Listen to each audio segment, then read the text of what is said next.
Chapter 661. That was, the River of Destiny. The place where the fate of all living beings gathered, it was also the most mysterious place in the primordial world. Rumble. The River of Destiny was vast and boundless.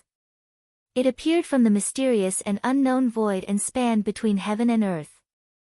It was vast and mighty, passing through the past, present, and future. Countless universes appeared clearly in front of everyone.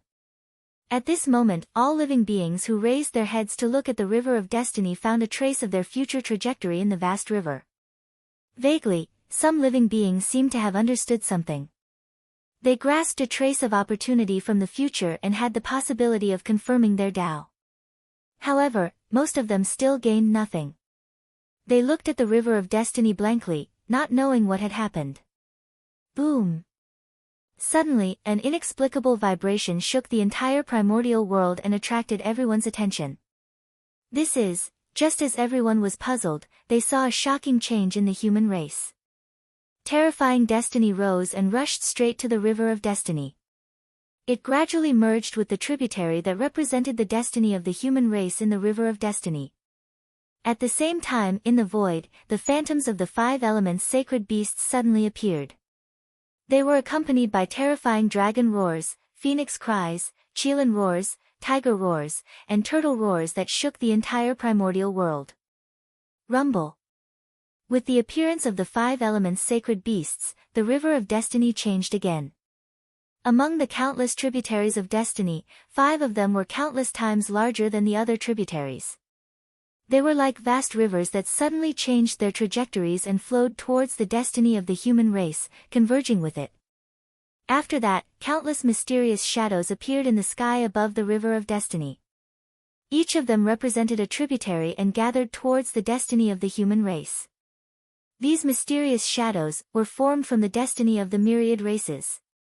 The tributaries of the River of Destiny that they represented converged into the human race, which meant that the destiny of the myriad races was flowing towards the human race, harming the myriad races to raise the human race.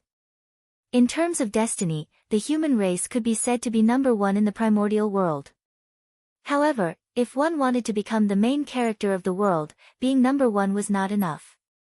Because number 1 was only the strongest, it did not mean that one was invincible. The second, third, fourth, and even later existences might be able to defeat the first if they joined forces. Therefore, if the human race wanted to truly become the main character of the world, they had to suppress the primordial world in terms of destiny. Even if all the factions of the primordial world joined forces, they would not be able to suppress the human race in terms of luck. He had gathered the destiny of all races in order to establish the destiny of the human race to suppress the primordial world. However, luck suppressing the primordial world was only the beginning. Afterwards, as the human race developed, its karmic luck would grow stronger and stronger until it completely devoured the karmic luck of all other races and occupied the entire river of fate. In fact, take the human Tao and replace it. To redefine humanity with the human race. Rumble. Under the infusion of the providence of the myriad races, the providence of the human race became stronger and stronger. One could see that the tributary that represented the karmic luck of the clan within the River of Destiny was growing wider and wider as countless tributaries poured into it. Crash! It was like the sound of a flowing river, clearly transmitted to everyone's ears. It was the sound of the river of fortune flowing. Now, under the blessing of the myriad races' providence, his appearance had changed greatly. If the human race's karmic luck had been a small river before, then the human race's karmic luck was now as vast and boundless as an ocean. Vast and deep. This was the current river of fortune of the human race. He could no longer be called a tributary. In the vast river of destiny, the countless tributaries became smaller and smaller, almost to the point where they could not be seen with the naked eye. On the other hand, the destiny of the human race was the opposite. He was like a vast ocean, occupying the center of the River of Destiny and flowing towards the unknown. The river was so vast that it almost occupied more than half of the River of Destiny, squeezing the living space of the other tributaries of destiny. And in the process of flowing, some smaller tributaries of the River of Destiny began to slowly merge into it under the summoning of an inexplicable force, becoming a part of the River of Destiny of the human race. Boom! The River of Destiny was so vast that it could be said to be boundless, and the destiny of the human race could occupy half of it. From this, it could be seen that the destiny of the human race had far surpassed that of the Magi and demon race at their peak. Even the celestial sect of wonders could not be compared to it. And this was the protagonist of heaven and earth. Not only was he number one, but he also used the power of a single race to monopolize more than half of the primordial world's destiny, completely eliminating the possibility of others surpassing him. Otherwise, he could not be called the protagonist of heaven and earth. The protagonist of heaven and earth. He was the protagonist of the primordial world, his glory illuminating the entire primordial world, and he was unparalleled. If his glory was overshadowed by others, how could he still be called the protagonist? Boom! Just as the destiny of the human race reached its peak, suddenly, a supreme pressure spread out from the River of Destiny. The strength of that power caused the entire primordial world to tremble. Then, a resplendent Tao light erupted, even more dazzling than the sun, illuminating the boundless universe and countless spacetime. That was Xianhua, the symbol of the human race's destiny. He appeared, rose slowly from the River of Destiny. His glory was so resplendent. Even the sun and moon could not compare. Boom! Boom! Boom! The moment Xianhua appeared, the destiny of the human race suddenly began to shake violently, and released a mysterious power that spread throughout the entire human race in an instant. And under the influence of this power, all kinds of mysterious insights arose in the hearts of many human experts. At this moment, their understanding of the great Tao had deepened, and they had a deep understanding of things that they did not understand before. Their realms were increasing. Almost as if they were blessed, all the human experts chose to break through at this moment. Boom! Boom! Boom! Powerful auras rose from the human race and brazenly collided with the River of Destiny, causing it to shake non-stop. Then, specks of light that looked like stars rose from the River of Fate and disappeared into the void. This was someone was proving the Tao, transcending from the River of Destiny. Boom! Dozens of powerful auras rose from the human territory, vast and mighty, filling the entire primordial world. That powerful pressure made all living beings feel reverence from the bottom of their hearts. Daluo Jingxian. Someone in the human race had become a Daluo Jingxian. And it was not just one, but a total of 36. At the moment when the human race became the protagonist of the world, under the surge of destiny, it actually gave birth to a total of 36 Daluo Jingxian for the human race. 36 Daluo Jingxian. Although it was far from being comparable to the Magi and demons at their peak, it was indeed the number one in the primordial world. There was no other race with such a foundation. Moreover, the 36 Daluo Jingxian were only the beginning. Under the infusion of the human race's destiny, even more human experts fell into Tao enlightenment. It would not be long before more Daluo Jingxian were born in the human race. At the very least, it would not be much less than before. And this was under the restrictions of the world. If the heavenly Tao was willing to let go of the restrictions, just the infusion of destiny just now would be able to give birth to no less than 100 Daluo Jingxian for the human race. But unfortunately, the world had changed. The cultivation environment of the ancient times was no longer there. The current primordial world had completely become the postnatal era. The laws of heaven and earth seemed to be covered with a layer of gauze, becoming hazy and difficult to comprehend. It was more than 100 times more difficult than in the ancient times. In addition to the other restrictions, if the living beings wanted to become Daluo Jingxian, it could be said to be thousands or tens of thousands of times more difficult than ancient cultivators. It could even be said that if the living beings wanted to become Daluo Jingxian, the difficulty was exactly the same as the difficulty of the ancient cultivators to become quasi-saints. From this, it could be seen the difficulty of the living beings to attain the Tao. In other words, it was almost impossible for the living beings to attain the realm of Daluo Jingxian through normal means. This was a restriction of the heavenly Tao on all living beings. There were too many Daluo Jingxian in the primordial world, but the world did not need so many Daluo Jingxian. Therefore, the heavenly Tao placed a restriction on the world, increasing the difficulty of attaining the Tao. It was fine if there were Daluo Jingxian in the past, but in the future, not too many Daluo Jingxian would be allowed to appear. This could be considered a punishment of the heavenly Tao for cultivators. The reason why cultivators were getting worse with each generation was not only because the cultivation environment was getting worse, but also because the heavenly Tao was deliberately restricting them. Even under such circumstances, the destiny of the human race could still give birth to 36 Daluo Jingxian for the human race. It could be seen how powerful the destiny of the human race was.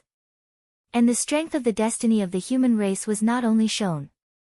Under the Daluo Jingxian, there were more Tai Jingxian and golden immortals breaking through.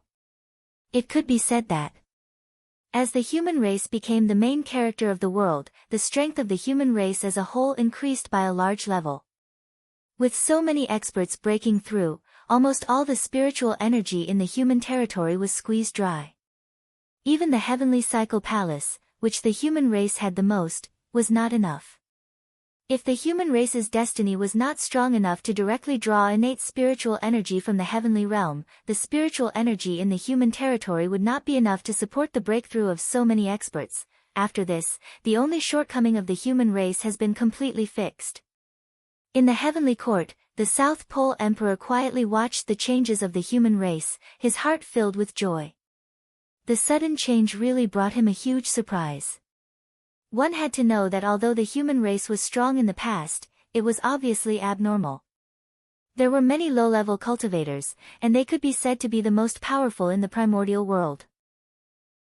Excluding Feng Zichen, there were also the 3 sovereigns and 5 emperors, these 8 supreme experts.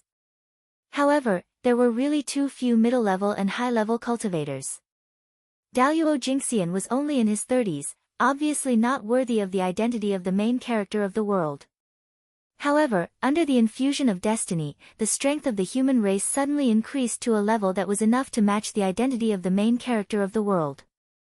In Feng Zichen's eyes, the strength of the human race was still far from being comparable to the shamans and demons at their peak.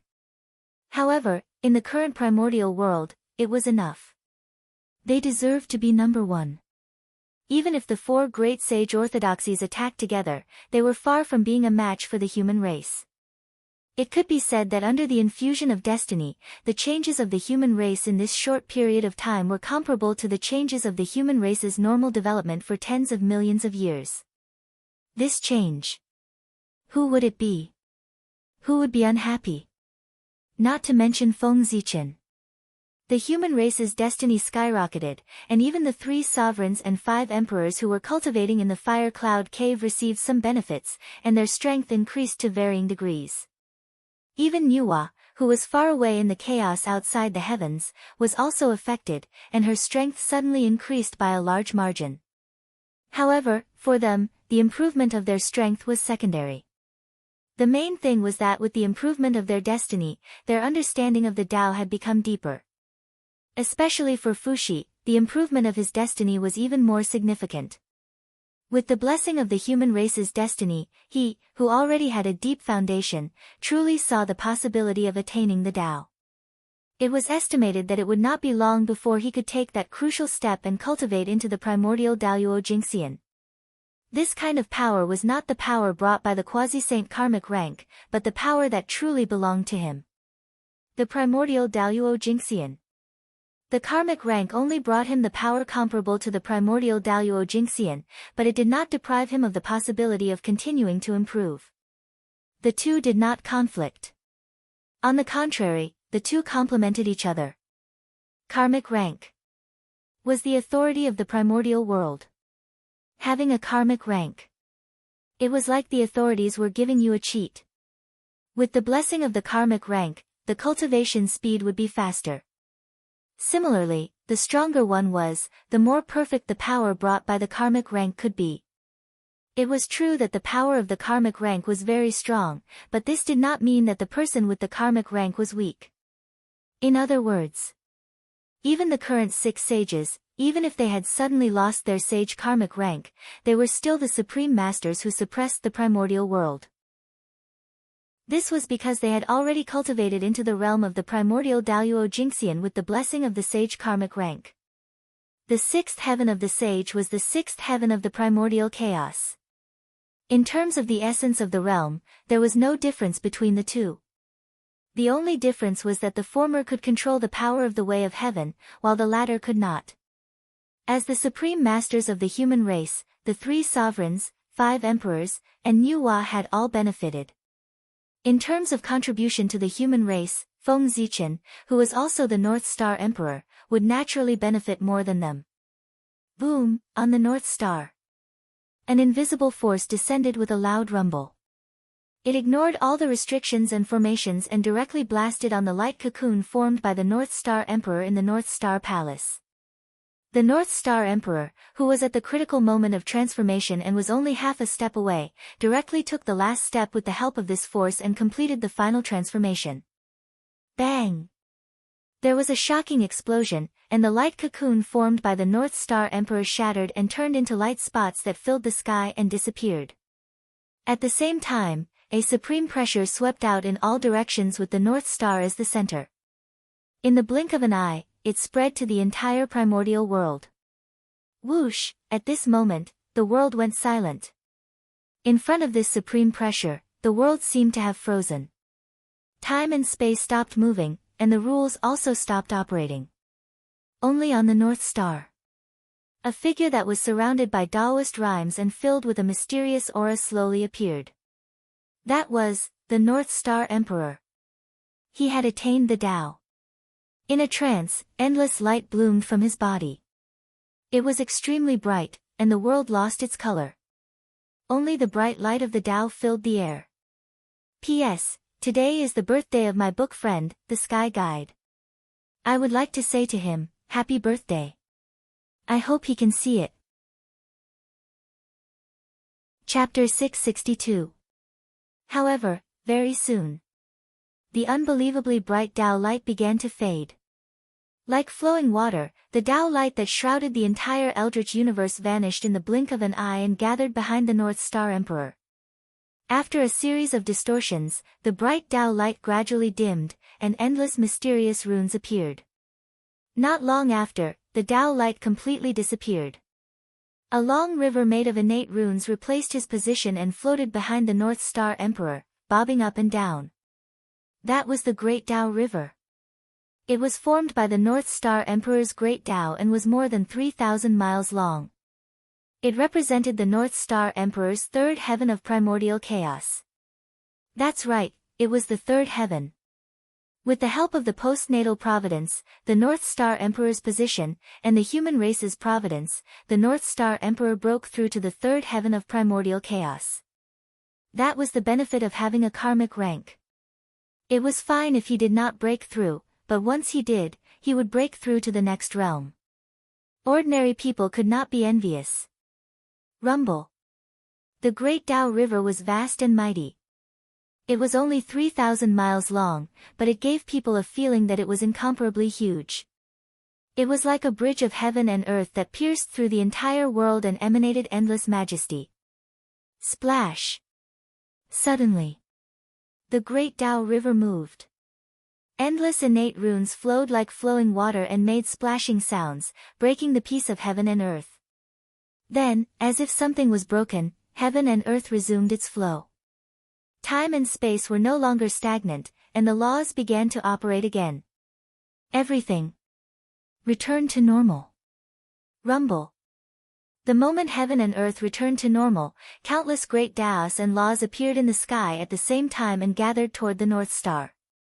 When one person achieved the Tao, thousands of Taos came to congratulate him. That was the sign of achieving the Tao. Almost at the same time, a hazy figure appeared in front of everyone. He stood at the peak of heaven and earth.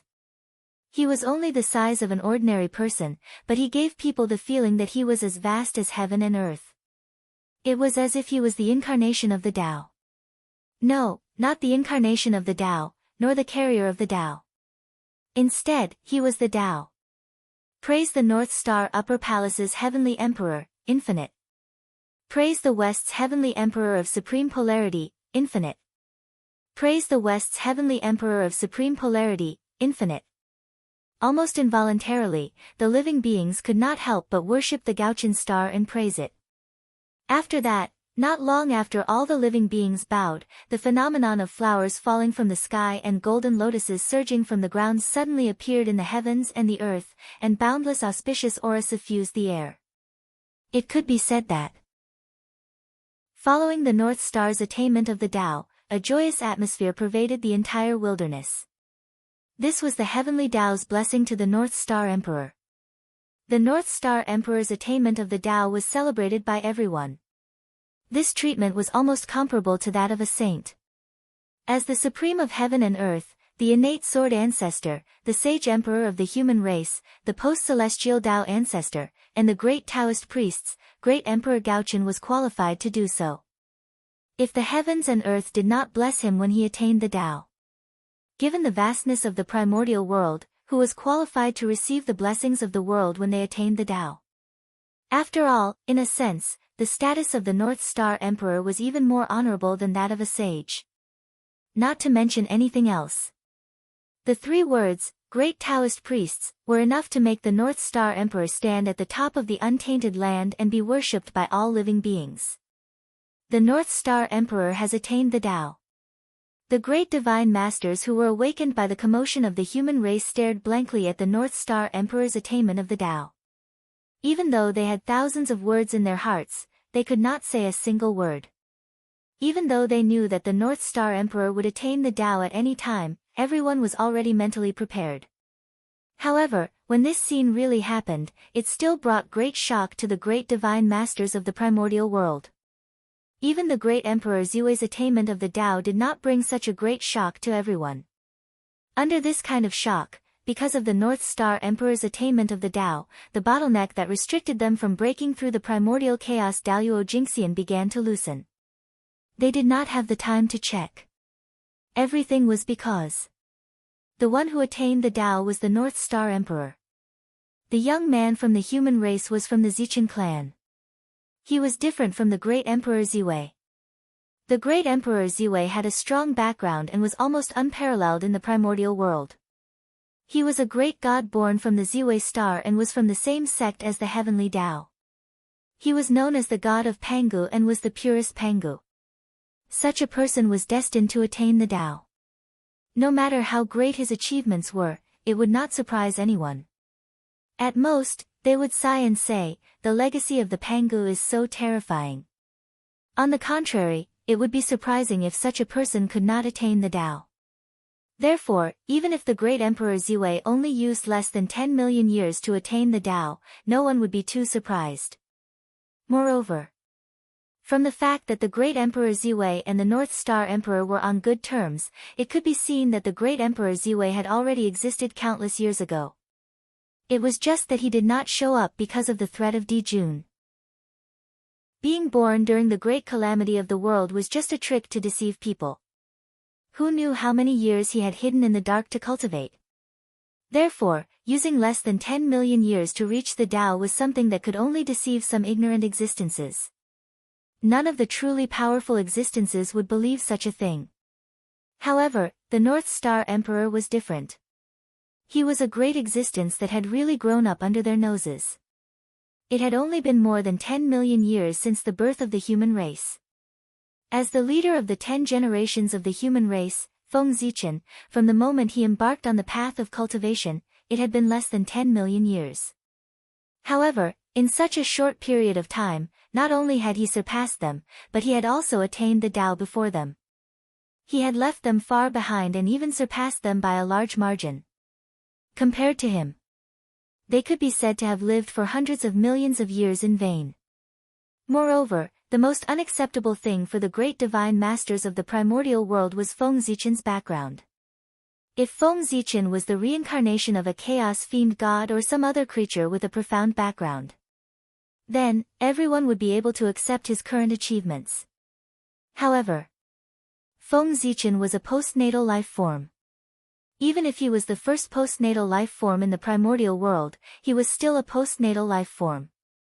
In the Khanate era, he was far inferior to a Khanate life form, let alone a Khanate god-fiend or a Khanate saint. A creature that was incomparably humble in their eyes, even inferior to an ant, had achieved more dazzling achievements than them in a short period of time.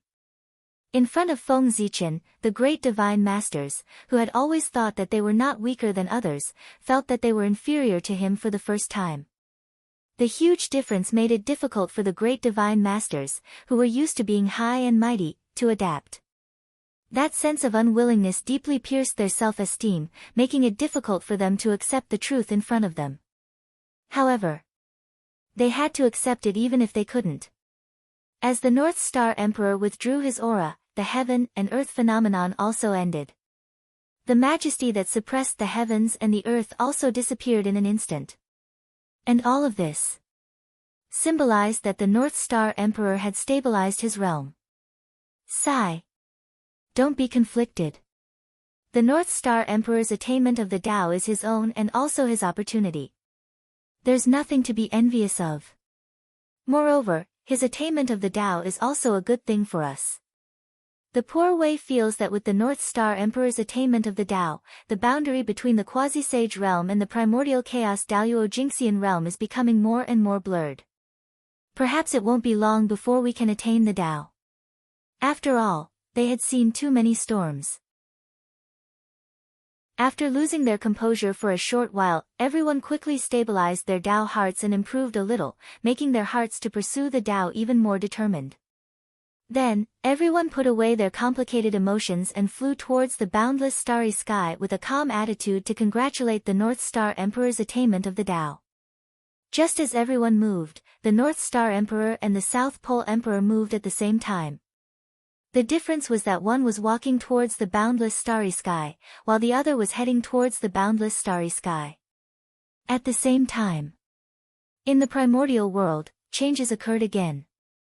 With the North Star Emperor's attainment of the Tao, the fate of the human race gradually disappeared, and the river of fate also disappeared. Without the suppression of the two, the aura that belonged to the human race was no longer concealed and was exposed to the heavenly way. In the human race's territory, 36 auras that belonged to the Daluo Jingxian and tens of thousands of auras that belonged to the Tai Jingxian burst out without any reservation. Rumble. The terrifying aura rose from the human race's territory and rushed to the sky, stirring up the boundless wind and clouds. Even the heavenly court was shaken by the aura. One could see how powerful it was. Good heavens! With such a powerful force, it could be said to be comparable to a quasi-sage expert, let alone surpassing the golden immortal realm. The human race's action was no less than challenging the heavenly way. Rumble. In the blink of an eye, the moment the human race's aura was exposed, the sea of laws at the intersection of heaven and earth shook violently as if it was enraged. Boundless laws swept out as if they were going to suppress everything. Clatter. The sound of chains rattling could be heard from the void. Then, in the sea of laws, streaks of divine light descended and turned into divine chains of order that charged toward the human race. Swish swish swish swish swish swish, before the human experts could react, the divine chains of order formed by the divine light had already crossed the boundless void and arrived in the human race's territory. They wrapped around the human experts' bodies and locked them firmly. Then, streaks of divine light flashed. The human experts who were entangled by the divine light had disappeared without a trace. They had been led to the heavenly realm. Not long after, more than half of the human experts had disappeared.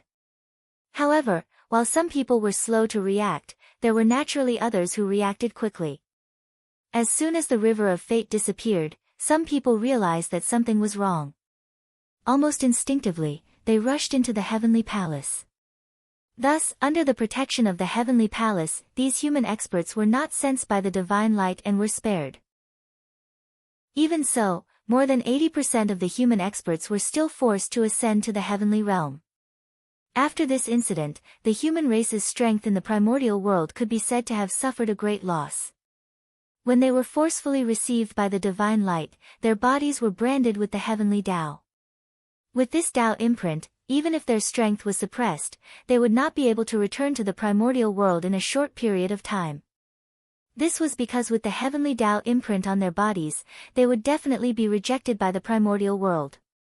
They could only return to the primordial world after the heavenly Tao aura disappeared. There was another important point. The heavenly Tao aura on the imprint would disappear, but the imprint itself would not disappear. The imprints could be stacked. The more imprints one had, the harder it would be to get close to the primordial world. At the same time, when the imprints accumulated to a certain number, it would attract a heavenly tribulation or even a heavenly punishment. This was a method used by the heavenly Tao to counter cultivators. It was to prevent cultivators from frequently exposing their strength in the primordial world. If they wanted to erupt once and leave, they could come back later. That was impossible. The loopholes of the heavenly Tao were not so easy to exploit. Those who dared to exploit the loopholes of the heavenly Tao would definitely pay the price. This was because the heavenly Tao would not reason with you at all. If they found a loophole, they would fill it. As for those who took advantage of the loopholes, they would kill them casually. Therefore, even if there was a passage to the heavenly realm in the heavenly palace, the human experts who were guided away by the divine light could not return through these passages. At least, that was the case for a short period of time. However, they did not have to return. This was because the primordial world would welcome the 6 celestial emperors of the human race, the North Star Emperor. As everyone knew, the true identity of the North Star Emperor was the ancient sacred emperor of the human race, the Zichen clan. Since he would be the celestial emperor, these human experts who had just ascended to the heavenly realm would naturally have the opportunity to show their prowess. Of course, even if the human race on the ground had lost 80% of their strength, they still had the power to suppress the entire primordial world. This was not an exaggeration. The current human race was more than 10 times stronger than before. It was not an exaggeration to say that it was 100 times or 1,000 times stronger. With such strength, even if they had lost 80% of their strength, they were still stronger than before. Since that was the case, it did not make sense that the weak human race in the past could suppress the primordial world, but now the stronger human race could not do so. Good. Very good. The current human race finally has a trace of the shadow of the primordial world's great race. In the chaos outside the heavens, Feng Zichen sensed the changes in the human race, and he could not help but feel happy. Of course, he dared to show such a performance because he was not afraid that the 3 pure ones and the others would discover his relationship with the human race. That was because the North Star Emperor had achieved the Tao. As a good friend of the North Star Emperor, he would naturally be very happy to see his good friend achieve the Tao. On this point, no one could find fault with it. Unlike Feng Zichen's joy, the 3 pure ones' faces were completely dark. As for Zhuan Ti and the other 2, they were watching from the side. This time, the human race had prospered. Because of the Khanate ferocious beasts, the chaos of the demon sect, and the disaster of the chaos fiend god, most of the 3 pure ones' plans had failed. Especially the heavenly lord of primordial beginning. It could be said that he had suffered a great loss. No, it should be said that he had lost everything. Although the Grand Pure One and the Grand Master of Heaven had suffered some losses, they had each obtained the position of the Imperial Preceptor. As for the Heavenly Lord of Primordial Beginning, not only did they not get anything, but they also lost a lot. Back in the Purple Cloud Palace, everyone had already agreed to give the position of the Imperial Preceptor to the 3 sections. Chapter 663. As for why it was 3 sects and not 4. That was naturally because everyone followed the usual practice and excluded the Western sect. The matter in the East. How could he allow the Western barbarians to interfere? After the 3 sects obtained the position of the teacher of the 3 emperors, the Grand Pure One personally descended to the mortal world to teach the emperor of the human race, Fuxi. Although the identity of the emperor was noble, the Grand Pure One was the heavenly Tao saint. He was the spokesperson of the heavenly Tao in the primordial world. With such a status, he was definitely qualified to become the Sky Emperor's master. After Heavenly Emperor Fuxi, it was Earthly Emperor Shenong. However, at that moment, in order to protect the primordial world, all the saints had left the primordial world and headed to the chaos outside the heavens. Since the prime of Tongtian was not around, Xian Qing took the Earthly Emperor as his disciple. Although the Earthly Sovereign's status was much higher than Xian Qing's, the Earthly Sovereign's status was much higher. Moreover, Xian Qing was far from being comparable to the Grand Pure One. But in the end, the Earthly Sovereign was also a human. On the other hand, Xian Qing was the immortal master of the human race. He was the teacher of all the immortals of the human race and was worshipped by the entire human race. Therefore, as long as the Emperor of Earth was still a human, he would have to call Xian Qing teacher. With this identity, Xian Qing was naturally qualified to be the teacher of the Earthly Sovereign. Ren's school had the Grand Pure One and Jie's school had the 9 heavens immortal venerables. However, Chan's school had nothing. Although the 12 golden immortals all had extraordinary backgrounds, their achievements were extremely limited. He hadn't even touched the threshold of Daluo Jingxian, let alone become the teacher of Ren Huang. Furthermore, due to Fuxi and Shenong's exceedingly outstanding performance, the position of the Ren Huang changed. He went from the ruler of a race to the ruler of all races. Therefore, the Ren Huang became even more honorable. In that case, with the cultivation of the 12 golden immortals of the Chan school who were not as strong as Daluo Jingxian, how could they be qualified to be the human emperor's teacher? Wasn't he afraid of being devoured by the qi of heaven and earth and falling into the cycle of reincarnation? He knew that he was not qualified. Even if the disciples of Chan's school were unwilling, they had no choice but to change. He changed his plan from becoming the teacher of the human emperor to helping the human emperor unify the primordial world. In this way, although the merit points obtained would be less, at least he would not return empty-handed. After all, no matter what, this was an opportunity that the 3 pristine ones fought so hard for. They cannot waste it. If he could get a little more, he would get a little more. Unfortunately, the 12 golden immortals of Chan's school had a good idea, but they had overestimated their strength. In the battle between Xianyuan and Qiyu, not only did they not gain any benefits, but they were also caught in the tribulation. If Daoist Randang had not taken action in time, they would have died in the tribulation and turned into ashes. After a great battle, not only did he not reap any benefits, he almost lost his disciple. How could the primordial Lord of Heaven not be angry? And this was not what angered him the most. What infuriated him the most was that because of the tribulation aura, the disciples of the Chan school had to go through the tribulation in the future to erase the tribulation aura on their bodies. Otherwise, he would have to go through the cycle of reincarnation. It was already good enough that the heavenly Lord of Primordial Beginning did not fly into a rage on the spot when such a great opportunity was ruined. In short, the matter of the imperial tutor. The primeval Lord of Heaven had suffered a great loss. After the 3 sovereigns were the 5 emperors. Since the 3 imperial tutors belonged to the 3 pure ones, then the imperial tutors of the 5 emperors belonged to them as well. However, the 3 sovereigns were too strong. With the strength of the 3 of them, they stirred up the boundless momentum and forcefully raised the position of the human emperor, causing the position of the 5 emperors to change. Once they succeeded to the throne, they would be the master of all races. With such an identity, the remaining disciples of the 3 sects were not qualified to be their teachers. If they forced it, they would only end up being devoured by luck.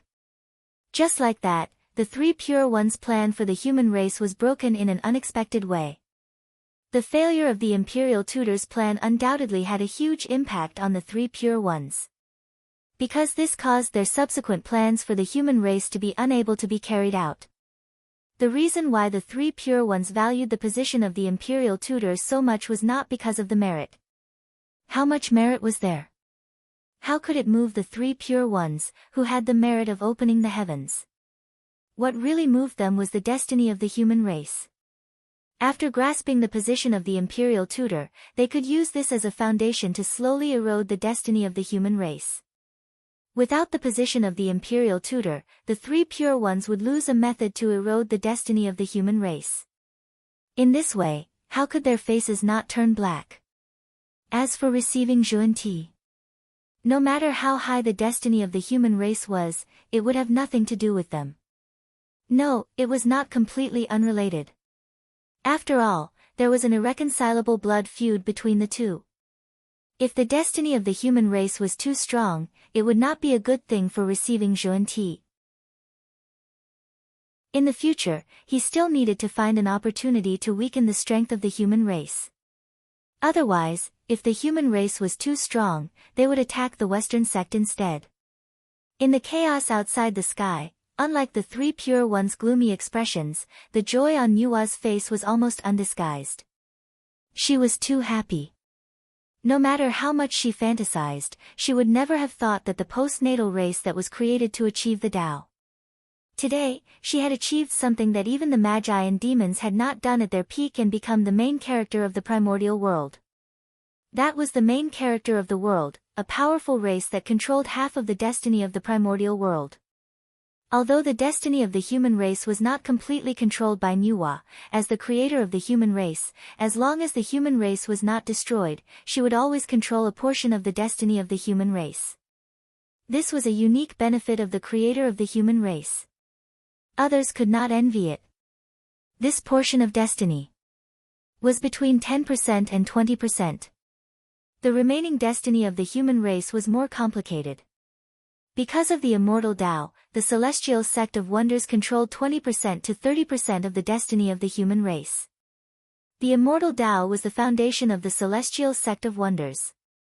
Later on, it expanded into the Tao of alchemy, the Tao of refining, and several other cultivation paths.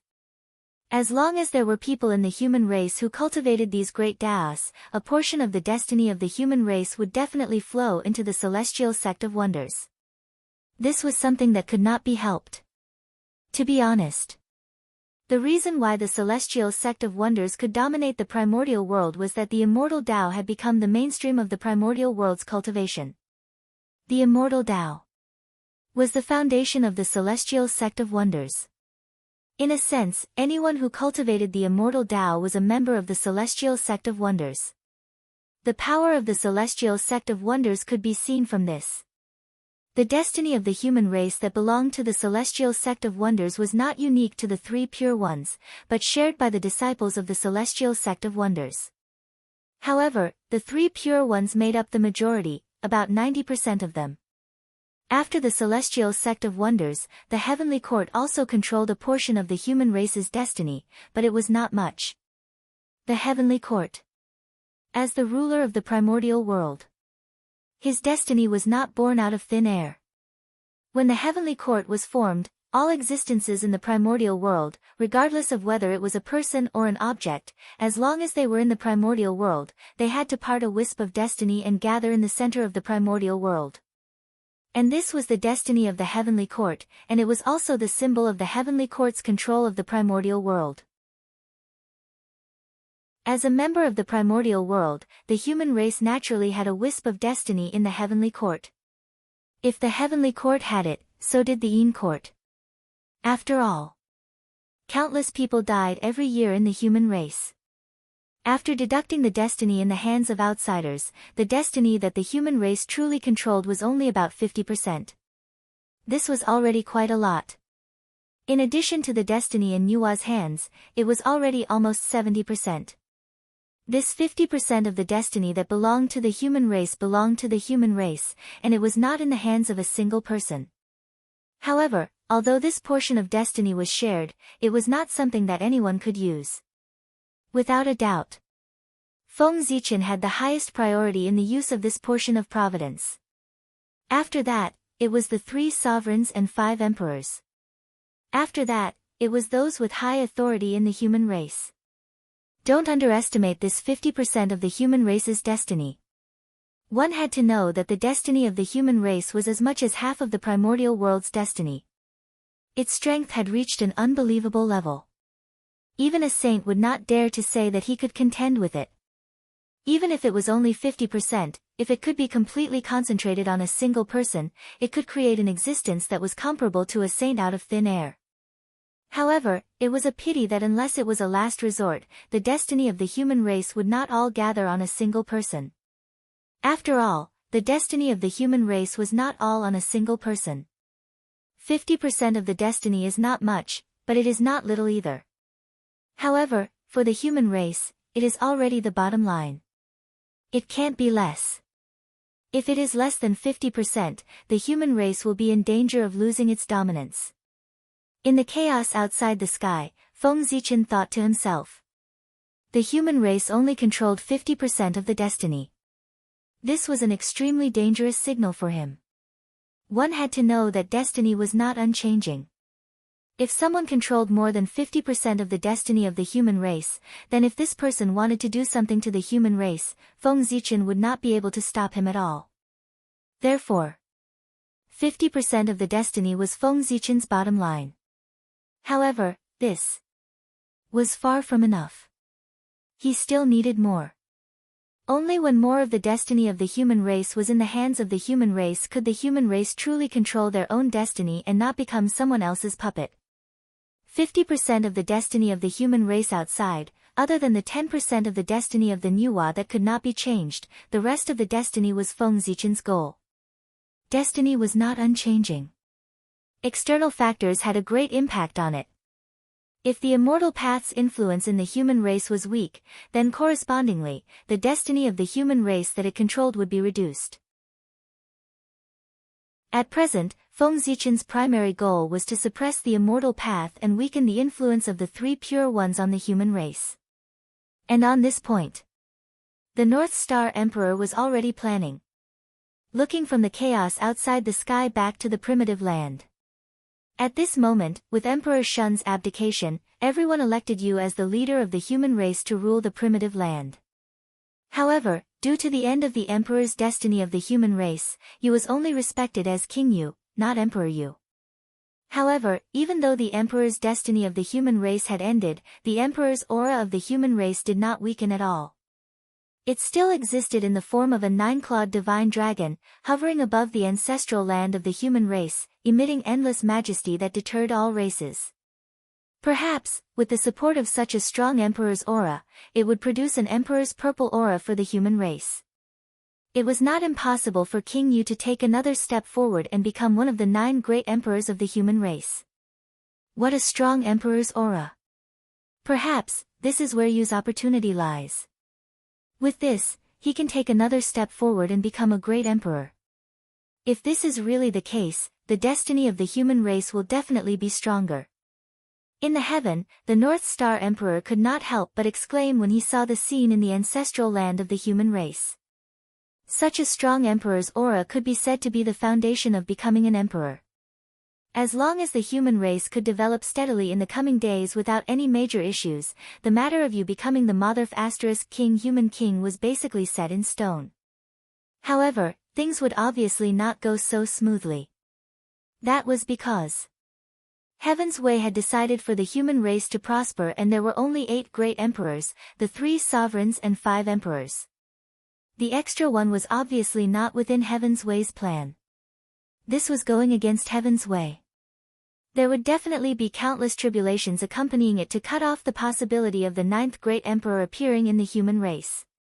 The peace in the primitive land would not be maintained for long. That was because Heaven's Way had not noticed the signs of King Yu becoming an emperor. Therefore, the primitive land could continue to maintain its peace. However, once Heaven's Way noticed that something was wrong, endless tribulations would definitely follow and descend upon the primitive land to destroy King Yu's foundation of becoming an emperor. Heaven's Way. Then let's have a fight and see whose methods are better. Emperor Gaochen thought silently as he thought about the possible tribulations in the future. He had already expected the tribulations that King Yu would face when he became an emperor. After all, the birth of a great emperor was never simple. The birth of every great emperor would be accompanied by endless blood and fire. Feng Zichen was not afraid of going against Heaven's Way. That was because He was very familiar with going against heaven's way. After all, he had done it many times. That's right, the current North Star Emperor was already a heavenly emperor. Not long after he attained Tao, the great emperor of the South Pole gave him the position of heavenly emperor. Emperor Yu's matter is not urgent. The most important thing now is the immortal Tao. After putting Yu's matter aside, Gaochen could not help but feel a headache when he thought about the immortal Tao in the primitive land and the decline of the Tao of God Fiends. As the postnatal era completely descended, what Feng Zichen was worried about finally happened. The Tao of God Fiends gradually declined, and the immortal Tao that was suppressed by it gradually recovered. Regarding this, Feng Zichen was also helpless. The cultivation of the Tao of God Fiends really consumed too many resources. The current environment could not support the cultivation of this Tao at all. There was no possibility of taking another step forward. Who would be foolish enough to persist? Therefore, the decline of the Tao of God Fiends was inevitable. It was not because the Tao of God Fiends was too weak. On the contrary, it was because it was too strong that it attracted the jealousy of the heavens and limited its development. In the future, the Tao of God Fiends would probably become the private land of prodigies. Not all prodigies cultivated the Tao of God Fiends. But those who cultivated the Tao of God Fiends were definitely prodigies. Ordinary people could not even enter the door. Regarding this, Feng Zichen was naturally unwilling. But he had no choice. The more powerful something was, the more restricted it would be. Moreover, the Tao of God Fiends was an existence that could allow one to go against the heavens. This was simply heaven-defying. The heavenly Tao allowed the Tao of God Fiends to develop for nearly 10 million years without making a move. It was already giving Feng Zichen enough face. Chapter 664. Sigh. The times have changed. If the Tao of the God Fiend cannot be changed, it is inevitable that it will be abandoned by the times. Forget it. Since I have nothing to do recently, I might as well spend more effort on the Tao of the God Fiend to simplify it and make it like the immortal Tao, suitable for the general public. With that thought, Feng Zichen made a decision in his heart to modify the Tao of the God Fiend. If the threshold of cultivation was too high, it was definitely not a good thing for a Tao path, especially one that was preparing to prosper in the world. If the threshold was too high, it was equivalent to rejecting the majority of living beings. However, if that was the case, what was the use of being able to produce world-shaking experts? If there were too few people, they would not be able to support a Tao. Not to mention competing with other orthodoxies for the providence of heaven and earth. The longevity of a Tao path had nothing to do with whether it was the strongest or not. It had to do with whether it was the most suitable for all living beings. Compared to the Tao of the God Fiend, the immortal Tao was indeed weaker. However, its threshold was extremely low, and almost everyone could get started. And this was the advantage of the immortal Tao. In this world, there might be times when there were no prodigies born. However, there would never be a lack of ordinary people. The weakness of the Tao of the God Fiend was that it relied too much on prodigies. If there were no prodigies born in several generations, wouldn't the Tao of the God Fiend be cut off? Therefore, Feng Zichen thought of modifying the Tao of the God Fiend. To compete with the immortal Tao, the first thing the Tao of the God Fiend had to do was to lower the threshold. Otherwise, there was no need to compete. The Tao of the God Fiend had already lost from the beginning. Just like that, Feng Zichen was immersed in modifying the Tao of the God Fiend. Just like that, time passed by unknowingly. In the blink of an eye, 10,000 years had passed. Rumble. On this day, the heavenly court, which had not moved for a long time, suddenly emitted a huge fluctuation. A huge phantom of a stone tablet loomed in the sky above the heavenly realm. In an instant, a terrifying aura spread throughout the entire primordial world in the blink of an eye. It was like a mountain pressing down on the hearts of all living beings. What happened? Such a commotion naturally alarmed the great beings who were cultivating diligently. Thus, they all raised their heads and looked at the place where the aura erupted. Qi, a terrifying gaze shot out from the eyes of the great magics, piercing through the layers of void. Soon, it arrived above the celestial court. As far as the eye could see, there was a huge stone tablet standing between heaven and earth, emitting endless majesty. The body of the stone tablet was engraved with mysterious runes, as though they recorded the most noble truth of the world. Endless Taoist rhymes swirled around them, making them look exceptionally mysterious. When facing such a profound stone tablet, if an ordinary person were to take a single glance at it, the person would probably be unable to help but be immersed in it and disregard everything to comprehend the grand Tao profundities within it. However, the great masters from the celestial sect of wonders were different. The moment they saw the mysterious characters on the stone tablet, a strong desire to destroy appeared in their hearts without any warning, urging them to destroy the stone tablet. It was as if the existence of the stone tablet could shake the foundation of their existence, giving them an extremely dangerous feeling.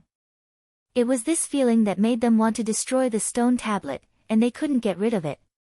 Almost instinctively, the great masters from the celestial sect of wonders unconsciously raised their palms and were about to blast a magical ability at the stone tablet. However, at this moment, a loud roar suddenly sounded between heaven and earth. It was like thunder exploding in everyone's ears, waking them up. Then, endless golden light descended from the sky and surged crazily toward the stone tablet. That was the golden light of merit.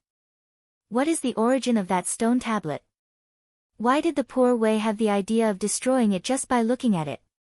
At this moment, the great masters of the celestial sect of wonders who had regained their senses looked at the stone tablet with bewilderment. They had no idea why such a situation had happened. If these great masters were only panicking, then the one in the purple cloud palace was already so shocked that he was speechless. The moment the stone tablet appeared, Tao ancestor Hong Jun, who was comprehending the heavenly Tao in the purple cloud palace, suddenly felt a wave of palpitations and directly withdrew from his enlightenment. Then, before he could understand the situation, he saw the destiny of the celestial sect of wonders shake violently as if it had met a mortal enemy. Under this power, even the purple cloud palace, which was as powerful as it was, could not stop shaking. Rumble. The entire purple cloud palace was shaking. The terrifying Tao runes spread and set off huge waves in the chaos outside the heavens. This sudden scene caused even Tao ancestor Hong Jun's powerful state of mind to be unable to help but cause waves and ripples. Ever since the celestial sect of wonders established the primordial world after the war between Taoists and demons, the destiny of the celestial sect of wonders had been unparalleled. It firmly controlled the general trend of the primordial world, suppressing all the major forces until they could not raise their heads. No one could compete with it. It could be said that, the celestial sect of wonders was the pillar of the primordial world. Naturally, no one could shake such a powerful existence's destiny.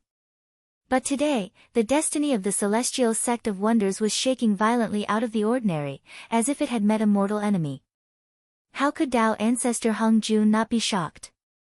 This kind of situation had only happened in the primordial era, when the demon sect was at its peak. Therefore, Tao ancestor Hong Jun's first thought was that the demon sect had been revived again. But immediately, he felt that something was amiss. Under the joint suppression of the 4 emperors of the heavenly court, the demon sect had been crippled. Even the demon ancestor Rahu had been severely injured and would not be able to rise again in a short period of time. Therefore, the threat to the celestial sect of wonders was definitely not the demon sect. If it was not the demon sect, who else could it be? The celestial sect of wonders' destiny was clearly shaking the foundation of the celestial sect of wonders. And what was the foundation of the celestial sect of wonders? Naturally, it was the immortal Tao. An existence that threatens the immortal Tao. While feeling puzzled, Tao ancestor Hong Jun could not help but calculate in his heart. In a trance, he first saw the figure of the North Star. Then, he saw a huge stone tablet appear in his hand. It was extremely powerful, shattering endless time and space. It suddenly came to the long river of destiny and pressed down on the celestial sect of wonders' destiny, erupting with an intense battle. Martial Tao. It's the North Star. Shocked, Tao ancestor Hung Jun withdrew from his deduction, but he had already understood the cause and effect. Martial Tao, an existence on par with the immortal Tao. North Star, is this the trump card you left for the human race? It's indeed an incredible achievement. However, if you want to rely on this to deal with the immortal Tao, you're underestimating the Poor Way and the Celestial Sect of Wonders.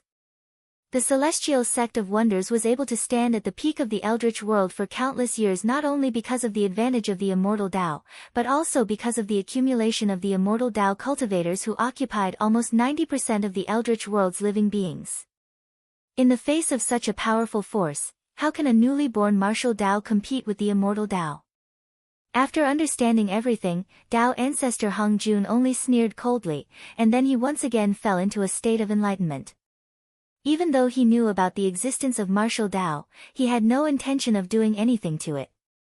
Firstly, martial Tao had just been born, and it was naturally protected by the heavens and earth. With the support of endless merit, others could not destroy it. Secondly, there was no need to. Yes, there was no need. Just as Tao ancestor Hung Jun had said earlier, martial Tao had just been born and did not have the capital to compete with the immortal Tao. Did they really think that the power that the immortal Tao had accumulated over countless years was a joke? It could be said that, as time passed, the immortal Tao had long penetrated into every corner of the world and became an indelible part of it. In the Eldritch world, almost 90% of the living beings had chosen to cultivate the immortal Tao. This power, just thinking about it, was terrifying. Back then, the reason why the demonic Tao could compete with the immortal Tao was only because everyone was on the same starting line.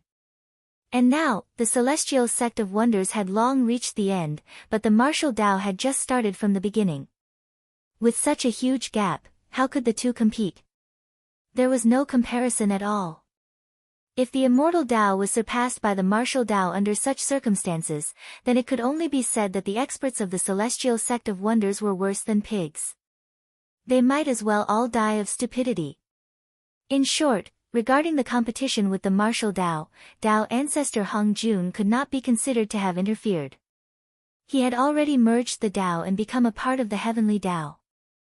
Although the luck of the Celestial Sect of Wonders was not something dispensable to him, it was not of much use. Moreover, anything that was beneficial to the Eldritch world, even if it hindered the development of the Celestial Sect of Wonders, he would still support it. This was the price of merging the Tao. He had no choice. Not to mention, right now, the most important thing for Tao ancestor Hung Jun was to pursue the realm of the Wuji Daoyuo Jingxian. Some mundane matters should not affect him. However, even so, Tao ancestor Hung Jun did not do nothing.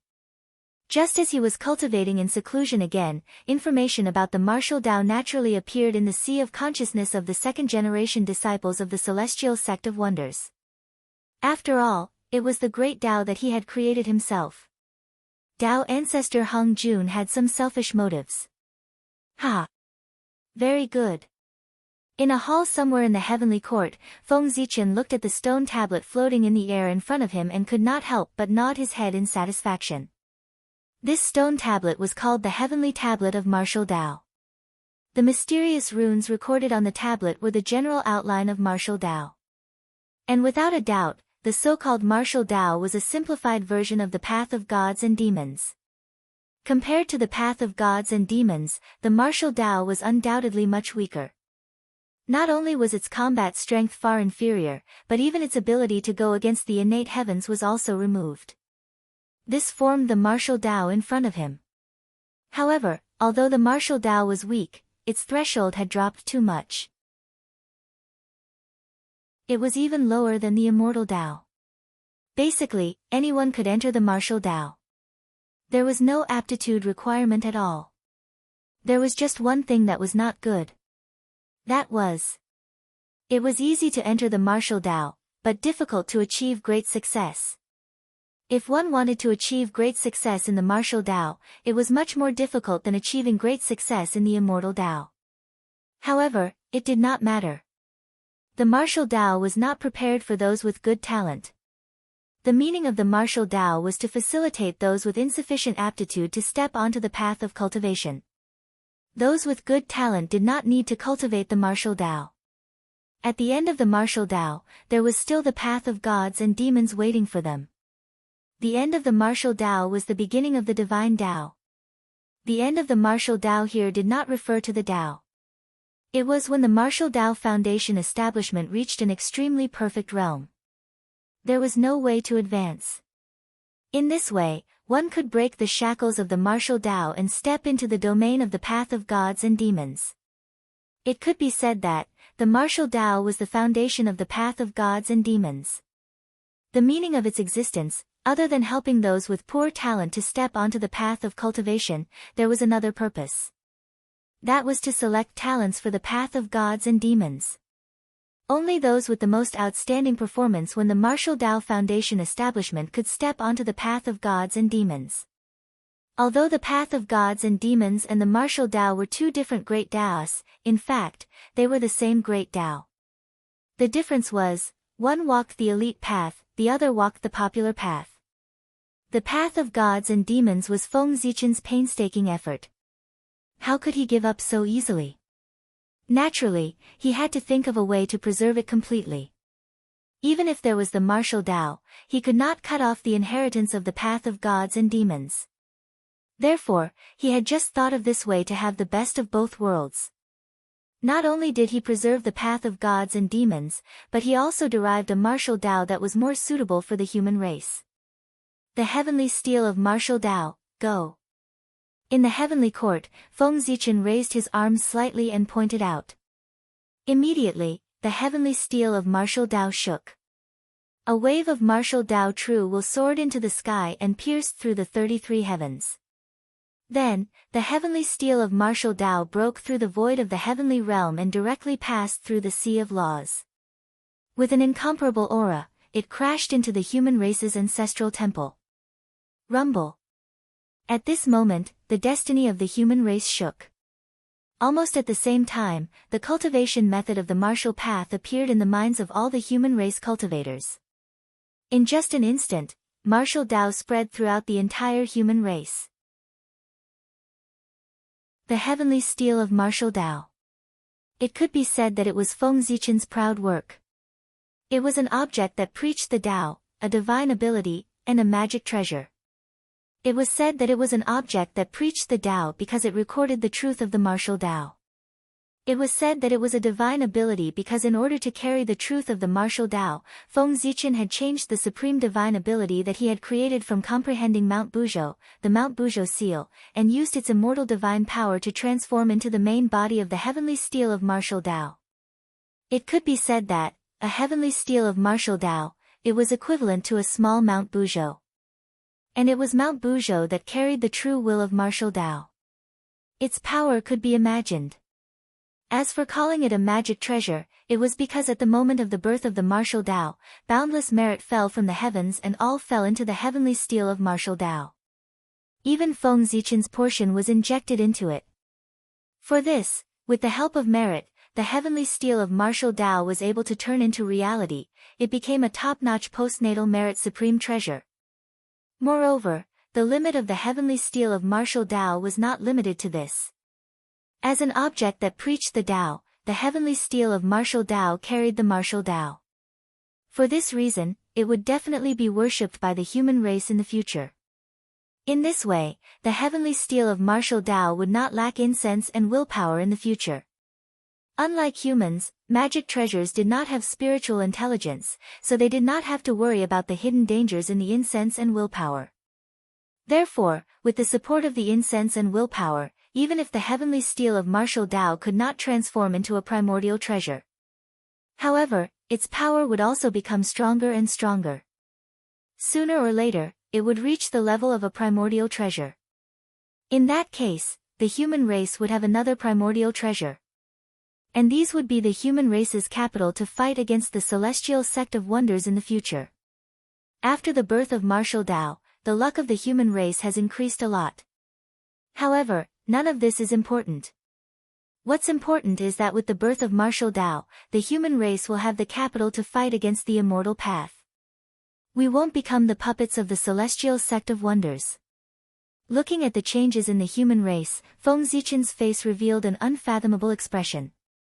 Of course, he could also think of what Tao ancestor Hung Jun could think of. But what he thought was even further than Tao ancestor Hung Jun. The times were always changing.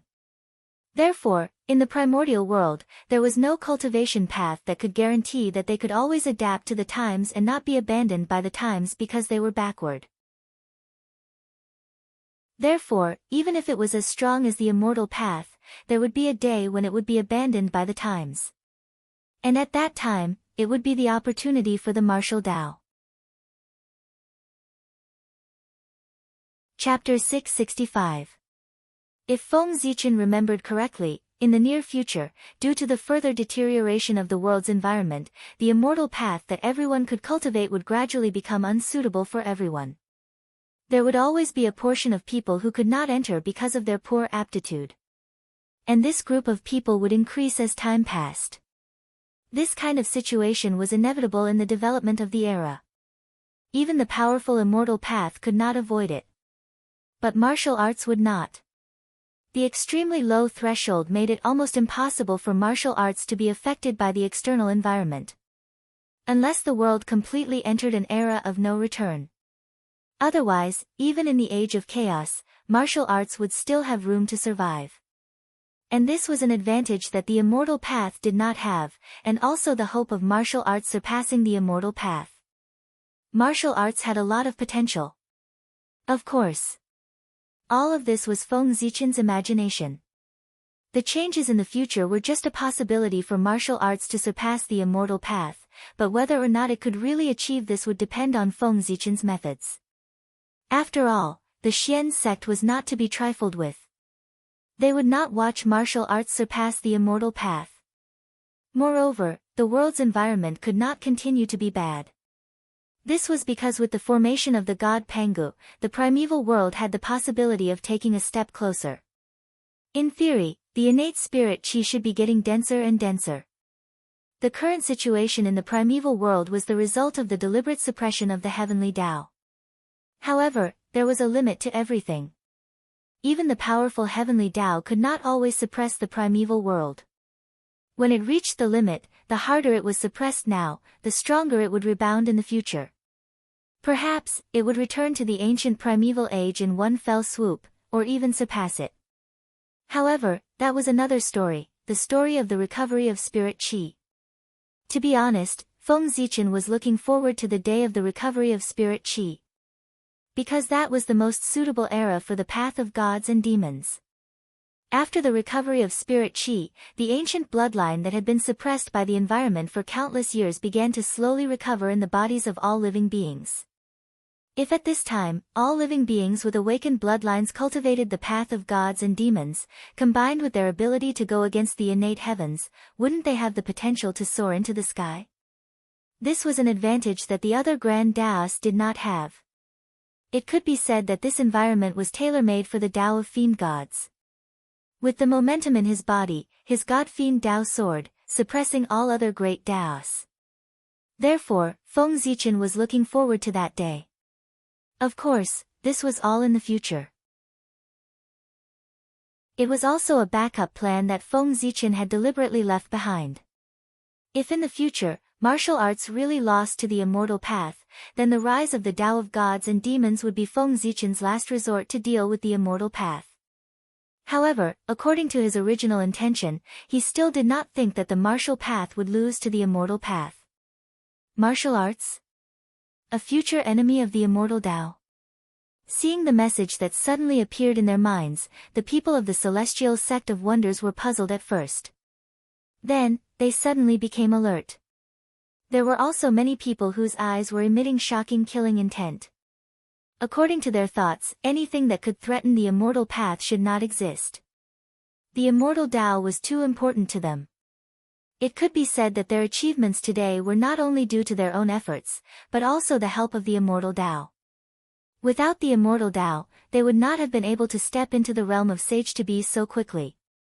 Perhaps, they would have been in the realm of Daluo Jinxian for countless years before they could see the hope of breaking through. It was the appearance of the immortal Tao that allowed them to see the path after Daluo Jingxian. They did not know when it started, but the relationship between these great beings and the immortal Tao had long become inseparable. They were the ancestors of the immortal Tao, the objects of worship of countless immortal Tao cultivators in the world, and they had the karmic position of heaven and earth. If the immortal Tao fell, these halos would fade from the people of the celestial sect of wonders.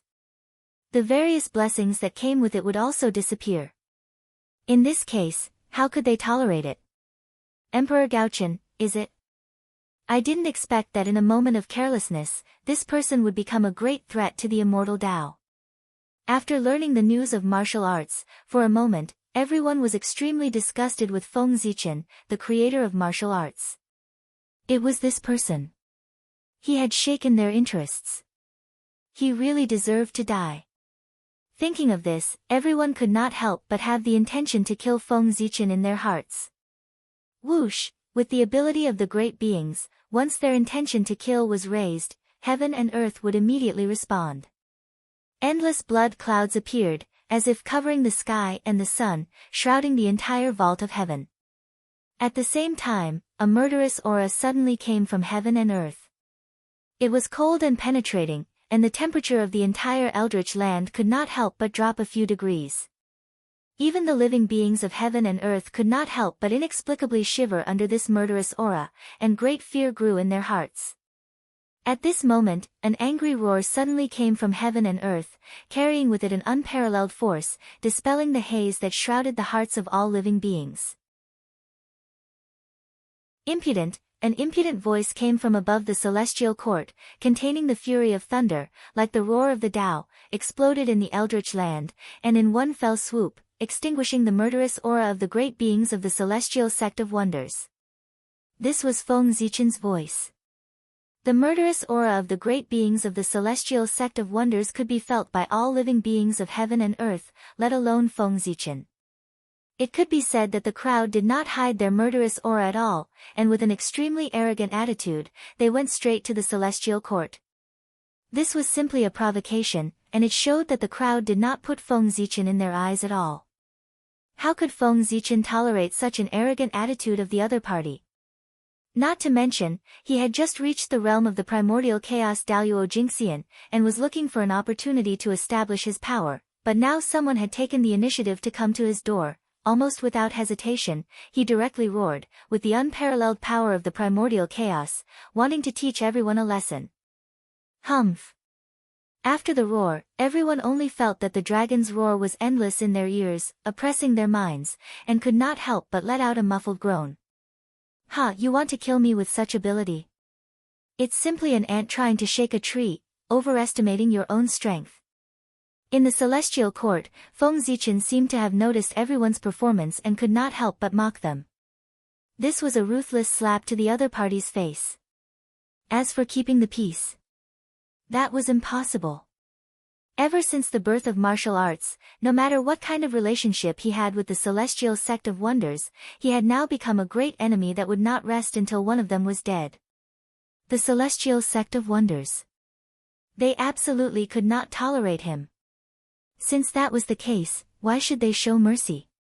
Naturally, they would seize the opportunity to humiliate the other party to death. Gaochen, when everyone heard that, they were really embarrassed and angry. They were embarrassed because what the other party said was the truth. He was the primordial chaos Daluo Jingxian, and his strength was far beyond theirs. Moreover, he was the current celestial emperor. If they really fought, they would definitely not be a match for him. They were angry because the other party's words were too unpleasant. It was really infuriating. Gaochen, you've gone too far. Just as everyone was unable to get out of the embarrassing situation, a bolt of divine lightning suddenly flew from the chaos outside the heavens and blasted fiercely toward the celestial court. Tai Ching divine lightning. Feng Zichen's pupils constricted slightly, but he recognized the origin of the divine lightning in front of him. It was the supreme divine lightning of the celestial sect of wonders, the Tai Ching divine lightning. The grand pure saint had made his move. That made sense. As the eldest senior brother of the Celestial Sect of Wonders, and also the acting sect master, how could he not make a move when such a big thing happened to the Celestial Sect of Wonders? If he really sat and watched the group of Celestial Sect of Wonders being wantonly humiliated by Feng Zichen without doing anything, then it could be said that the Celestial Sect of Wonders' reputation had been completely lost. How dare you, Grand Pure Saint!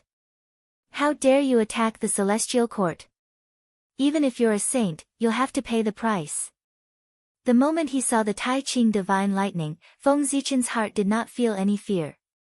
There was only endless anger in his heart. No matter what the Grand Pure Saint's reason was, if he dared to blast the Tai Ching divine lightning towards the Celestial Court, then he must pay the price.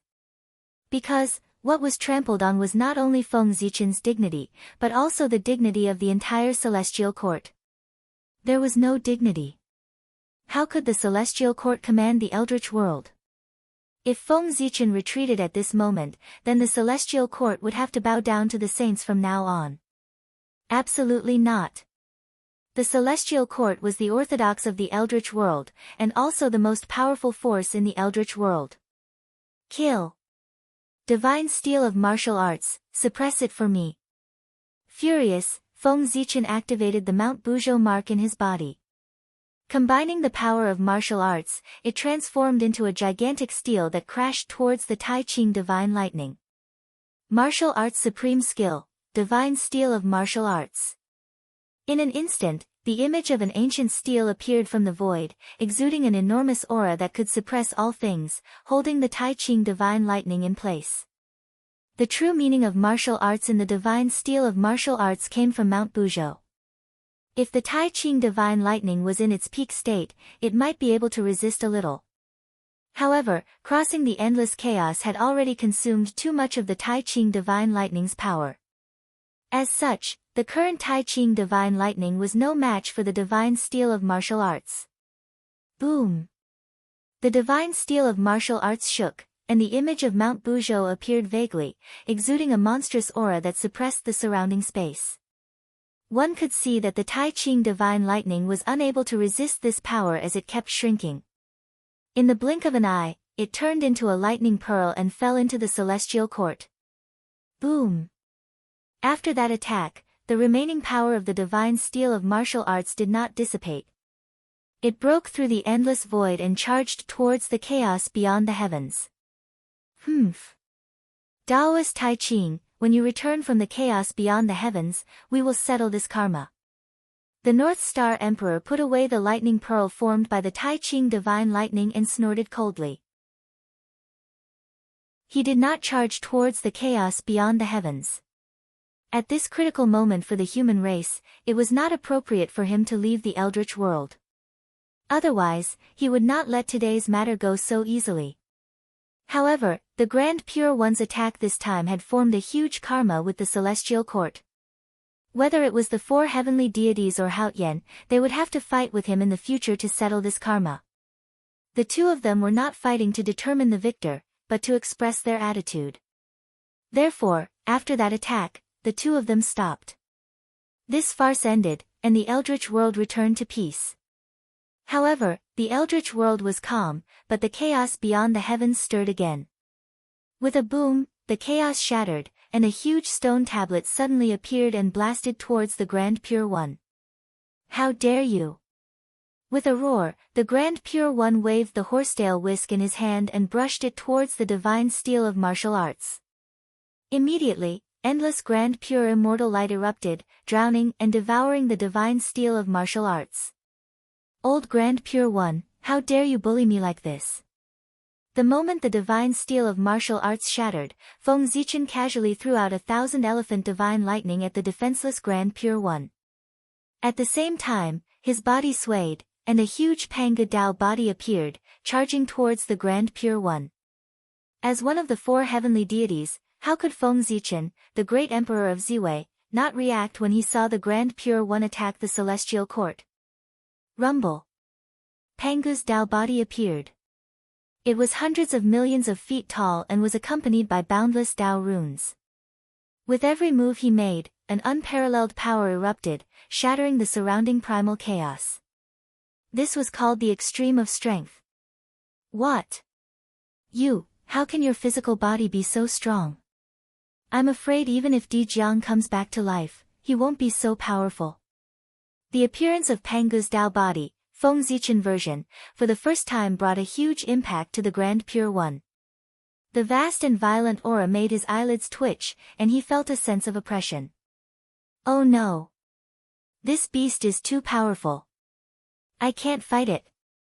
The moment Feng Zichen pounced, the Grand Pure One did not hesitate to activate the Khanate Cardinal Treasure, the Taiji painting, and evolved the Yin and Yang Qi to protect himself. Feng Zichen was unfazed by this and continued to throw a punch. He wanted to use the power of the Taiji painting to verify the power of his physical body. After the baptism of the Great Tao, his physical body had undergone a shocking transformation. His strength had reached an unbelievable level. Strong, unimaginably strong. Although his Dharma powers and soul were also very strong, they were much weaker in front of his physical body. It could be said that Feng Zichen's physical body was his strongest technique at the moment. He could shatter the Tao with his bare hands. The power of a single attack could shatter the world. Boom! When Feng Zichen punched out, even the powerful Tai Chi diagram could not help but creak under the pressure. Then, the Yin and Yang Qi that it had evolved shattered, revealing the Grand Pure One inside. Oh no! In his field of vision, a fist kept enlarging. The Grand Pure One did not have time to be shocked. He hurriedly took out the Heaven-Earth Mystic Yellow Merit Pagoda and placed it above his head. Wisps of Heaven and Earth Mystic Yellow Qi hung down to block Feng Zichen's punch. With a bang, Feng Zichen's punch collided with the Heaven-Earth Mystic Yellow Pagoda. Although it did not break through its defense, it sent him flying. Very good. In the distance, the Grand Pure One stood up in a slightly sorry state. His face was no longer as calm as before. There was only endless anger. Fellow Taoist Ziwei, let the poor Wei experience your supreme method of suppressing the primordial world. As soon as he finished speaking, the Grand Pure One had the Heaven-Earth Mystic Yellow Pagoda above his head. He held the Khanate Cardinal Treasure, the Taiji painting, and charged towards Feng Zichen with a murderous expression. All right. I've long wanted to experience the methods of the leader of the saints. With a thought, Feng Zichen faced him with his bare hands. He could not use the Hongmeng Daozhong. The Zhouxing painting was no match for the Taiji painting. Since that was the case, he would use his physical body to resist the Taiji painting. Anyway, with the strength of his physical body, it was no weaker than a middle-grade Khanate Cardinal Treasure. Boom! As soon as they fought, the disadvantage of Feng Zichen's insufficient realm was highlighted.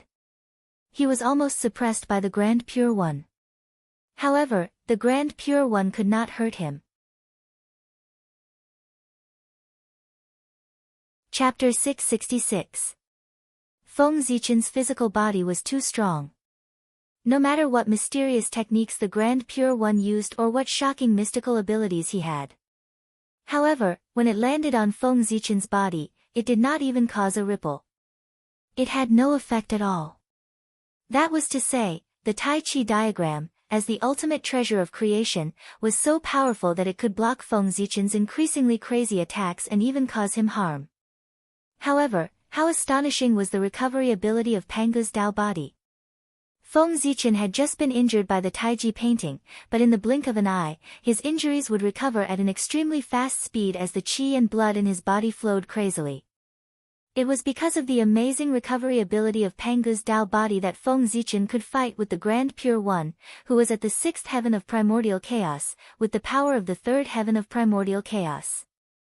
In fact, he slowly reversed the situation. After realizing that the Taiji painting could not cause fatal damage to him, Feng Zichen gave up on defense and launched the most ferocious attack on the Grand Pure One. It could be said that every move was a life-and-death attack. Under such a desperate attack, Feng Zichen gradually turned the situation around. From being suppressed by the Grand Pure One previously, he was completely suppressing the Grand Pure One. Boom! Boom! Boom! after fighting with the Chaos Fiend God for countless years in the spiritual world, Feng Zichen's mystical abilities had long been polished to an extremely high realm. It could be said that it had gone deep into his bones and turned his mystical abilities into instincts. Every punch, every kick, even a strand of hair and a gaze were all incomparably powerful mystical abilities.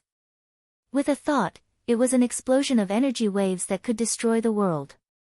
Under Feng Zichen's attack, the chaos outside the sky boiled as if it could not withstand the power and was about to collapse. Even someone as strong as the Grand Pure One, who was known as the #1 saint, was forced to retreat. Even the heaven-earth mystic Yellow Pagoda, which was known to have the best defense in the postnatal realm, was dimmed. Clearly, it had been severely injured. At that moment, the Grand Pure One looked like a lone boat in the storm under Feng Zichen's attack. He was in danger of capsizing at any time. But in reality, that was not the case. Although Feng Zichen had suppressed the Grand Pure One the entire time and seemed to have the upper hand, he knew his own situation very well. This situation could not be maintained for long. Completely abandoning defense and turning it into the strongest offensive, this move of his had, of course, temporarily gained the upper hand. However, doing so would consume a lot of energy, and he wouldn't be able to maintain it for long. Furthermore, as a heaven-opening cardinal treasure, the Tai Chi diagram was far more mysterious than other connate cardinal treasures. Even among chaos spiritual treasures, it was one of the best. Not to mention anything else, just the 10% merit of creation in the heaven-splitting treasure was enough to make them stand at the top of all the treasures in the untainted land. What kind of concept was 10% of the merit of creation? The three pure ones became the saints of heaven because they each had 10% of the merit of creation. Each of the three heaven-opening cardinal treasures had 10% of the merit of creation. That was their invincible foundation in the primordial world. Facing such a powerful treasure, no matter how strong Feng Zichen's body was, it was only comparable to a middle-grade connate cardinal treasure. How long could he last under the attack of the Tai Chi diagram? It could be said that, the current situation where Feng Zichen had the upper hand was just an illusion that he had risked his life to maintain. Once his strength was exhausted or his body reached its limit and he could not continue to resist the Tai Chi diagram, that would be the beginning of his defeat. Feng Zichen knew that, and so did the Grand Pure One. Therefore, in the face of Feng Zichen's crazy attacks, the Grand Pure One did not choose to resist them head-on. Instead, he chose to defend. With his realm that surpassed Feng Zichen's third firmament, it was enough for him to calmly block Feng Zichen's attacks. He was not very calm either. At the very least, he looked quite pathetic, but he did not suffer any injuries. Defense was the best way to deal with Feng Zichen at this moment. If he used the Tai Chi diagram to exhaust his Qi and blood, wouldn't he be at his mercy when his Qi and blood were exhausted? However, how could Feng Zichen let the Grand Pure One have his way? After fighting for so long, Feng Zichen was certain that unless he revealed his strength at the fifth firmament of primordial chaos, he would definitely not be a match for the Grand Pure One. However, it was not a life-and-death battle now. It was just a battle of emotions. It was not worth him revealing his trump card in advance. With that thought in mind, Feng Zichen decided to call a truce.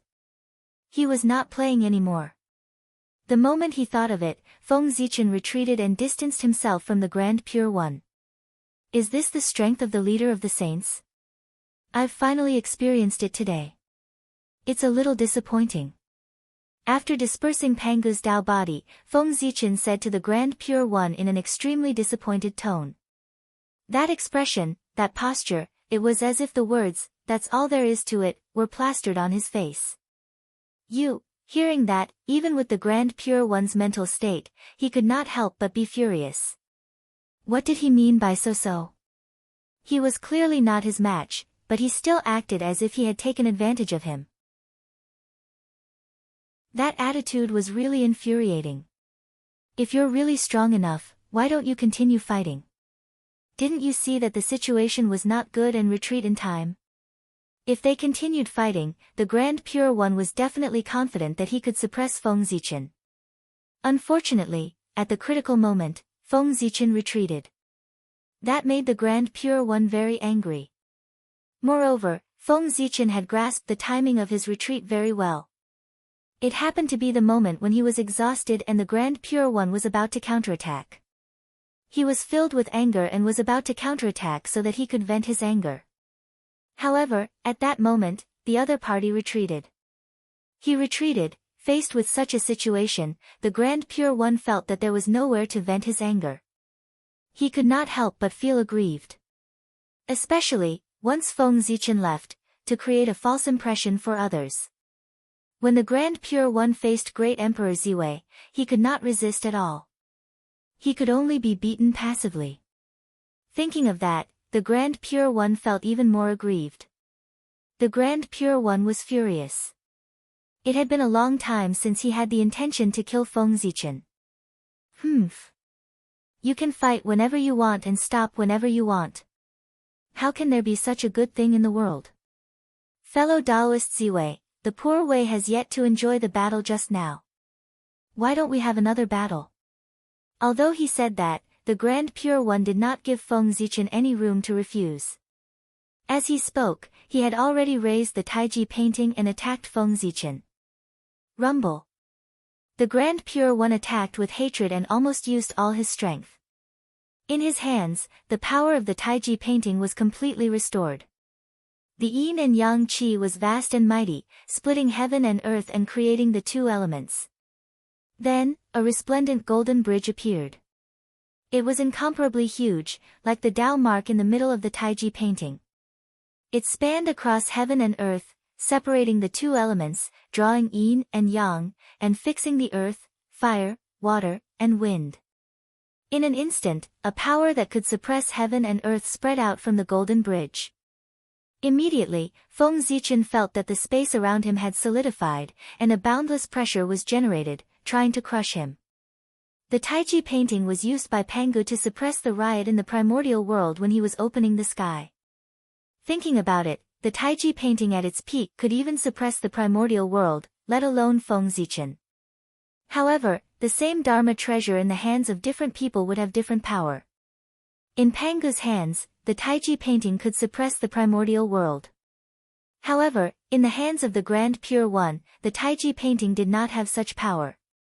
Although it was still very strong, it was not invincible. Zhouxing painting, rise.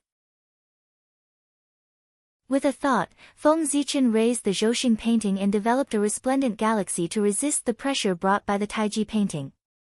Compared to before, the power of the Zhouxing painting was even stronger. It was vaguely showing signs of breaking through to a superior grade Khanate cardinal treasure. Destruction and establishment were not only useful to cultivators, but also to Dharma treasures. During the battle with the fiend ancestor Rahu, the Zhouxing painting was severely injured. After the battle ended, Feng Zichen placed it in the core of the boundless starry sky and used the power of the stars to repair its injuries. This recovery would take several million years.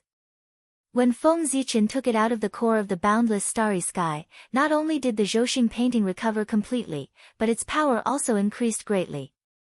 It was only a step away from forming the 48th Khanate divine restriction and becoming a superior grade Khanate cardinal treasure. Rumble. The golden bridge shook. A destructive power erupted, and the Khanate Tai Chi wantonly surged into the starry sky above Feng Zichen's head. Immediately, the stars exploded one after another, and the galaxy withered. The vast starry sky was on the verge of collapse. The Zhouxing painting was no match for the power of the Taiji painting. Not to mention that the Zhouxing painting was not a superior grade Khanate cardinal treasure. Even if it was, it would not be a match for the Taiji painting. After all, although the Taiji painting was called a Khanate cardinal treasure, its power far exceeded this level. Rumble. In the blink of an eye, the starry sky above Feng Zichen's head shattered and turned into the Zhouxing painting again, flying back into his hand. Without the obstruction of the starry sky, the power of the Taiji painting directly affected Feng Zichen's body. The terrifying pressure was about to crush him. However, Feng Zichen did not care about that. He did not unleash his true strength, nor did he use the Hongmeng Daozhong. He treated it as if it did not exist. That was because he was not fighting alone. He had an ally. Seeing that the golden bridge formed by the Taiji painting was about to press down on Feng Zichen's body, a huge cauldron with 4 feet and 2 handles suddenly appeared in the middle of the two. The aura that could suppress the universe erupted and resisted the golden bridge. The supreme grade Khanate cardinal treasure, the cosmic cauldron. Nuwa had finally attacked. Eldest senior brother, please stop. A faint voice sounded. Nuwa leaped in front of the Grand Pure One and interrupted his next actions. Junior sister Nuwa, do you want to be enemies with the poor Wei too? Seeing Nuwa stop him, the Grand Pure One's expression turned cold as he asked in a low voice. As he spoke, the Heavenly Lord of Primordial Beginning and the Grand Master of Heaven also moved. With a flash, they arrived behind the Grand Pure One and faced Nuwa together. The 3 Pure Ones were indeed the 3 Pure Ones. Even though they did not attack, just standing together gave people endless pressure. The chaos was destroyed silently. In the blink of an eye, thousands of kilometers of chaos turned into nothingness. Everything showed the power of the 3 Pure Ones. It's not that the poor Wei wants to be enemies with senior brother, but the heavenly Tao doesn't allow it. Not to mention that the Chaos Fiend Celestial is eyeing the primordial world covetously and can invade at any time. Let's talk about the two of you. One is the Heavenly Tao Saint, and the other is the Paragon of Heaven and Earth. What would happen if you fought with your life and death here because of a momentary dispute? Nuwa shook her head and said in a low voice. However, her words were clearly not convincing. Hee hee. The Grand Pure One only sneered at that. He continued to activate the Taiji painting and charged towards Feng Zichen. A mere Nuwa, how could she shake his decision? Although she had expected it, the Grand Pure One really did not give her face. Nuwa was still so angry that her face turned pale. She immediately raised the cauldron of heaven and earth and collided with the Taiji painting. However, the moment she attacked, the Heavenly Lord of Primordial Beginning and the Grand Master of Heaven also attacked. Pangu's banner and the immortal vanquishing array appeared at the same time.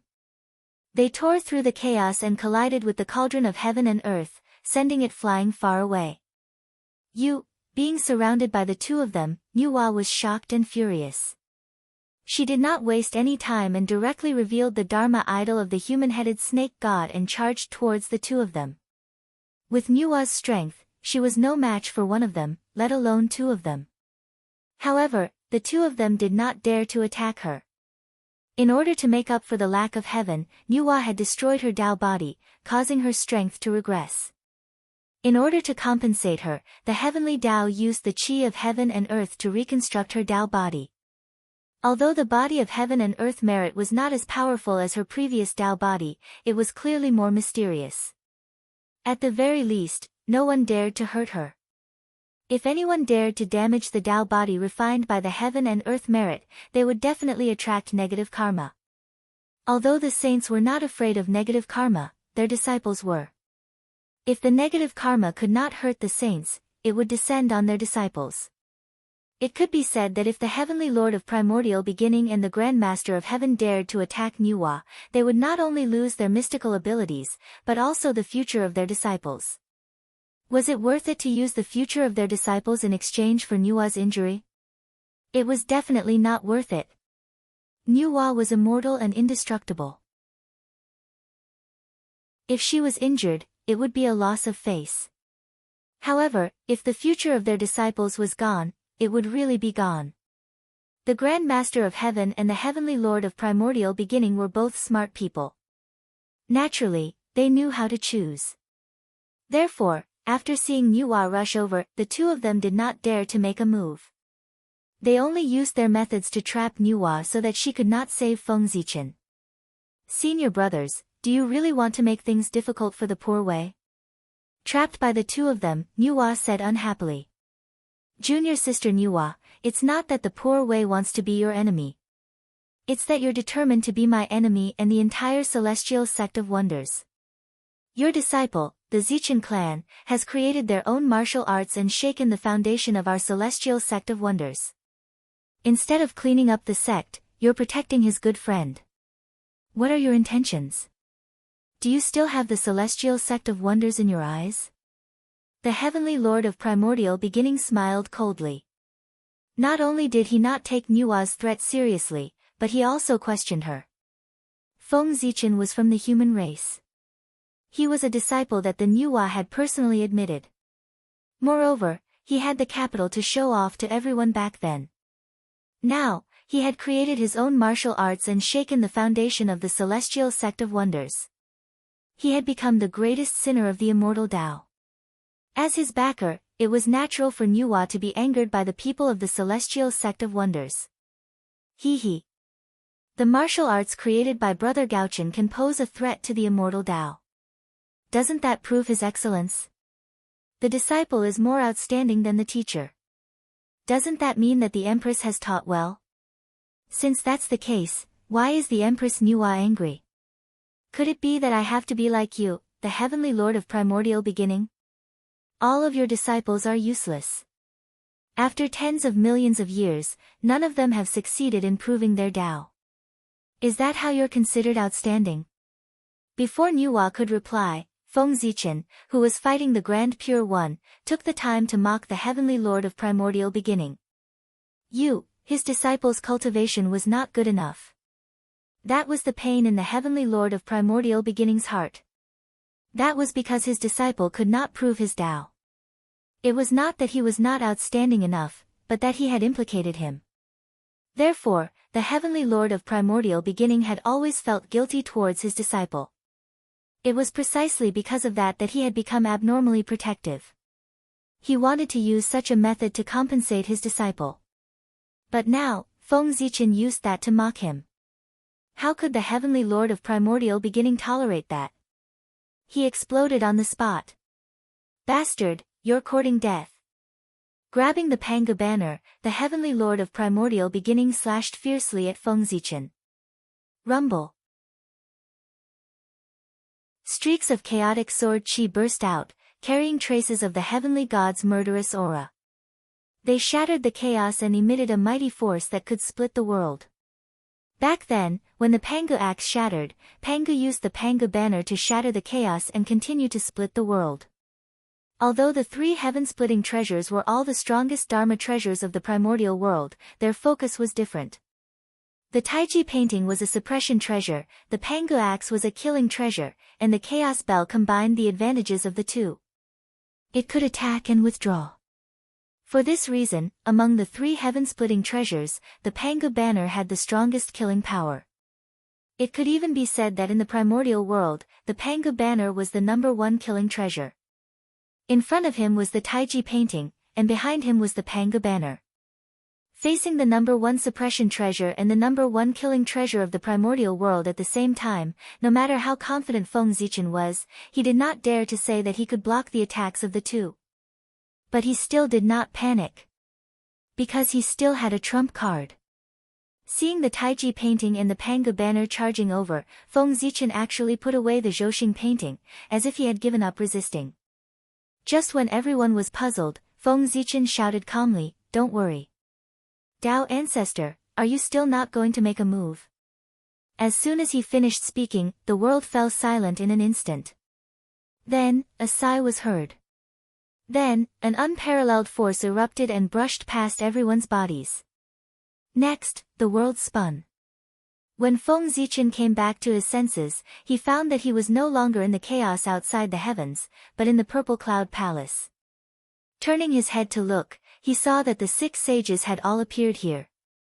Obviously, the Tao Ancestor had used a supreme method to teleport them from the chaos outside the heavens to this place. Hiss, thinking of this, Feng Zichen could not help but suck in a breath of cold air. Too powerful. The Tao Ancestor had probably reached the realm of the Wuji Daoyuo Jingxian. Otherwise, he would not have captured them so easily. One had to know that. When the Tao Ancestor made a move, they did not even notice it, let alone resist. If the difference in strength was not too great, such a situation would not have happened. Chapter 667. However, it was not like Feng Zichen had never seen a perfected primordial chaos existence. Back then, demon ancestor Luo Ho was at this realm. However, he definitely could not reach this level. If not, how could they have defeated demon ancestor Luo Ho back then? Since that was the case, then Dao ancestor Hongjuan's realm was self-evident. He must have surpassed the primordial chaos realm and reached the level of Wuji Daoyuo Jingxian. It was just that he did not know which level he had reached.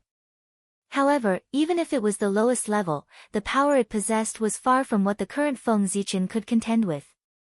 Just now, he had been captured by Dao ancestor Hongjun without any resistance. This was enough to prove this point. While feeling shocked, Feng Zichen could not help but look around to observe the performance of the other saints. However, what he saw in front of him were calm faces. However, the unconcealable shock in their eyes showed that they were not as calm as they appeared. Obviously, the strength displayed by Dao ancestor Hongjun had deeply shocked them. That was also true. After cultivating hard for countless years, they had finally reached the realm of saints. Moreover, they had achieved good results on this path. They had thought that they could reach the realm of Dao ancestor. But all of a sudden, he realized that the gap between them seemed to have become even bigger. Such an outcome was indeed a huge blow to the proud and arrogant saints. However, compared to the saints, Feng Zichen was much calmer. Because he had cultivated to the primordial chaos realm in a short period of time, he had developed the confidence of being invincible. Although Dao ancestor Hongjuan's realm was high, it was not unattainable. As long as he was given time, he would surpass him sooner or later. Feng Zichen was very confident about this. Once upon a time, saints were high and mighty figures in his eyes. But now, he had grown to the point where he was comparable to saints. Even among saints, there were only one or two people who were stronger than him. To be able to surpass saints. Naturally, he could surpass Dao ancestor Hongjun. Feng Zichen was no longer the human youth who struggled to survive in the past. He was now a well-deserved big shot in the untainted land. His every word and action could influence the general trend of the land and decide the rise and fall of countless races. It stood at the peak of the world. Ziwei greets Dao ancestor. Nuwa, Taiqing, greet master. Jieyin, Junti greets teacher. Suppressing the shock in their hearts, everyone stepped forward and bowed to Dao ancestor Hongjun. After that, everyone stood there with their heads lowered, waiting for Dao ancestor Hongjun's reprimand. As for what happened before, since Dao ancestor Hongjun had intervened, it was naturally over. That's right, Dao ancestor Hongjun was Feng Zichen's greatest trump card.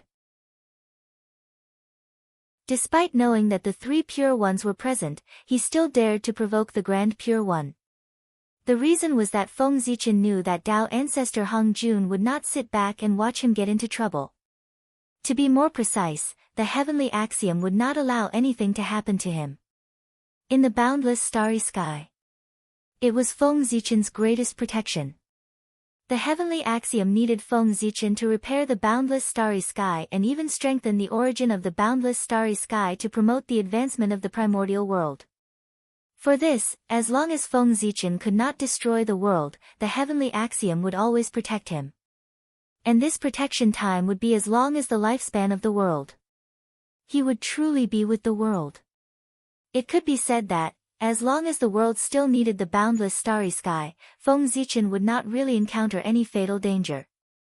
Even if he was besieged by the saints, he would still be able to turn the situation into a blessing. At most, he would be sealed in the boundless starry sky and could not come out. In a sense, Feng Zichen could be considered a different kind of saint. Under the protection of the heavenly axiom, he could already be like a saint and achieve immortality in the true sense of the primordial world. What he lacked was to mobilize the authority of the heavenly axiom. However, as the supreme being of heaven and earth, how could Feng Zichen lack the authority of the heavenly axiom? Even if he was not as good as a saint, it would not be that bad. Therefore, the saint did not have much of an advantage in front of him. That was not right either, at the very least, the vast sea of knowledge that the saint had accumulated over the countless years was what Feng Zichen lacked. Sigh. You are also existences that have achieved the Tao. It's not appropriate to reprimand you like before. Therefore, the poor Wei will not say much today to avoid annoying people. However, I have something to remind you. I hope you will keep it in your hearts. In the future, when you attack, can you first consider whether the primordial world and the endless living beings can withstand your torment? Tao ancestor Hung Jun's words were not heavy, but in everyone's ears, they were like a thunderclap. They were so frightened that they hurriedly stood up and said that they did not dare. All right. They are all figures like Saint Tao masters. How can they lose their composure in front of the poor Wei? Get up. Tao ancestor Hung Jun waved his sleeve, causing a gust of wind. Immediately, everyone felt a supreme force, causing them to be unable to bow. They could not help but be incomparably shocked. Thank you, master, teacher. Once again feeling the power of Tao ancestor Hung Jun, everyone did not dare to be rash. They hurriedly returned to their original positions and waited for the Tao ancestor's instructions. All right. It's been hard on you all these years. Since all of you are here, and the poor Wei has recently made a breakthrough in her cultivation, I'll tell you about the path after primordial chaos. Perhaps it was because of the breakthrough in his cultivation, or perhaps it was because everyone had worked hard to guard the chaos outside the sky for so many years. In short, Tao ancestor Hung Jun was very happy and had the idea of preaching to everyone. Thank you, master, teacher. Hearing this, everyone was overjoyed. What kind of realm was Tao ancestor Hung Jun? He had already surpassed primordial chaos and reached the level of Wuji Daoyuo Jingxian. For such an expert to preach to them and elaborate on the cultivation path of the primordial chaos realm, it could be said to be a shocking opportunity. If they could comprehend something from it, it would save them a lot of detours and a lot of time. In that case, how could everyone not be happy? Perhaps, the opportunity to advance further should be here. Not to mention how the Tao ancestor preached in the Purple Cloud Palace, after Feng Zichen passed down the martial path, chaos gradually appeared in the primordial world. And this was inseparable from martial arts. What was martial arts? Some people said that it was to stop the spear for martial arts, some people said that it was to use the spear for martial arts. However, whether it was to stop the spear or to use the spear, they both had the meaning of fighting. Martial meant fighting. And with fighting, there would be chaos. Therefore, due to the gradual rise of martial arts experts often broke out into great battles. Moreover, there were many troubles caused by martial arts battles in various places, causing chaos in the primordial world to gradually appear. Logically speaking, even if martial artists liked to fight, the human emperor ruled the primordial world and ordered all races. He should be able to control the situation. Moreover, no matter how bad he was, he should have the ability to suppress the chaotic situation within a certain range and not affect the entire primordial world. However, right under the nose of the human emperor, the chaos in the primordial world quickly spread to the entire primordial world with an irresistible force. As a result, the human emperor completely lost the ability to control the situation. By the time he came back to his senses and comforted the good people, the situation in the entire primordial world had already become a mess. The various races attacked each other and the war was endless. Many races took advantage of the chaos in the primordial world to target the heavenly cycle temple, causing the war to further worsen. There were also many powerful beasts that were unknown, extinct, or only existed in legends. They suddenly appeared out of nowhere and scattered all over the primordial world, causing chaos one after another. These chaos broke out almost at the same time. It was precisely because of this that the peace that had lasted for millions of years in the primordial world was suddenly broken and it fell into chaos again. And these things happened so together, of course, it could not be a coincidence. All of this was secretly pushed by someone. And the origins of the people who were secretly pushing all of this were a little complicated. There were great masters from the celestial sect of wonders, and there were also great masters from ancient races. In short, ever since the human race became the protagonist of the world, there were too many people who were jealous of the human race. There were too many people who wanted to take a share of the human race's destiny. If the human race had been developing steadily, they might not have been able to do anything to the human race. However, after the birth of martial arts, the celestial sect of wonders was furious and wanted to teach the human race a lesson. At the same time, they also used this as an excuse to restrict the development of the human race, lest their strength become too strong and exceed their control. The thoughts of the great masters of the celestial sect of wonders were very simple. If they could not deal with Feng Zichen, could they not deal with the human race? Therefore, a series of conspiracies against the human race soon appeared in the primordial world.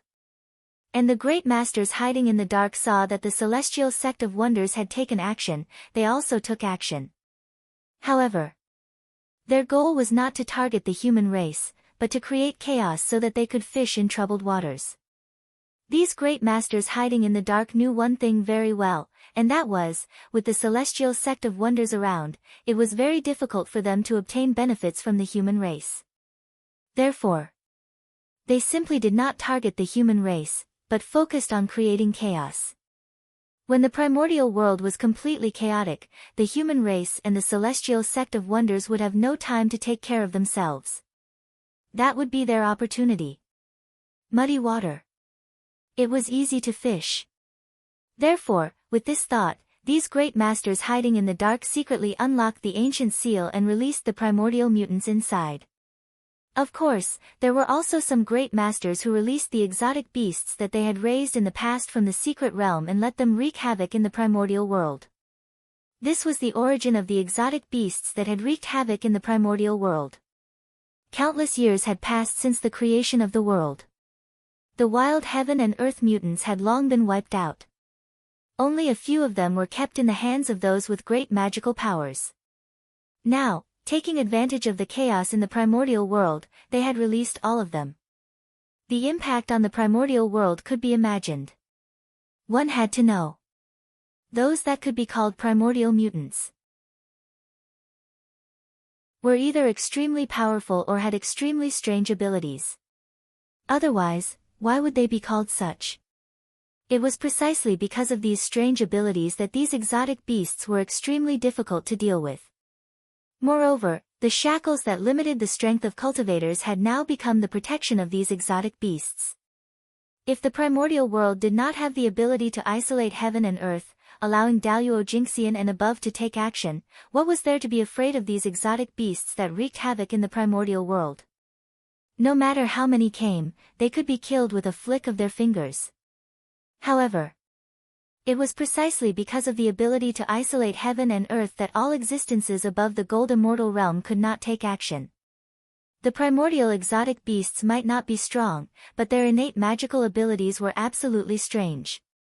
With only the cultivation of a gold immortal, how difficult would it be to suppress and kill them?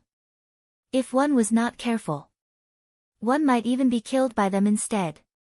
Moreover, these exotic beasts were not the most terrifying. They were just scabies. Although they were a little troublesome, they could still be solved with some time. The truly troublesome ones were the heaven and earth mutants that had walked out of the ancient seal. The fact that the ancient seniors had sealed them instead of killing them was enough to show how troublesome they were. If they could kill them, they would have done so long ago. They would not have spent too much effort to seal them and leave behind a huge hidden danger in the future. The reason why they did not kill them was very simple. It was because the seniors could not kill them, so they had no choice but to seal them. When it came to the origin of the heaven and earth mutants, they were also extraordinary existences. At the beginning of the world, when all living things were born, the primordial world was far from as perfect as it was today. There were all kinds of flaws in the operation of the rules of heaven and earth. It was because of the existence of these flaws that those heaven and earth mutants were born. They were formed from the flaws of heaven and earth, therefore, their abilities were unpredictable and impossible to guard against. Moreover, because they were related to heaven and earth, they could be said to be immortal and indestructible existences. They had no realm and could not cultivate, but they could obtain power by breaking the rules. The more rules the heaven and earth mutants destroyed, the more terrifying their power would be. The strongest existence among them could even be compared to a quasi-saint. Their existence was the bug of the primordial world. It was simply unsolvable. In the primordial era, these heaven and earth mutants wantonly broke the rules and finally angered the strongest of the primordial world at that time. They were jointly besieged by the innate saints and innate ferocious beasts. In the face of such powerful two sides, the heaven and earth mutants were naturally no match for them and were beaten back. However, they had the ability to be immortal and indestructible. No matter how the innate ferocious beasts and innate saints tried their best, they could not kill them. In desperation, these ancient-era experts could only seal them to prevent them from continuing to break the rules of the primordial world. However, they did not expect that after countless years, in order to seek their own interests, some of the ancient-era experts secretly opened the seal and released those heaven and earth mutants, taking the initiative to let them wreak havoc in the primordial world. This action was really hateful. After being sealed for countless years, the strength of those heaven and earth mutants could be said to have fallen to the freezing point. From the level of Daluo Jinxian, they had fallen to the level of a gold immortal. However, since they were heaven and earth mutants, their physical bodies were definitely not weak. They could even be said to be extremely strong, not much weaker than the innate ferocious beasts. These heaven and earth mutants had such strong physical bodies. Even if their strength had fallen, they were still not something that those gold immortal cultivators could resist.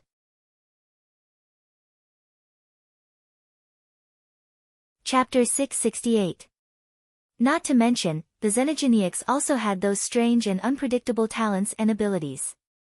Therefore, with these mutants around, it was hard for the Eldritch world to not be in chaos. Damned Xian sect. Damned immortal path. At this moment, in the Human Emperor Palace, the current human emperor of the human race, Siwen Ming, Yu the Great, looked at the void in front of him with an ugly expression, cursing at the Xian sect. This was because his surroundings were covered in divine chains of order. They firmly trapped him within the emperor's palace, causing him to be unable to take a single step out of here. Without a doubt, this was the Xian sect's method. Although the divine chains of order did not have the slightest bit of immortal Dao aura, the heavenly energy on the divine chains exposed their origins. It was this heavenly energy that could trap the human emperor, Siwen Ming, who was comparable to a great perfection quasi-saint, in the human emperor palace, unable to move. In the Eldritch world, other than the Xian sect's immortal path, which other force could control such powerful heavenly energy? The answer was none. The end of the immortal path was the heavenly path. The original intent of the immortal path was a description of the heavenly path. With the strength of the human race's fate, only the Xian sect could restrict the human emperor's movements. One had to know that the most terrifying thing about the Xian sect was not their long fate, but the fact that they had the largest number of great mediums in the Eldritch world.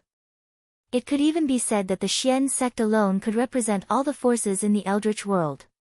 In front of this force, the human race, as the main character of the world, could not fight against it.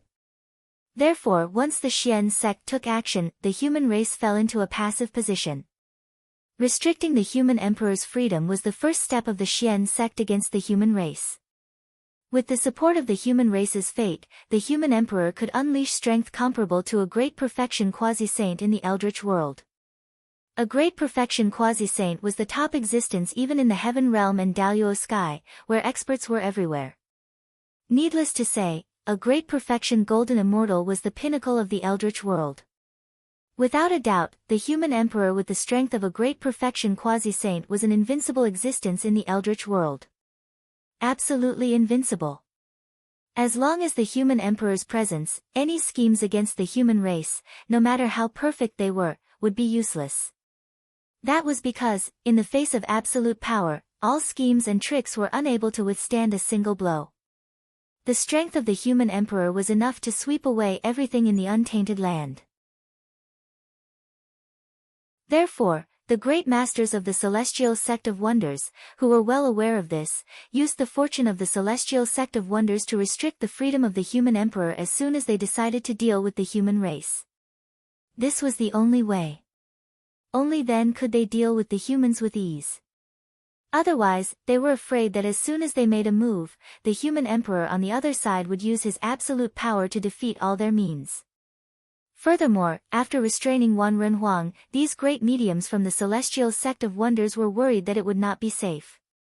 Then, they restrained the 9 supremes of the human race, Daluo Jingxian. The 9 Daluo Jingxian were ministers who assisted the human emperor. With the blessing of the luck of the human race, they were qualified to display strength beyond that of a gold immortal in the primitive world. The significance of its existence was similar to that of the 9 great kings of the ancient human tribe. It was a means for the human emperor to rule the untainted land. They were the mainstay of the human race. They were also a means for the human race to maintain stability.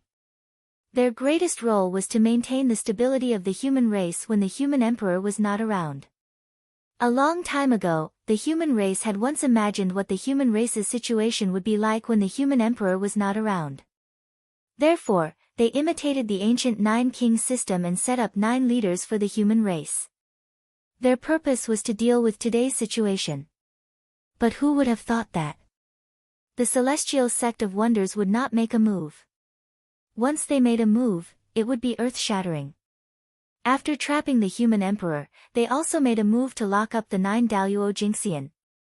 It made the human race's preventive measures a complete joke. And this was the main reason for the chaos of the primitive world. With the vastness of the primitive world, without the suppression of a peerless expert, how could a few dozen Tai Jingxian-level existences control the situation? It would be strange if nothing happened. Open for me. In the human emperor palace, Si Wenming was naturally unwilling to be trapped here. He tried his best to activate Xin Hua, trying to break through the divine chains of order to regain his freedom. But unfortunately, the foundation of the human race was still a little shallow. How could it be compared to the Celestial Sect of Wonders that controlled the primitive world? Therefore, no matter how hard he tried, other than expanding his range of activities, there was no other effect. In the heavenly court, the North Star Emperor naturally noticed the abnormality of the human race at the first moment, but he did not make a move. Because just as he was about to make a move, he suddenly frowned. He sensed that outside the heavenly realm, there were hundreds of extremely powerful auras that firmly locked onto him. Without a doubt, as long as he dared to help the human race, what greeted him would be the joint attack of hundreds of great mediums. If it was a one-on-one battle, no matter how many great mediums came, the North Star Emperor would not be afraid. He could suppress them with a flip of his hand. But 1 against hundreds? Then he would have to think twice. Perhaps, he would not be able to win. Moreover, even if his skills were better and he was lucky enough to win, the price he would have to pay would be unimaginable. Therefore, the North Star Emperor hesitated for a moment and slowly put down his right hand that he had stretched out. He could not make a move. Of course, if he could not make a move, then the hundreds of great mediums outside who were monitoring him could not make a move either. According to this calculation, if he were to drag out 100, he would not be at a disadvantage. It could even be said that he had made a profit. Good fellow. Hundreds of great mediums. The Celestial Sect of Wonders is really willing to spend money. Sighing secretly, the North Star Emperor shook his head and said. He really did not expect the Celestial Sect of Wonders to mobilize such a large force to deal with him. This really made people feel overwhelmed by favor from their superiors. In order to deal with me, fellow Taoists, you have really put in a lot of effort. It must not have been easy to gather so many fellow Taoists. The North Star Emperor calmed his mind and said in a clear voice. In his perception, the origins of the great divine masters who surrounded him outside were extremely complicated. Not only were there people from the Celestial Sect of Wonders, but there were also many unfamiliar auras. The ancient Taoist charm that was inadvertently revealed made one's heart palpitate. Strong. Absolutely ridiculously strong. The strength of the experts who came from the ancient era was definitely stronger than that of the great mediums from the celestial sect of wonders. This did not mean that the great mediums of the celestial sect of wonders were not as talented as them, but that their experiences were different. In the ancient era, Daluo Jingxian should have been the end of the great Tao, the end of the cultivators. However, there were always some amazing existences who were unwilling to accept this. With their great wisdom and courage, they opened up another major realm after the golden immortal of the great firmament. That was a brand new realm, similar to the quasi-saint realm, but completely different. However, there was no doubt that it was a power that surpassed Daluo Jingxian. At that time, there was no such thing as a quasi-saint. Therefore, they were respectfully called Supremes by the innate saints at that time. Supremes Daluo. The Supremes of Daluo Jingxian, and also the Supremes of the primordial world. Tao ancestor Hung Jun was once such a figure, demon ancestor Luo Ho was also once such a figure, ancestral dragon, phoenix ancestor, and the other innate sacred beasts of the five elements, and even Wang Shu were also once such figures. They were all the Supremes of the ancient era. Even if such an existence did not achieve the Tao, with their courage to open their own Tao, it was enough for them to have the strength comparable to primordial Daluo Jingxian in advance. Unlike primordial Daluo Jingxian, but better than primordial Daluo Jingxian, they were existences like them. After all, their foundation was too deep. This kind of existence, if they did not achieve the Tao, they would be fine. Once they achieved the Tao, they could be said to have soared into the sky. They could not be described as simply at the early stage of primordial chaos.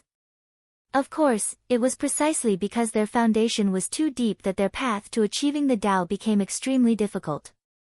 On this point, one could refer to the demon ancestor, Tao ancestor, and the five elements sacred beasts. Their path to achieving the Tao was not simple. That had triggered a battle that had almost destroyed the primordial world. Such a difficult path to achieving the Tao was absolutely difficult to achieve with ordinary methods. For this reason, they would have an idea, they would attack the destiny of the human race. The destiny of the human race was really too much. It occupied half of the entire primordial world. If they could get a little bit of it, then their path to achieving the Tao would be much easier. It was with this idea that these ancient supremes, who had entered a state of seclusion since the end of the ancient era, finally could not suppress the thoughts in their hearts. They appeared in the primordial world after a long time and caused this turmoil. Compared to achieving the Tao, so what if he had to sacrifice a little? As for the threat of the heaven and earth mutants, they had never taken it seriously. In the ancient era, when they were still weak, they could seal it.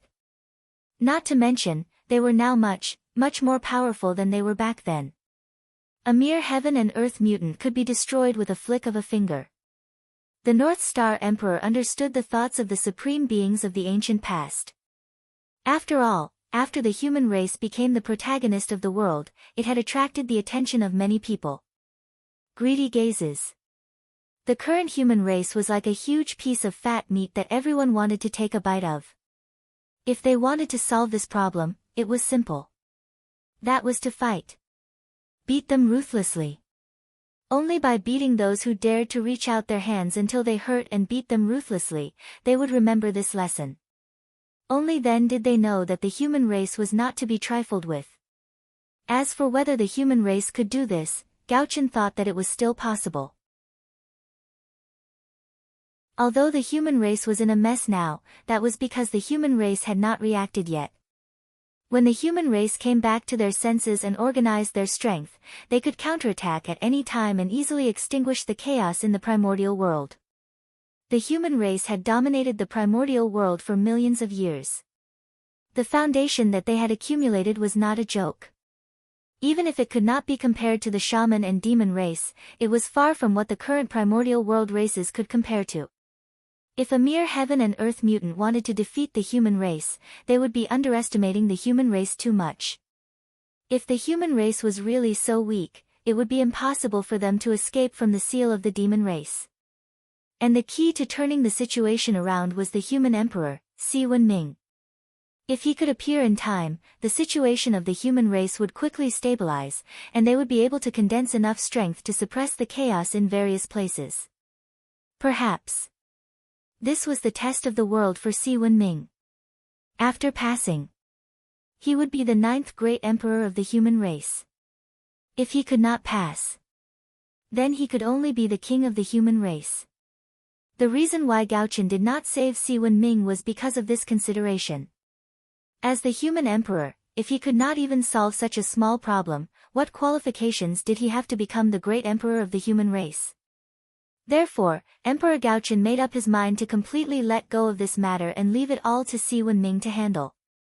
He believed that Si Wenming could solve these matters, and he also believed that the human race had the ability to overcome these difficulties. Otherwise, the human race would be too lousy.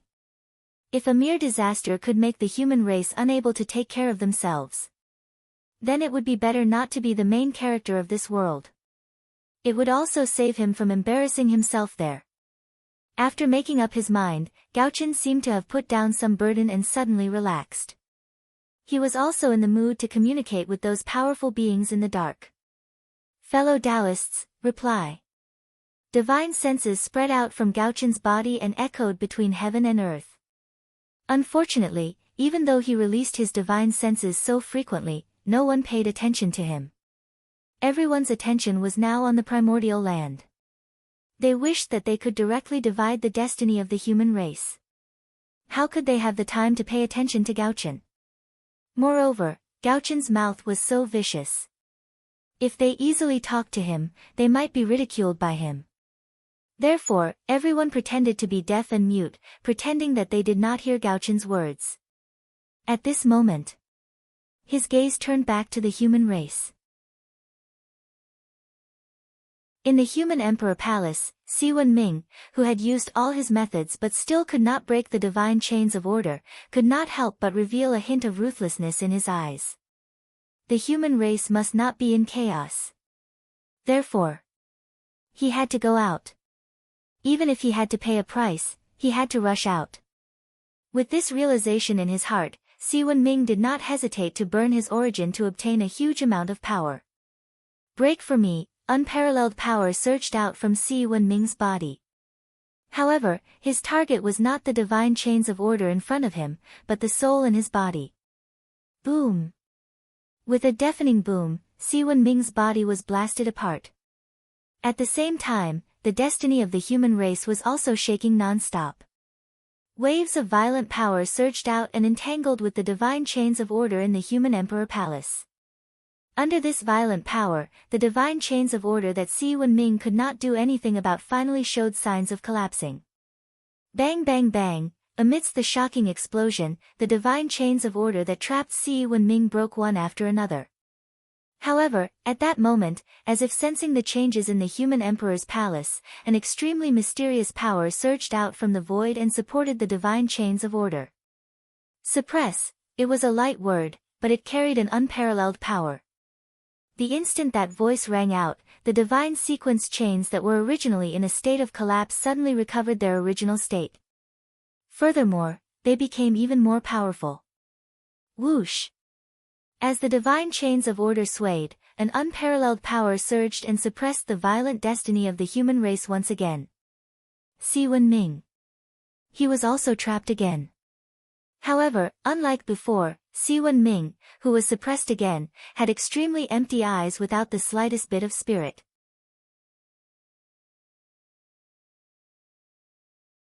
Chapter 669. This was the sign of his soul leaving his body. Obviously, Si Wenming had taken advantage of the time when the divine chains of order had collapsed and burned his origin as the price to escape a wisp of his soul. Although the consequence of doing so would greatly damage his cultivation, it was nothing compared to the stability of the human race. If his cultivation was lost, he could still cultivate it back. However, if the human race was finished, then it would really be finished. Outside the human emperor palace. As the void distorted, Si Wenming's blurry figure appeared. Ha! I've finally rushed out. Cough, cough, cough. looking at the human emperor palace behind him, Si Wenming could not help but smile. However, before he could be happy for long, his laughter was replaced by a violent cough. What was even more worrying was that as the cough sounded, Si Wenming's blurry figure became even more blurry. It was faintly discernible and showed signs of disappearing. Obviously, his situation was not good. That was also true. In order to rush out of the human emperor palace, he had paid too great a price. Not to mention that his origin had been burned to ashes, even his physical body had been severely injured. Moreover, when he rushed out of the human emperor palace, his soul had been weakened layer by layer by the divine chains of order and was already extremely weak. If not for the fact that he had been the human emperor for hundreds of thousands of years and had already condensed half of the imperial purple chi in his body, he would have been reduced to ashes by the divine chains of order. At this moment, I'm really too weak. Not to mention ruling the human race, I can't even walk in front of everyone. I'm afraid that before I can see everyone, my soul will not be able to hold on and will collapse on its own. Therefore, the most important thing now is to recover some of my strength and condense a physical body again. This way, I can appear in front of everyone. With a plan in mind, Si Wenming did not hesitate. He immediately summoned the last of his strength and escaped into the imperial ancestral temple near the human emperor palace. He had been careless. If he had known that the celestial sect of wonders would attack him, he would not have stayed in the human emperor palace. Instead, he would have chosen to stay in the imperial ancestral temple of the human race. After all, compared to the human emperor palace, the imperial ancestral temple was the most important place of the human race. Even if the human emperor palace was related to the two galactic cosmic light arrays of the primordial world and the human race, its status was far from being comparable to the imperial ancestral temple. The imperial ancestral temple. That was the place where humans worshipped their ancestors.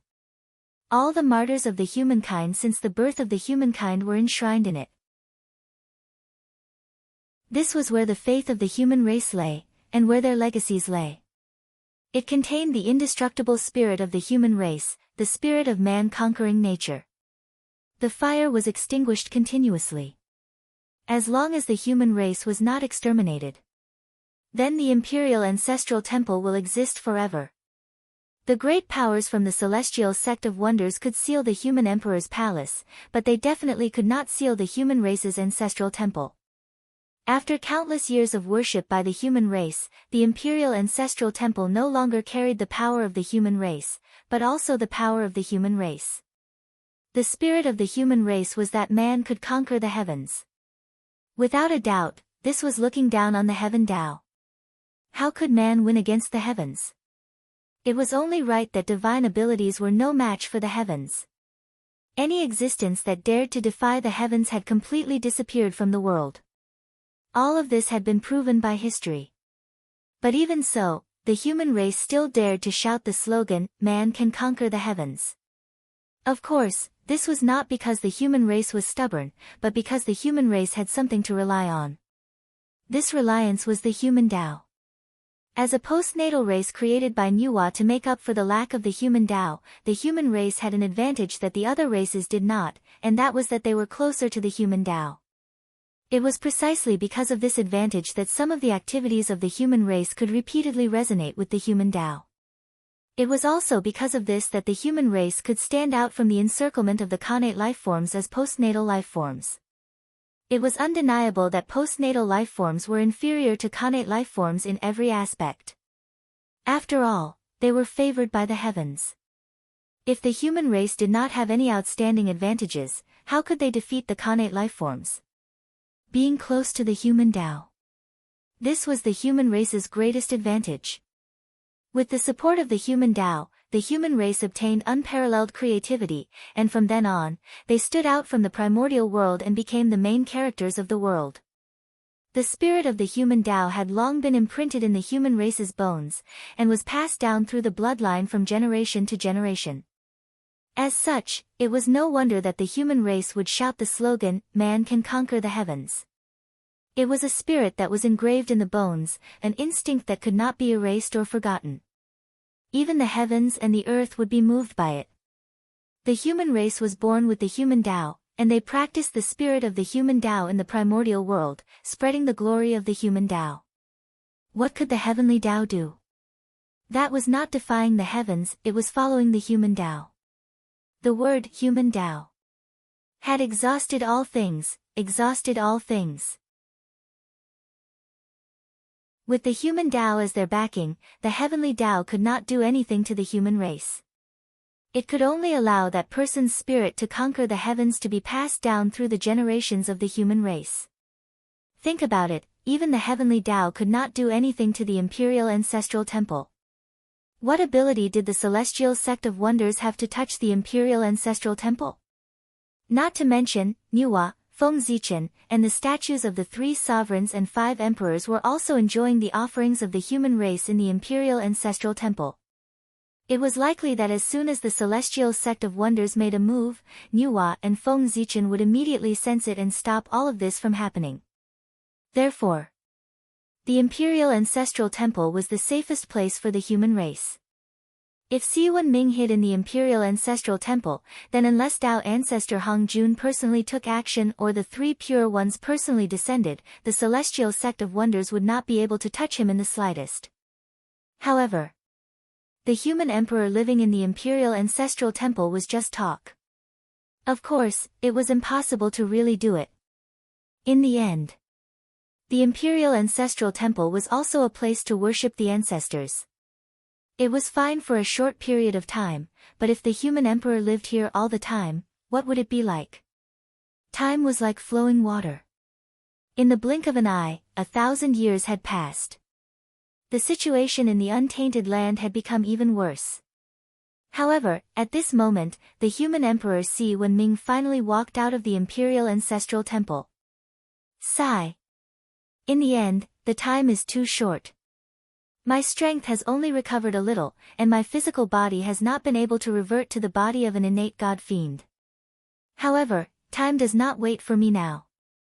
I can't care so much. Si Wenming, who walked out of the imperial ancestral temple, looked at his new body and could not help but sigh in disappointment.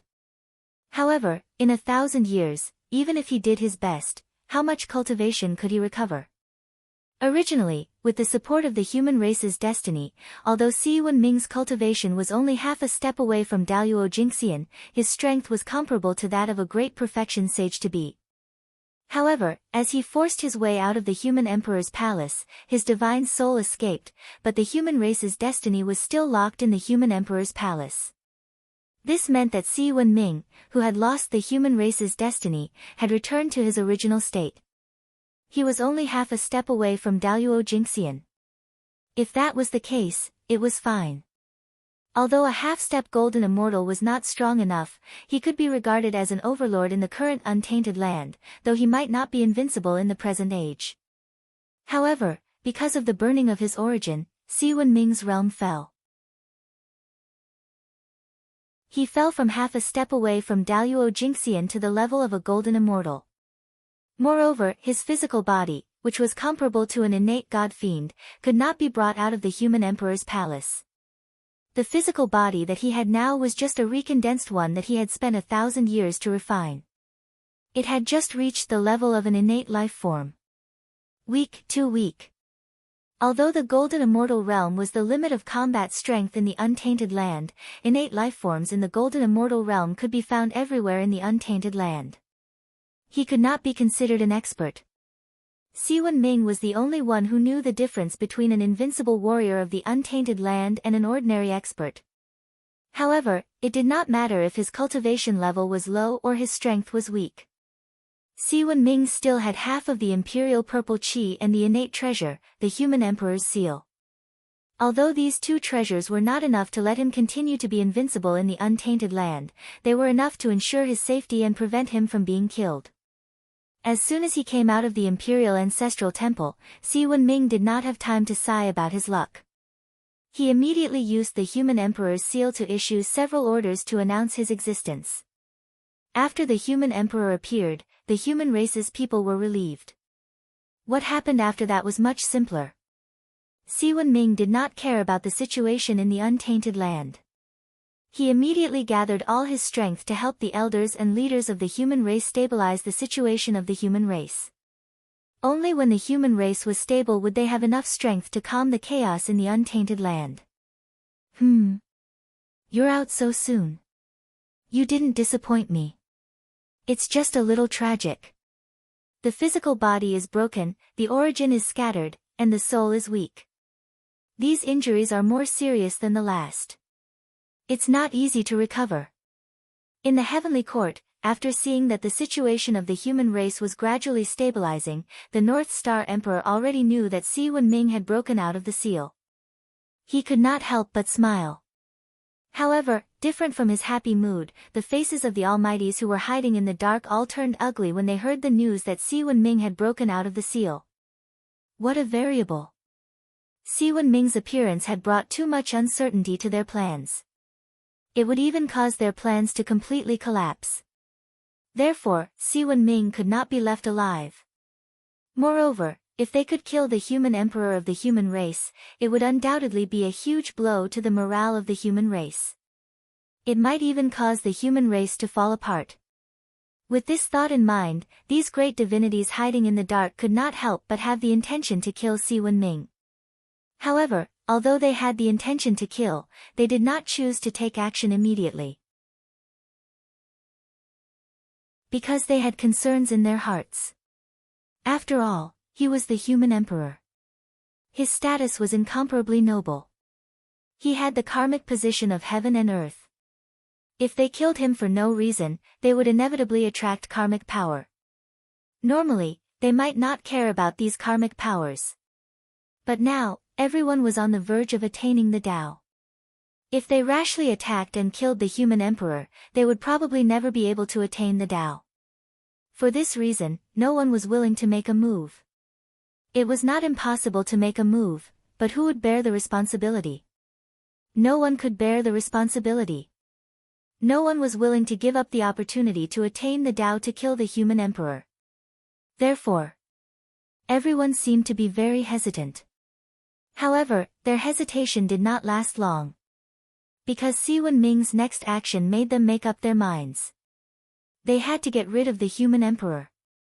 In less than 1,000 years, Si Wenming had stabilized the situation of the human race and integrated a large number of living forces to put into calming the chaos of the primordial world.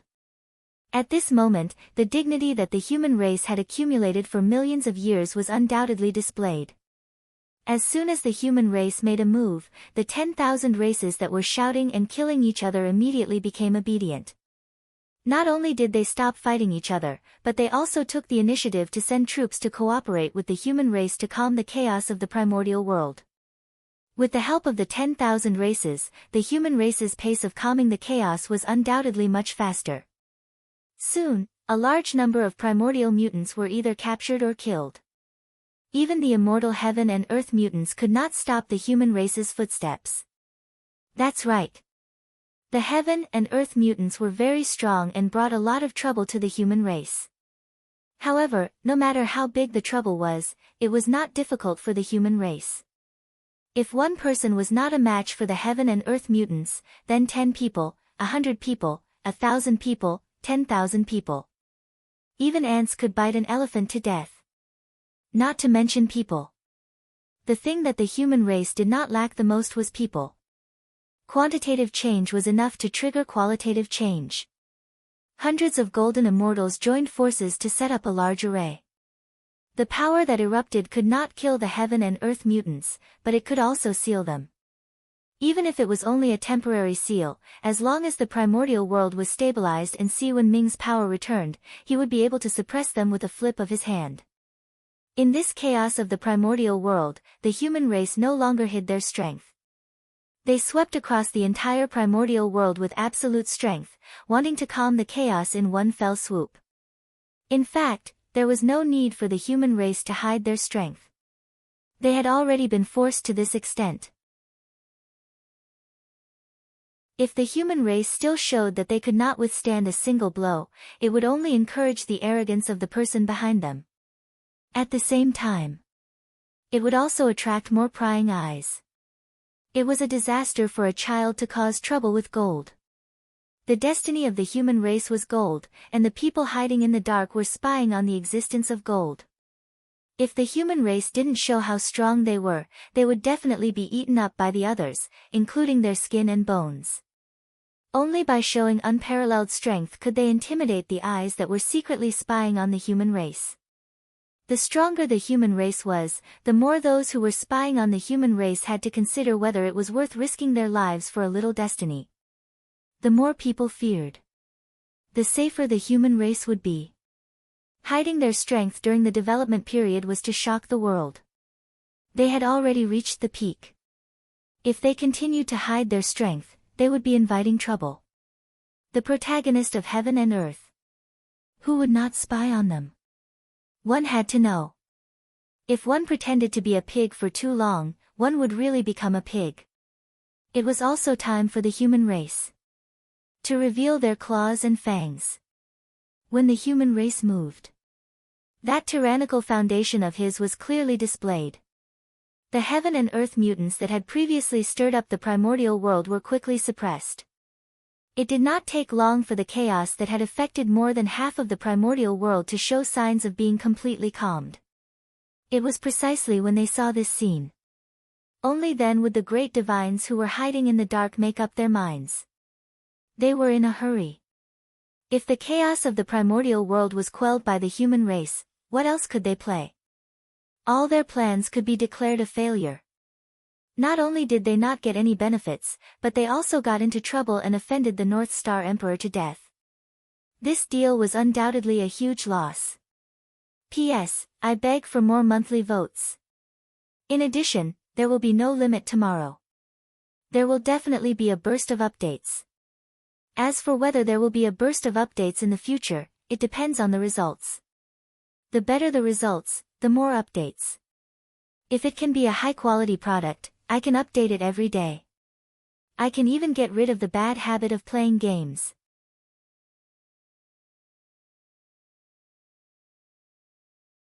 Chapter 670. Great practitioners were all shrewd people. They would never engage in a losing business.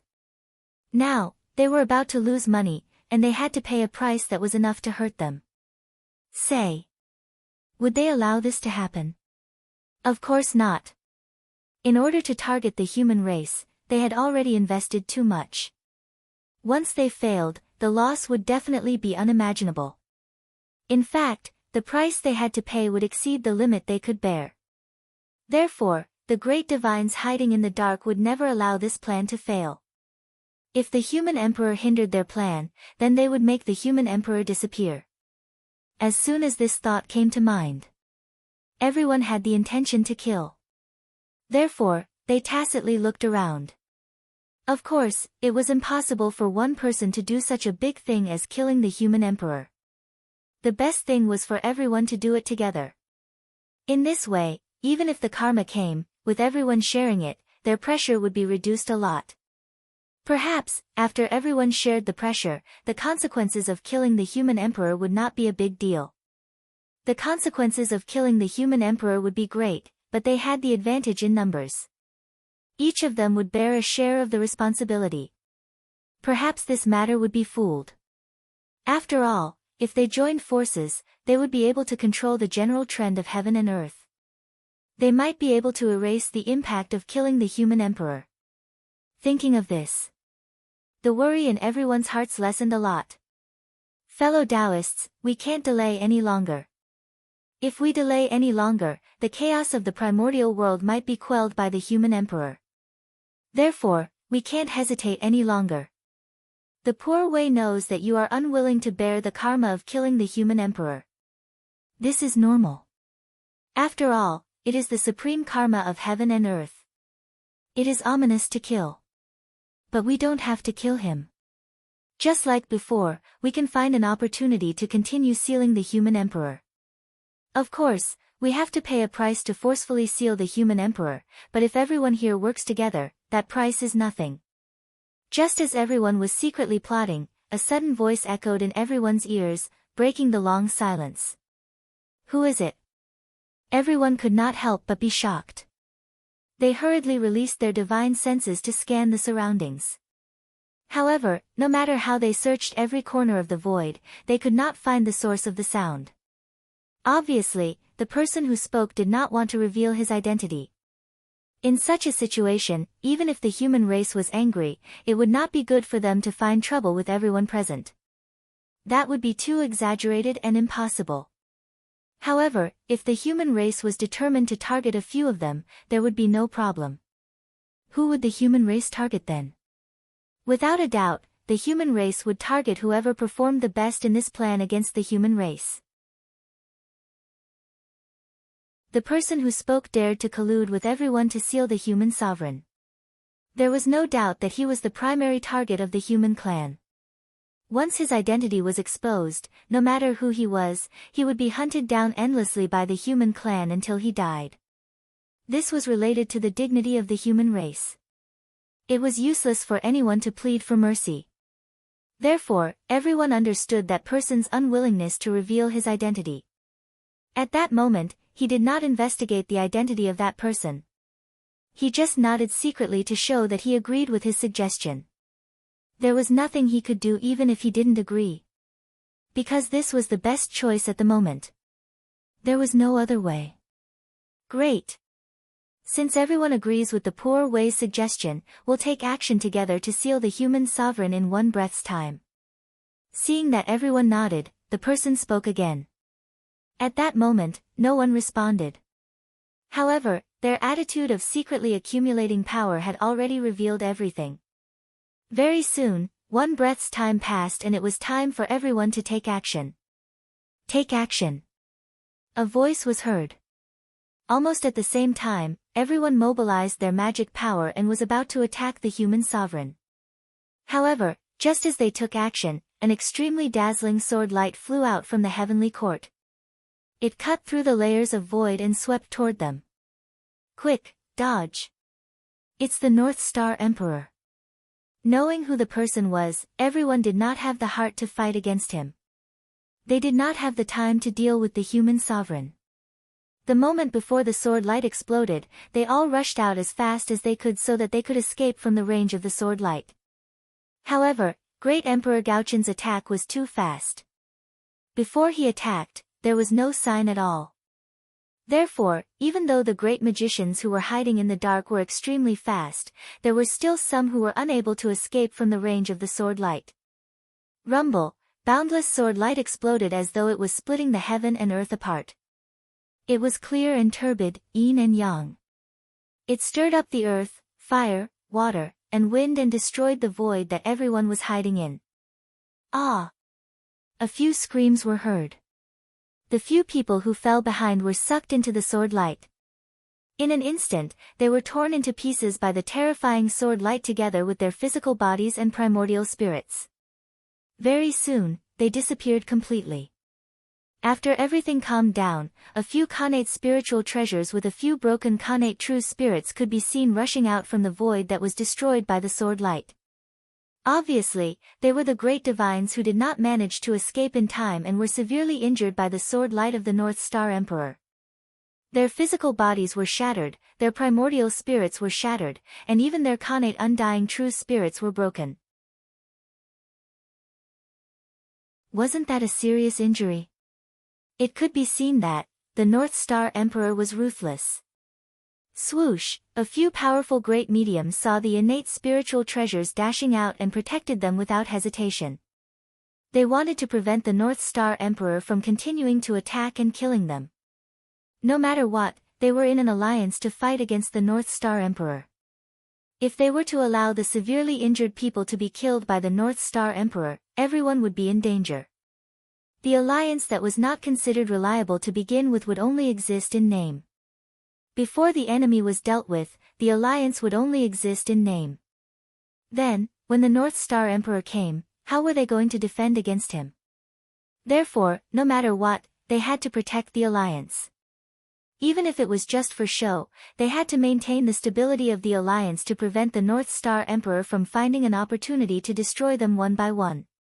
Protecting the injured allies was the first step, and it was also a necessary step. Sigh.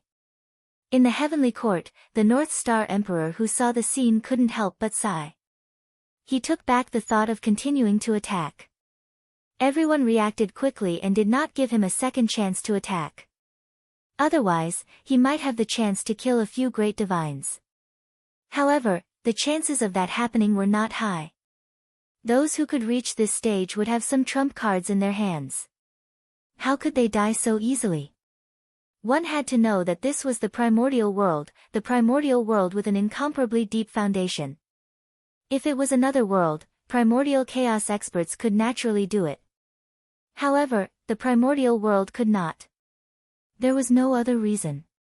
Its foundation was too deep. The primordial world was built on the corpses of a large number of chaos demon gods whose strength far exceeded the primordial chaos realm. This also created the primordial world's incomparably deep origin. For this reason, some special existences could always be born in the primordial world. These things could either save one's life or trick others. But without exception, these special existences were far more mysterious than one could imagine. They might have the ability to fight against primordial chaos experts. In short, with the strength of the primordial world, it was not strange for anything to be born. Therefore, as long as it was not a one-on-one situation. Even if the North Star Emperor was in existence on the level of primordial chaos Daluo Jinxian, he did not dare to say that he had the confidence to completely kill several great divines. They all hid too well. No matter how narcissistic the North Star Emperor was, he did not dare to guarantee that he was the only actor in the primordial world. Who knew, there might be others who acted better than him. If he was accidentally acted by others, it would be awkward. In particular, the North Star Emperor was certain that among the many great divines in the primordial world, there were definitely more than one saint. Perhaps, among the group of great divines in front of him, there might be a saint. Therefore, the North Star Emperor did not dare to go too far. If he accidentally forced the other party into a corner and fought to the death with him, he would be in big trouble. The means of a saint might not be weaker than him. They were figures who had existed since the creation of the world. Who knew how many treasures they had in their hands? Since they had already opened up their identities, they must have prepared a lot of good things for them. It was not impossible for them to temporarily possess the combat strength of a primordial chaos expert. It was because of this that the North Star Emperor decided to focus on stability. In the end, it was still because the human race was too weak. If the human race had 4 or 5 primordial chaos Daluo Jinxian, the North Star Emperor would not care about the identity of a saint. He would have long pushed them over. Fellow Taoists, don't you think it's too much? When the human emperor of our race was sealed, I did not make a move to save him. But now that the human emperor of our race has just broken the seal, you are in a hurry to make a move on him. Your table manners are really unsightly. After putting away the Zichin sword, the North Star Emperor mocked everyone. Your Majesty, you must be joking. The poor Wei and the others have no intention of making a move on the human emperor. They just want to help the human emperor when they see that the primordial world is in chaos. One of them laughed dryly and went forward to explain. Hee. Help? I think it's more of a hindrance. It seems that the primordial world is not chaotic enough. Are you planning to add more fuel to the fire? How could the North Star Emperor believe such nonsense? He continued to mock them. It's fine if your Majesty doesn't believe me. The poor Wei and the others just won't make a move. That person saw that the North Star Emperor's words were unpleasant. After laughing a few times, he stopped talking. So, the place fell into silence again. However, under this silence, there was an invisible undercurrent surging crazily. Fellow Taoists, it's already come to this. If you still have any tricks up your sleeves, don't hide them anymore. Hurry up and use them. Otherwise, after a period of time, the human race will completely pacify the primordial world. Then, all our previous efforts will be in vain. With the North Star Emperor around, it was no longer realistic to make a move on the human emperor. Everyone could not help but feel more anxious. Time waits for no one. To be honest, these powerful existences were also very depressed. As the saying goes, every dog has its day. However, they did not expect it to change so quickly. Previously, they worked together to stop the North Star Emperor from helping the human emperor. But now, the situation was completely reversed. It was the North Star Emperor's turn to stop them from making a move on the human emperor. Wasn't this retribution coming a little too quickly? Could this be the effect of the providence of the protagonist of heaven and earth? It made it difficult for the other forces to harm the human race. However, with so many forces working together, their providence should have suppressed the human race. After all, the providence of the human race was only half of the providence of all the races in the primordial world. It was not half of the entire primordial world's providence. With so many forces working together, what they mobilized was the providence of the blessed grotto heavens and the Khanate Tao providence. Whether it was the quality or quantity, it suppressed the human race. Therefore, the providence of the human race should not be so prosperous at this moment.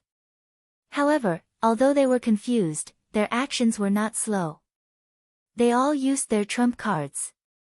They had already invested so much in the beginning. Now, they could no longer retreat.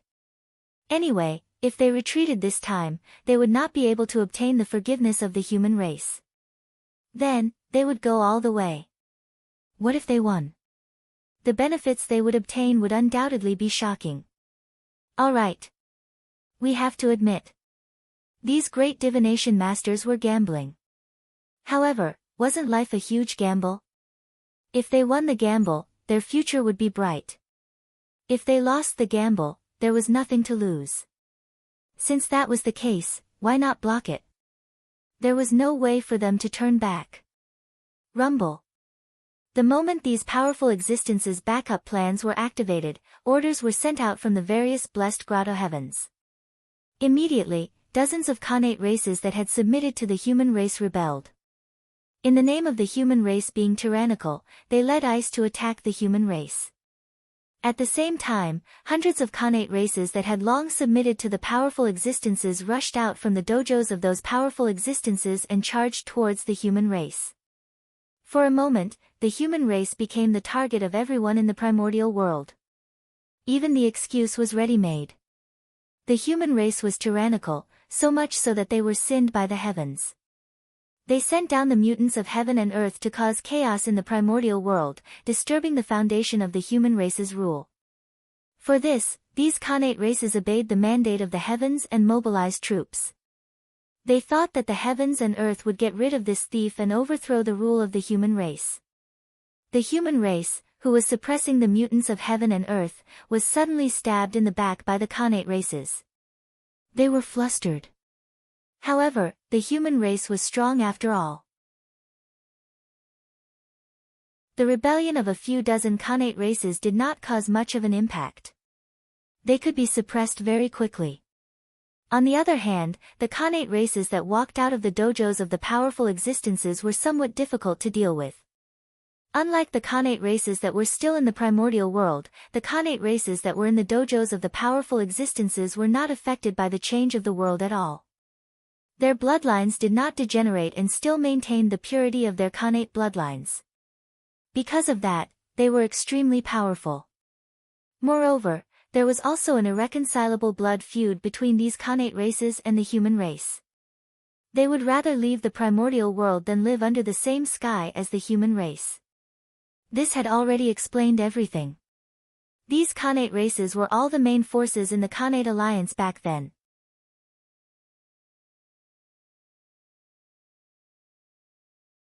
Chapter 671. What was the Khanate Alliance? It was an alliance formed by all the Khanate races in the primordial world in order to fight against the human race. It was also the predecessor of the primordial world's 10,000 races. In the great war between heaven and earth, they had fought countless battles with the human race. Blood could be said to have dyed the primordial world red. Although the Khanate alliance had received Fushi's favor during the disaster of the beasts, most of the Khanate races had chosen to bury the hatchet with the human race. However, there were still a small number of Khanate races who did not let go of their hatred for the human race. Instead, they chose to draw a line with the human race. These Khanate races were the main war faction of the Khanate Alliance. As the main war faction, they could be said to be the main force of the Khanate Alliance against the human race. They were at the forefront of every battle.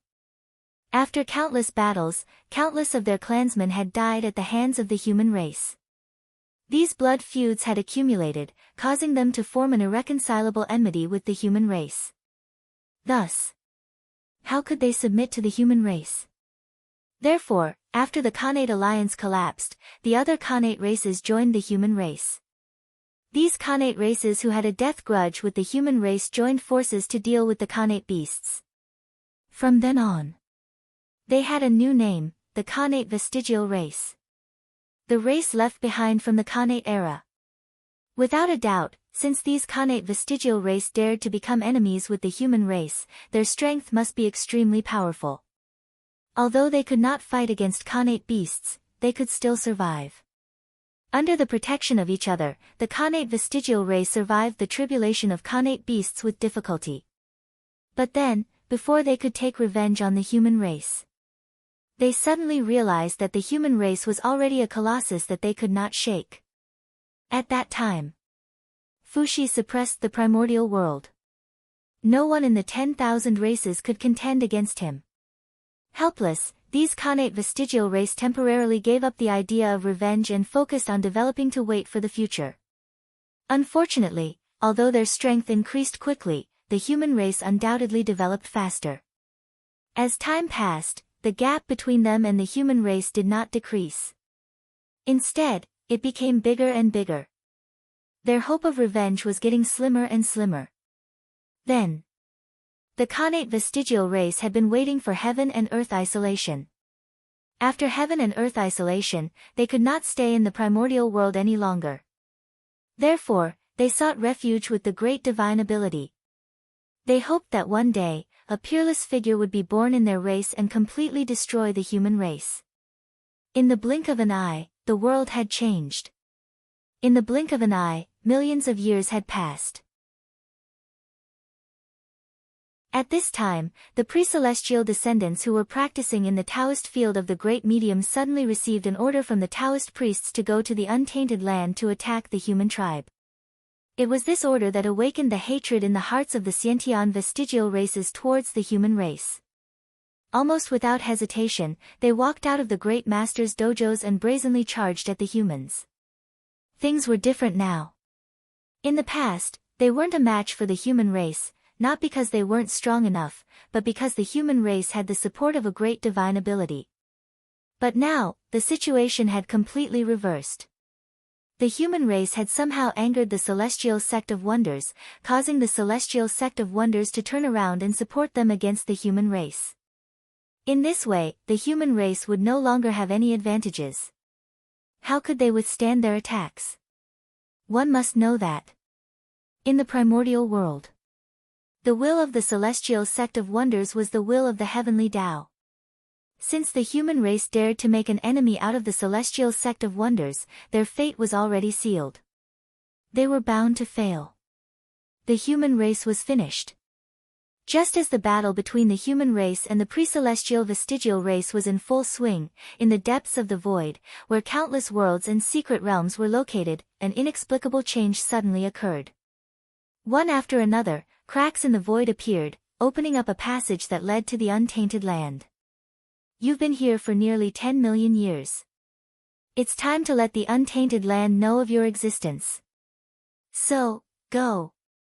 Go to the untainted land and fight with the human race.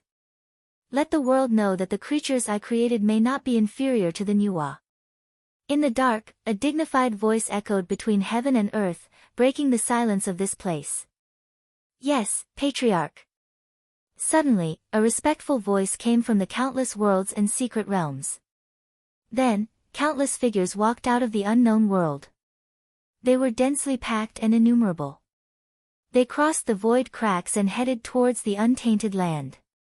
That was, postnatal lifeforms. That's right. These creatures that walked out of the unknown world, although their forms were strange, the aura they exuded was compatible with the untainted land. In fact, it faintly resonated with the postnatal chi. Without a doubt, this was the aura that belonged to postnatal lifeforms.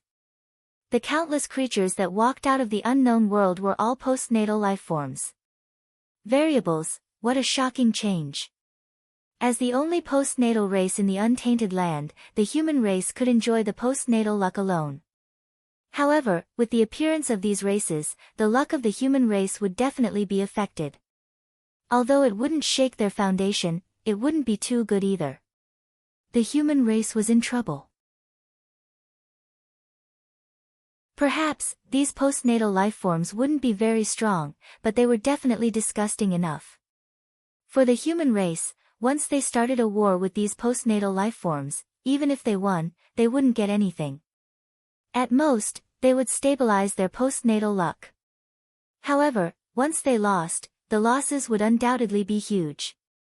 A portion of the postnatal luck that originally belonged to the human race would definitely be given to those postnatal lifeforms. There was no benefit in winning, but if they lost, they would suffer great losses. How could these postnatal lifeforms not be disgusting? The sudden appearance of these postnatal lifeforms was the biggest backup plan left behind by the great magicians of the celestial sect of wonders to deal with the human race. The prenatal vestigial race was just an appetizer. The postnatal lifeforms were the real trump card. As for the origin of these postnatal lifeforms, it was simple. They were nothing more than secretly created by the great magicians. Of course, the purpose of those great magicians creating these postnatal lifeforms was not to deal with the human race, but to seek merit and verify the path of Tao in exchange for an opportunity to take a step further. At that time, in the untainted land, goddess Nuwa first created humans and achieved Tao. After that, Taoist Mingi created the Azura clan in the Blood Sea and obtained a large amount of merit, so he took a step further. It was when they saw this scene that those great magicians couldn't help but have the idea of creating a postnatal race. There was no loss in trying. What if they succeeded? Even if they didn't take a step further like Mingi, as long as they could gain something, it wouldn't be a loss. It could even be a gain. If they could obtain some merit, that would be even better. With such thoughts in mind, the great magicians hid in the dark for a period of time and created all kinds of postnatal lifeforms for the untainted land.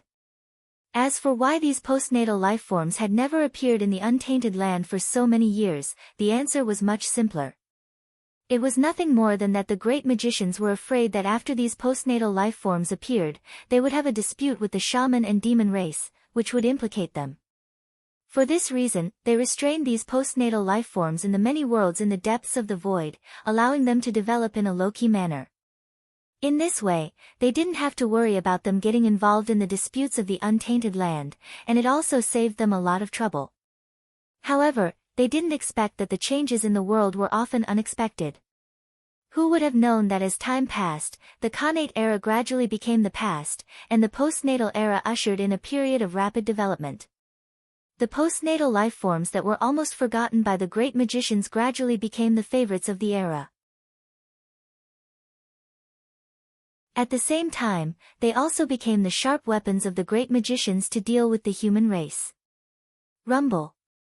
The moment those postnatal lifeforms stepped into the untainted land, the long river of destiny in the mysterious and unknown space immediately sensed it. The long river of destiny that represented the human race suddenly began to shake violently, and there was a faint trend of splitting. It looked unusually frightening. The moment the destiny of the human race changed, the few existences that were closely related to the human race sensed it almost at the same time. What? Why is the destiny of the human race in turmoil? In the heavenly court, the North Star Emperor couldn't help but frown. Then, he subconsciously glanced at the untainted land. In just an instant, he understood what had happened. In an instant, the North Star Emperor's face darkened, and it became abnormally ugly. Disgusting, it was really too disgusting.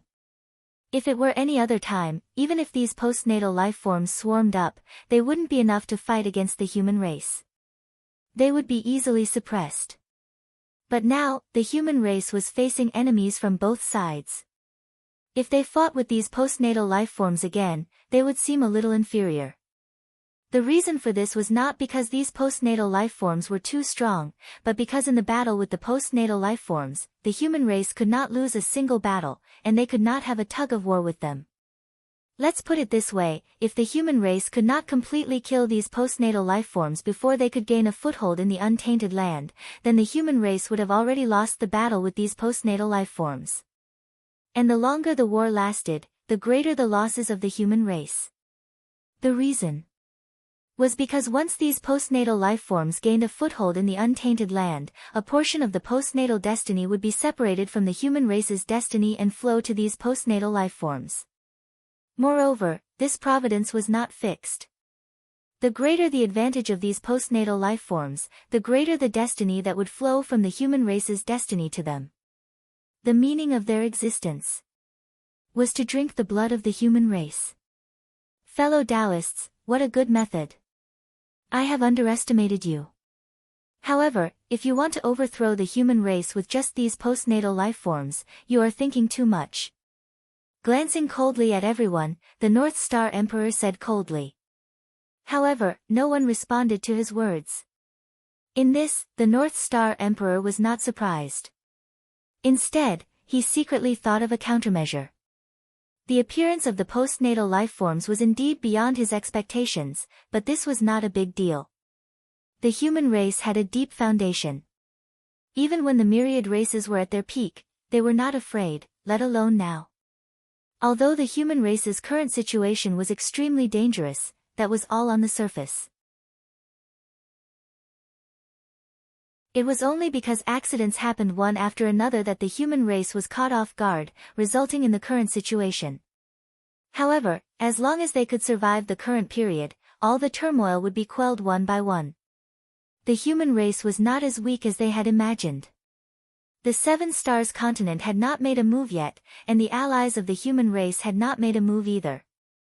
It could be seen that the true foundation of the human race had not been activated yet. This Feng Zichen knew. The great divinities also knew. Therefore, in order to deal with the human race, the great divinities definitely had some backup plans. In the untainted land, only the demon race and the shaman race could pose a threat to the human race. As an ally of the human race, the shaman race would not attack the human race, so only the demon race could do so. With a thought, the North Star Emperor thought of the final trump card of the great divinities, the demon race. If the demon race took advantage of the chaos to attack, they could indeed threaten the human race. One had to know. After the battle between the shaman and the demon race, although the demon race suffered a great loss and was almost completely wiped out, a portion of the demon race's strength was preserved. That was the North Sea demon race under Demon Master Kuan-Peng. Due to his bad relationship with Di Jun, Patriarch Kuan-Peng had always worked but not put in any effort in the heavenly court. For this reason, during the battle between the shaman and the demon race, only Patriarch Kuan-Peng of the entire North Sea demon race fought. Moreover, at the end of the battle, this fellow ran away with He Tu and Luo Shu when he saw that the situation was not good. He had really tricked Di Jun. However, although Patriarch Kuan-Peng's actions were despicable, it was precisely because of this that the North Sea demon race was able to preserve their strength and become a major force in the untainted land. Although the North Sea demon race was only a branch of the demon race, they might not be weaker than the current human race. Therefore, if the North Sea demon race attacked the human race would really be in danger.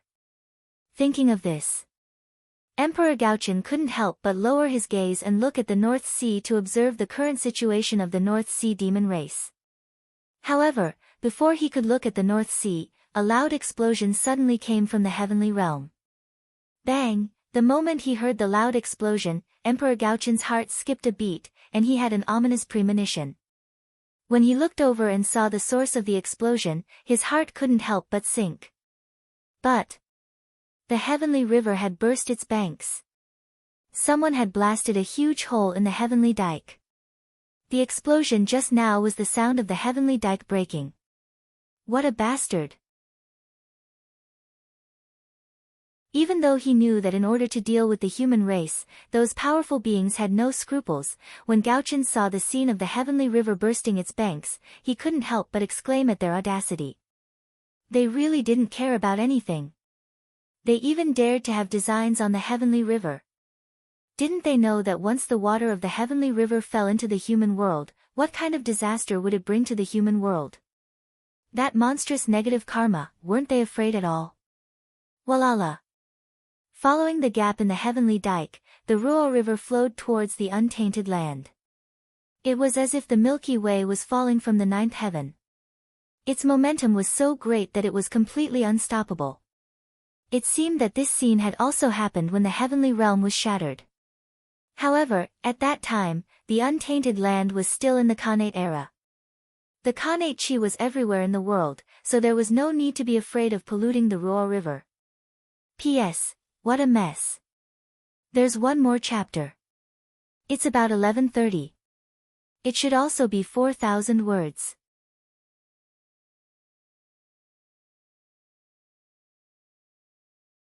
Chapter 672. However, the Eldritch world had completely fallen into the postnatal era. The world was filled with mortal chi. The weak water was heavenly water.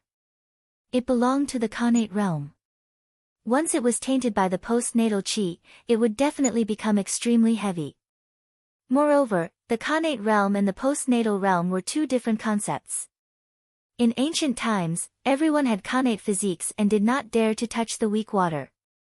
Needless to say, most of the living beings now had postnatal physiques. Disaster. It had suddenly descended upon them. For a moment. In the Eldritch world, the flood was surging. The weak water was Khanate water.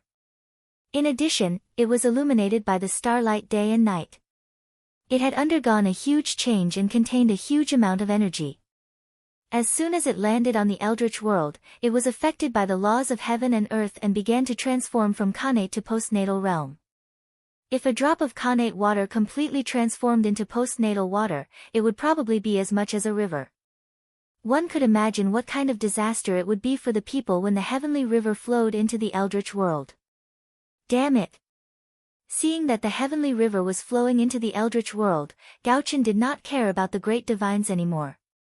He immediately took out the Pantheon painting and turned it into a sky screen to block the gap in the heavenly river. After that, he released his divine thought and enveloped the entire heavenly court. Gauchen stretched out his hand and grabbed at a certain palace in the heavenly court.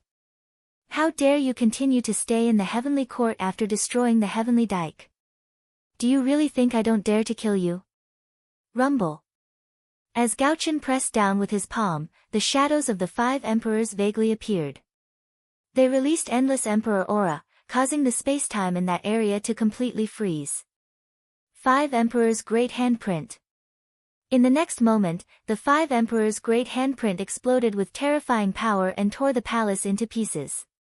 At the same time, Gauchen grabbed a slightly wretched figure out of the broken palace. Under the suppression of the 5 emperors' great handprint, that person could not even resist, let alone escape. Who sent you? Gauchen Emperor ignored that person's struggle and asked coldly. Violent killing intent surged out of his body and turned into an unparalleled chill. It froze space-time and destroyed that person's hope. The hope of survival. From the beginning to the end, Gauchen did not ask about that person's identity because there was no need to. This person was dead for sure. No matter where he came from, he had to die. Since he dared to destroy the heavenly river, he had to pay the price, and that price was death. Not only did he have to die, but even the forces behind him had to pay the price. And the reason why he wasn't dead now was because he still had a trace of value, and that was the identity of the person behind him.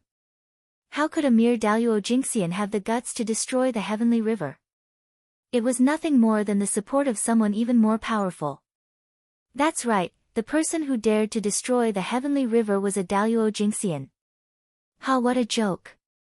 A mere Daluo Jinxian dared to destroy the heavenly river. If a quasi-sage were to make a move, wouldn't the heavenly court be overturned? Who is it? Seeing that the person did not answer, the North Star could not help but tighten its grip on his hand.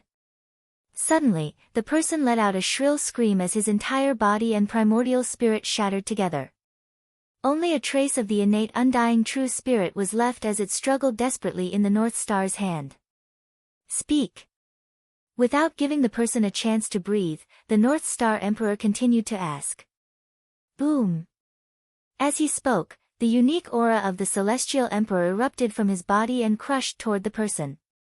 The moment the Celestial Emperor's aura swept across, the person's remaining innate undying true spirit seemed to have been erased by someone, and half of it quietly disappeared. But even after suffering such a painful blow, the person still did not say a word. You're quite loyal. However, do you think I won't be able to find out who sent you? Then you and the people behind you are underestimating this humble one's methods. Seeing that he could not get anything out of the person, the North Star Emperor's heart stirred. Suddenly, the universe shook as an illusory river appeared from the void. It came majestically and drowned the remaining half of the person's innate undying true spirit. In the next instant, space-time fragments danced and reflected the person's past. The river of space-time. The illusory river summoned by the North Star Emperor was the most mysterious and dangerous place in the primordial world, the river of space-time. With Pangu personally guarding the source of the river of space-time, no one could reverse the past and the future. Karma was the cause. However, although the past could not be changed, it was not impossible to use the river of space-time to observe everything that happened in the past. In the end, it was because Mount Bujo was gone. It greatly reduced the danger level of the river of space-time. If it was in the past, not to mention summoning the projection of the river of space-time, even entering the river of space-time would be suppressed by Mount Bujo. But now, there was no need to worry about such a situation happening. To be precise, it started from the time when Mount Bujo collapsed. As long as they did not interfere with the past, everyone could freely enter the river of space-time and observe the past. Of course, it was only limited to the time after that. Everything before the end of the ancient era could not be easily checked. Because at that time, Mount Bujo still existed. Now that there was no Mount Bujo in the future, everyone could spy on it. However, in the past, Mount Bujo still existed. Therefore, anyone who dared to spy on that period of time had to be prepared to pay the price. In short, because of the absence of Mount Bujo, the river of space-time was much safer now. With Primordial Chaos Dao Master's ability, he could already borrow some of the power of the river of space-time without suffering any backlash. What the North Star Emperor needed to do now was to use the river of space-time to reflect that person's past and find the identity of the person behind the scenes. In the primordial world, memories could be faked. True spirits could also be faked. But in the past, because of Pangu, it was impossible to fake it.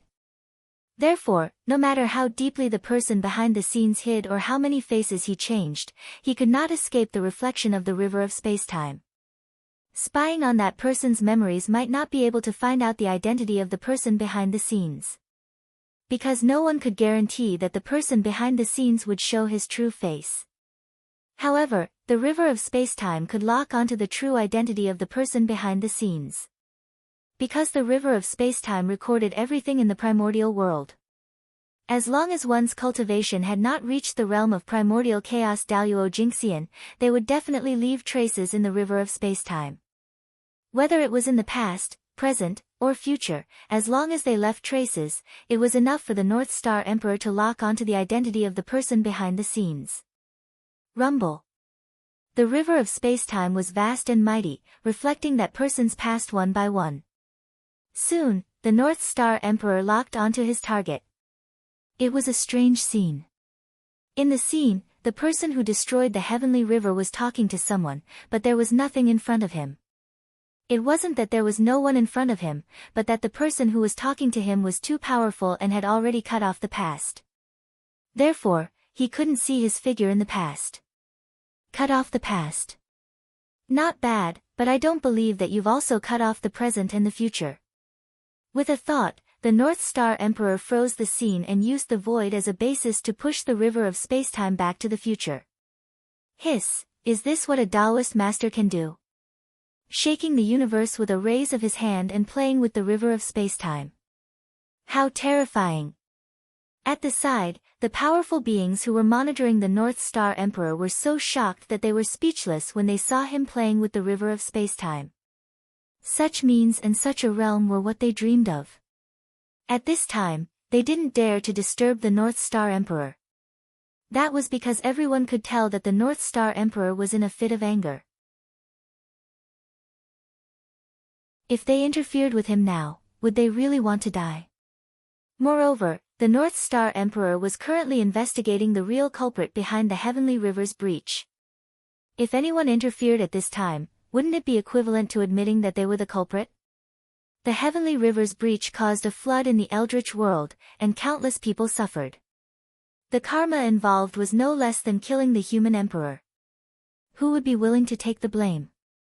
At this time, not to mention the North Star Emperor, even the powerful beings were cursing the mastermind in their hearts. Why did he touch the Heavenly River all of a sudden? Wasn't he looking for trouble? One had to know that the attack of the weak water was indiscriminate.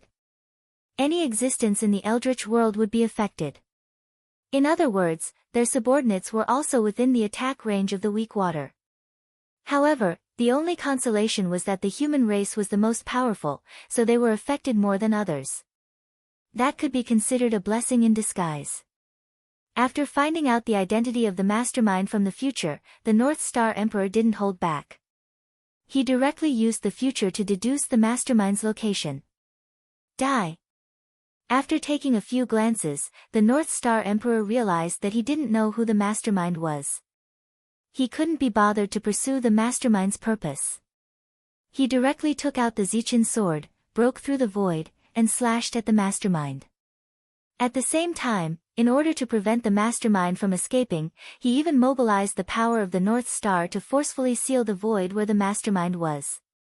Even so, the North Star Emperor felt that it wasn't safe.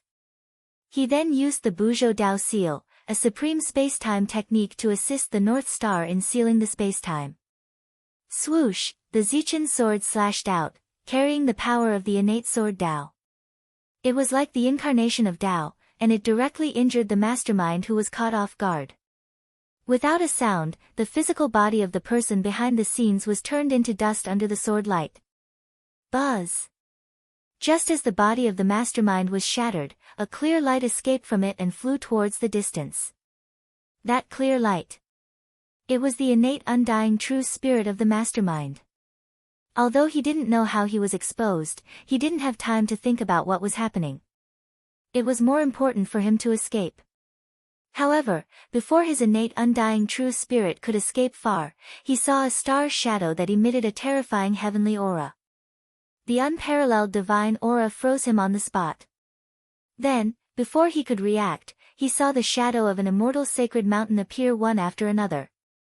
It emitted an aura that suppressed everything. Together with the previous star shadow, it completely sealed his escape route. Go!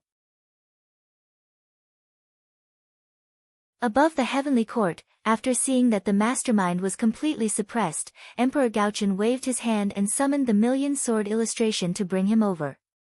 Do you really think that you can do whatever you want just because you're an immortal? If I don't make you pay the price today, where will the heavenly court's face be? Emperor Gaochen, who had been suppressing his anger, finally found a target to vent it on. He grabbed the innate indestructible true spirit of the mastermind and crushed it into pieces. However, that wasn't the end. Emperor Gaochen pointed at the heavenly court, and the golden dragon of luck formed by the heavenly court's providence immediately sensed it.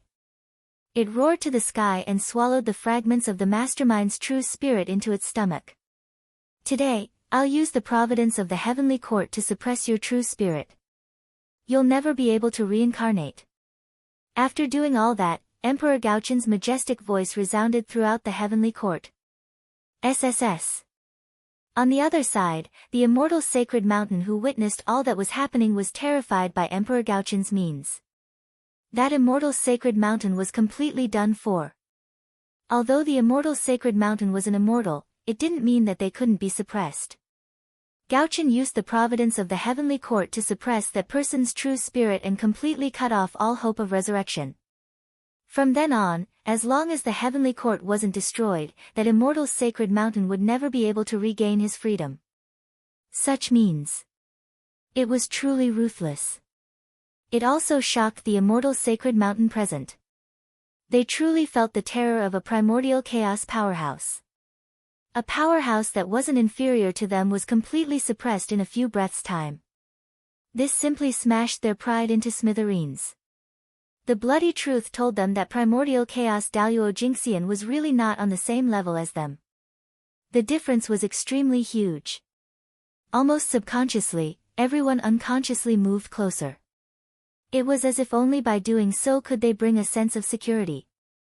In fact, that was the case. If it weren't for the fact that they had more people, Gaochen would have killed them long ago. After suppressing the real culprit behind the scenes, Emperor Gaochen turned his gaze to Daluo Jingxian, who had destroyed the heavenly river. Humph. And you? Since the heavenly river has burst its banks because of you, then you should contribute to quelling the flood. With that, Emperor Gaochen flicked his finger and sent him into the primordial world. At the same time, he used the will of heaven as a knife and slashed down along the bloodline karma of Daluo Jingxian. In a trance, a sorrowful cry seemed to come from the long river of fate. Then, the innate imprint in the body of a certain innate race of the primordial world suddenly disappeared, and their bloodline began to degenerate. In the blink of an eye, they were completely reduced to mortals. They didn't show any magic power at all. Even Tai Jingxian was no exception. Moreover, shackles appeared in the unseen world, locking their cultivation door, preventing them from embarking on the path of cultivation in the future. Without a doubt, this was the clansman of Daluo Jingxian. Because of him, they had paid an unbearable price. P.S. I updated 12,000 words today. I didn't go back on my word. I beg for votes next month. As for whether I will update tomorrow, it will depend on today's results.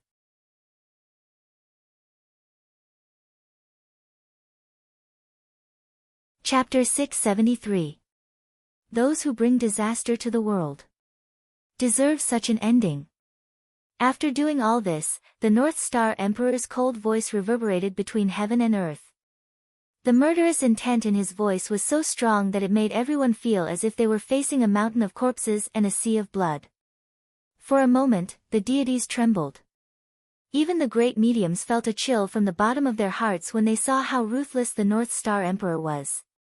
What was the meaning of killing one to warn the rest? This was it. He was afraid that after this matter, anyone who wanted to offend the heavenly courts would have to think twice about it. Where's the Sky River Water Tribe? After dealing with the external enemies, the North Star Emperor had the time to deal with the traitor. However, one Daluo Jingxian was able to destroy the Sky Dike under the heavy guard of the heavenly court. It would be strange if there was no problem. There was no doubt that there was a traitor in the heavenly court. This was because without the help of a traitor, a mere Daluo Jingxian would not be able to destroy the Sky Dike. One had to know that the Sky River was an important place in the heavenly court. Not only was it guarded by the navy, but it was also enveloped by the Khanate formation. Furthermore, the heavenly river's water tribe lived within it. With 3 layers of security, someone could still destroy the Sky Dike under their nose. Could this be explained by negligence? The Sky River is here. Please forgive me, Your Majesty. As the Sky River's water surface shook, a middle-aged Taoist walked out from the bottom of the water and quickly came to the North Star Emperor. He apologized with a pale face. Sky River Taoist. The middle-aged Taoist who walked out from the bottom of the Sky River was called Sky River Taoist. He was a great cultivator whose strength had reached the level of Daluo Jingxian. He was not a living being born in the Sky River. Instead, he was a Khanate god fiend from the primitive water tribe. However, because he had joined the heavenly court earlier, Great Heaven wanted to show his sincerity. Of course, he also had the intention to buy bones with 1,000 gold taels. Hence, he specially gave him preferential treatment and granted him the position of the Lord of the Sky River. He also allowed his people to live in the Sky River with him. That was how the name Sky River Taoist came about. This was not his name before, but he changed it after coming to the Celestial River so that he could occupy the destiny of the Celestial River. The Sky River Taoist was the master of the Sky River. Now that the Sky River was in trouble, he could not escape responsibility. Furthermore, as a fellow Daluo Jinxian who controlled the innate formation that protected the Heavenly River, there was no reason that Sky River Taoist could not detect the arrival of the enemy. But he just didn't notice. That could only mean that there was something wrong with him. Moreover, even if there was nothing wrong with the Sky River Taoist, he would not be able to escape the crime of neglecting his duty. At the end of the day, someone had to take responsibility for the Heavenly River's breach. And Sky River Taoist was the best candidate. Sky River Taoist, as the ruler of the Sky River, you can't escape responsibility no matter what. Therefore, I don't care if you're a spy for a powerful expert or if you're neglecting your duties. I'm only punishing you and your clansmen to fill the Heavenly Dike. So, are you convinced? The North Star Emperor's light words were as heavy as an immemorial divine mountain. Each word pressed down on the Sky River Taoist's heart, causing his face to turn snow-white in an instant. Yes, Your Majesty. Although he was unwilling, the Sky River Taoist did not dare to resist. Your Majesty, I'll take my leave.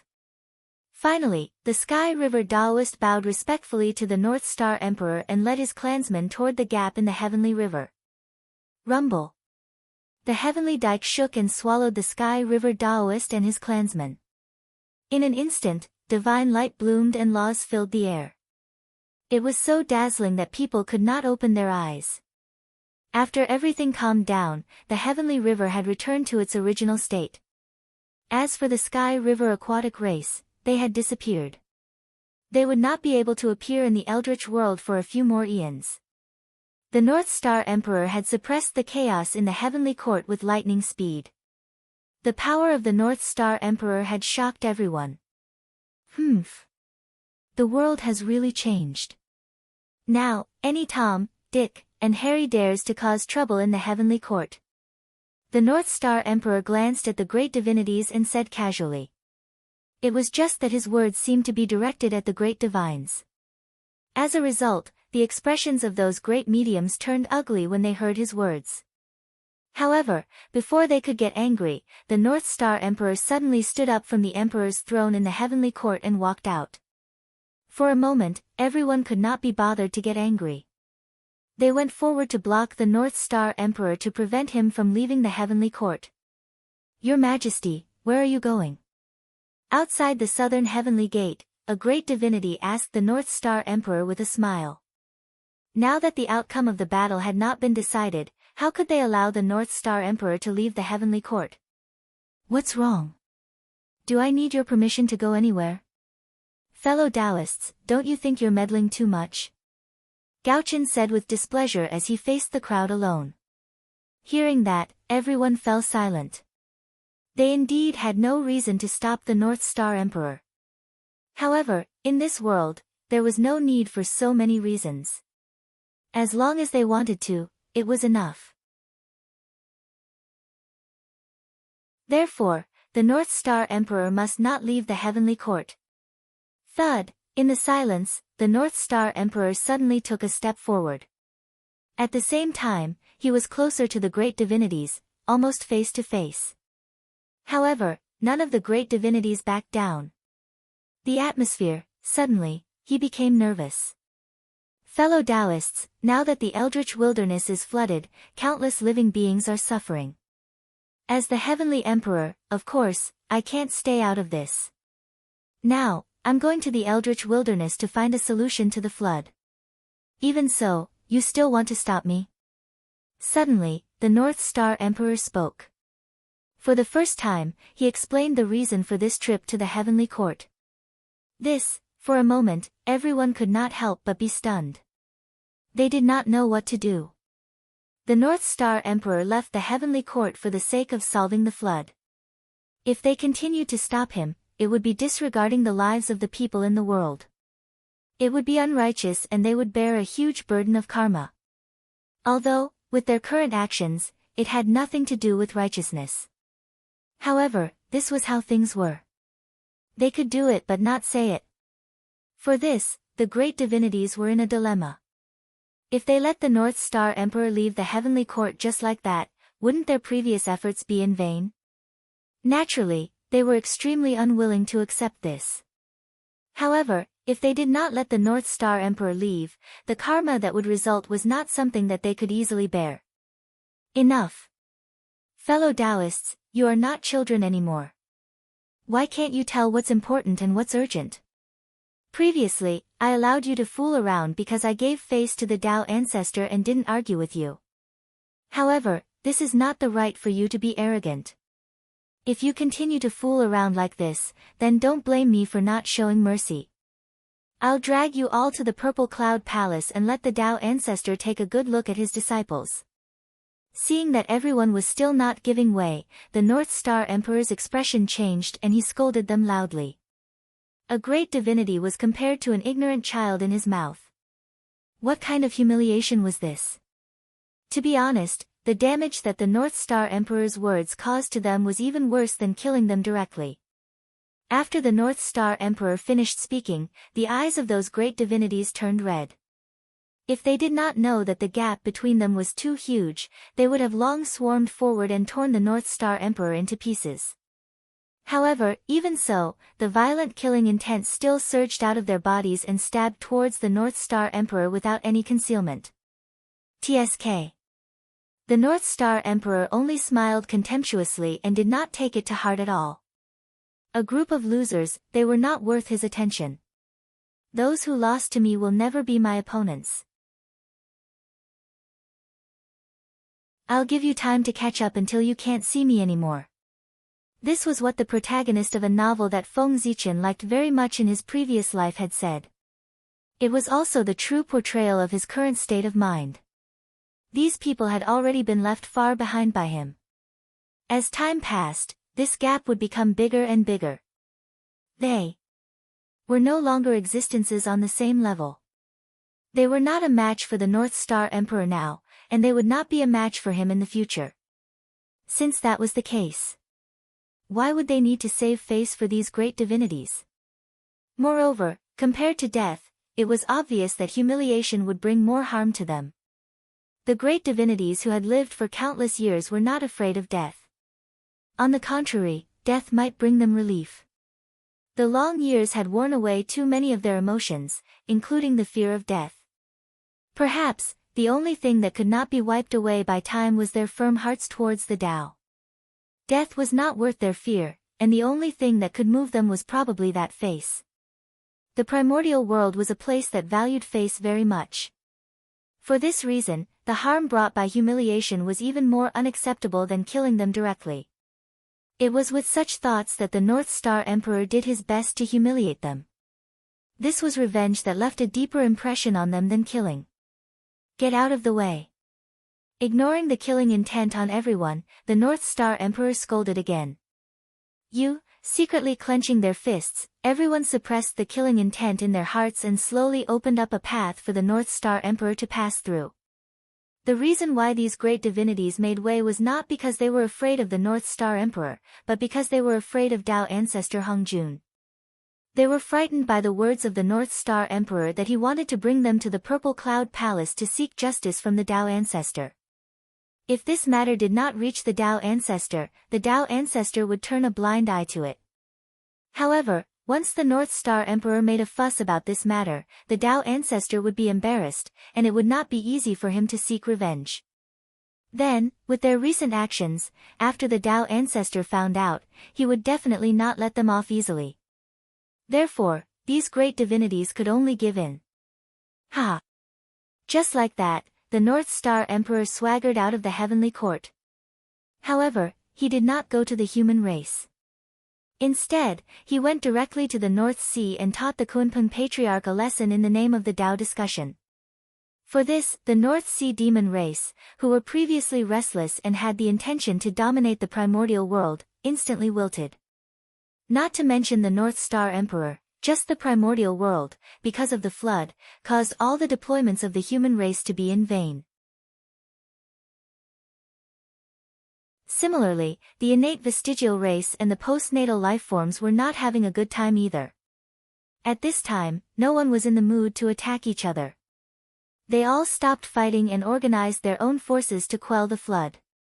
However, it was not so easy to quell the flood. The weak water was a highly toxic thing to the innate lifeforms, let alone the postnatal lifeforms.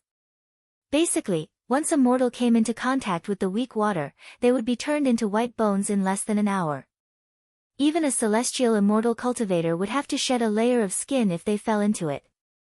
How could such a dangerous thing be so easy to quell? Therefore, in the beginning, everyone was helpless against the weak water. They could only think of a way to block it somewhere and prevent it from spreading everywhere. However, the effect of this method was not very good. That was because after the weak water came to the mortal world, it began to transform into the postnatal world, causing its volume to become larger and larger.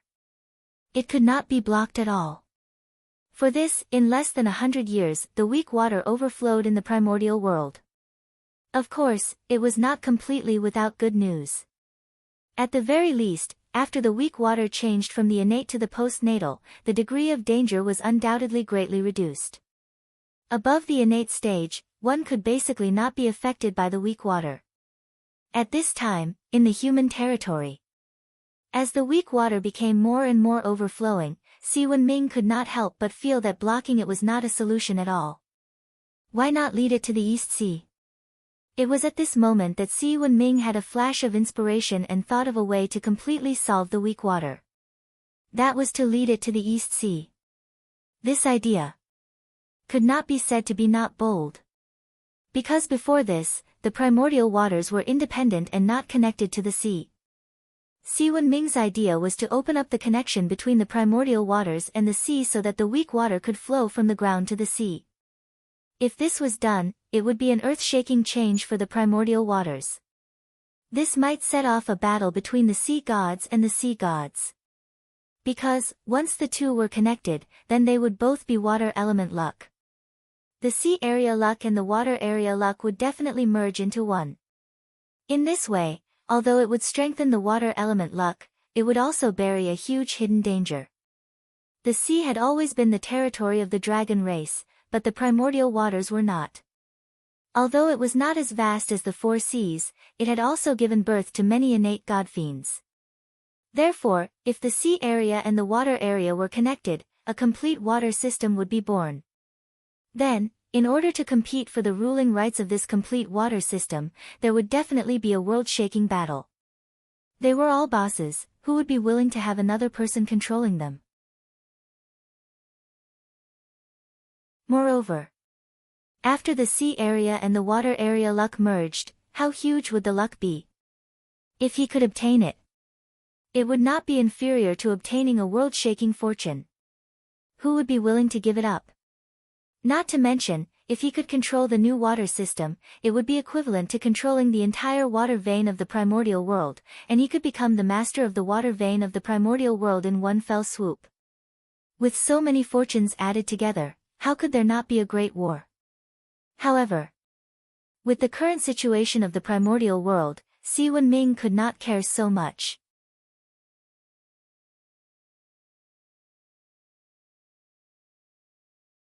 Chapter 674.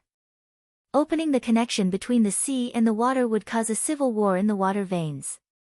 However, if the connection between them was not opened, all the living beings in the primordial world would be finished. For the sake of the common people, Si Wenming had no choice. After all, compared to the common people in the primordial world, Si Wenming would grit his teeth and do it even if he had to sacrifice the entire primordial world's water veins, let alone a civil war in the water veins. He could still tell which was more important between the two. Moreover, after the sea and the water veins were connected, the water veins in the primordial world would be considered complete, forming a complete water vein circulation. Without a doubt, once this was completed, it would definitely be of great benefit to the primordial world. This was an act of boundless merit. Since that was the case, why didn't Si Wenming do it? Moreover, the Dragon Clan was the most firm ally of the human race.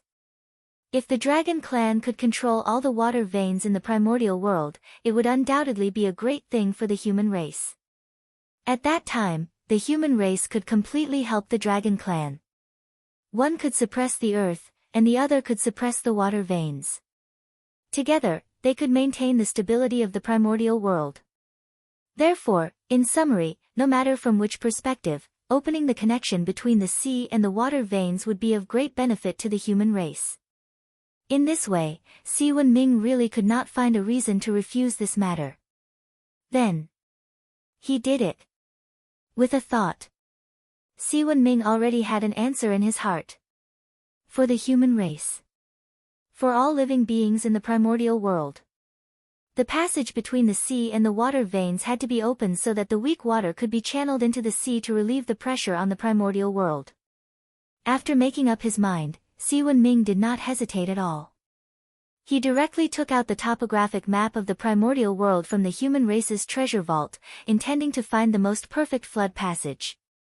However, at the moment when he was ready, a difficult problem suddenly stumped him.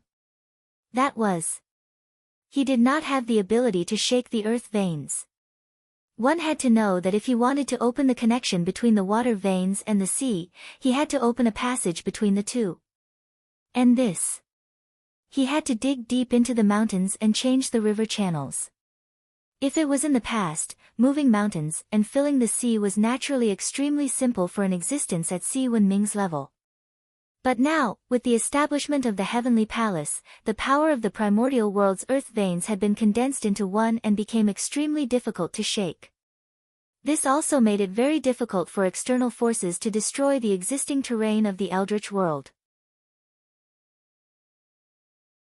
Therefore, not to mention moving mountains and filling seas, it was difficult to even destroy them. However, if they couldn't move the mountain, it was almost impossible to open up the passage. This was troublesome. For a moment, Si Wenming fell into a dilemma. If they couldn't open up a mountain, then the manpower and material resources needed to open up the passage between the sea areas would be far more than they could imagine. Even if the entire human race was mobilized, it would still take tens of thousands of years. However, how could the current untainted land wait for tens of thousands of years? If that was the case, the entire untainted land would be ruined by the Rual water before the passage between the ocean regions could be opened. Therefore, the matter of opening up the passageway could not be delayed. However, if that was the case, the problem would return to the original point. How was he going to shake the earth veins? Is there something calling me? Just as Si Wenming was in a dilemma, an unfamiliar will suddenly came from afar. It was calling out to him from afar, as if it was guiding him to a certain place. What is this? From that call, not only did Si Wenming not feel the slightest bit of malice, on the contrary, he seemed to feel some kindness from it. Moreover, as if he was blessed with good fortune, he had a feeling that this was his opportunity. The treasure that called out to him had the ability to solve his problem. Whim. Almost subconsciously, Si Wenming understood the origin of his abnormality. The whim of a cultivator. This was a hint from the heavenly Tao to him that his opportunity had arrived. When he thought of the problem he was facing at this time, how could Si Wenming not understand what his opportunity was? It was definitely a treasure that could help him open up the passage. After understanding this, Si Wenming did not hesitate at all. He directly followed the guidance of the call in his heart and rushed to the unknown place. Every time a great calamity occurred in the world would spontaneously produce a magic treasure that could restrain the calamity to help the common people survive the great calamity. However, the divine object concealed itself. Although the world had produced a treasure that could deal with the calamity, whether the treasure could be found depended on the fortune of all living beings. What was a glimmer of life? This was it. The heavenly Tao was incomplete. Therefore, it left a glimmer of life for all living beings. In other words, although the heavenly Tao left a glimmer of life for all living beings, it was only a glimmer. How difficult would it be to capture him? Fortunately, Si Wenming was not fighting alone. Behind him was the entire human race.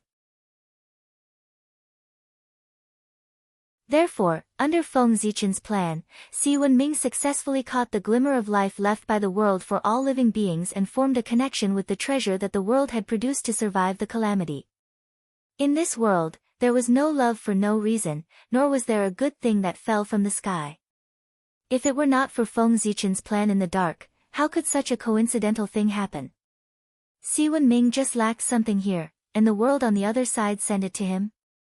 It was Feng Zichen who silently carried everything in the dark in exchange for the bright future of the human race.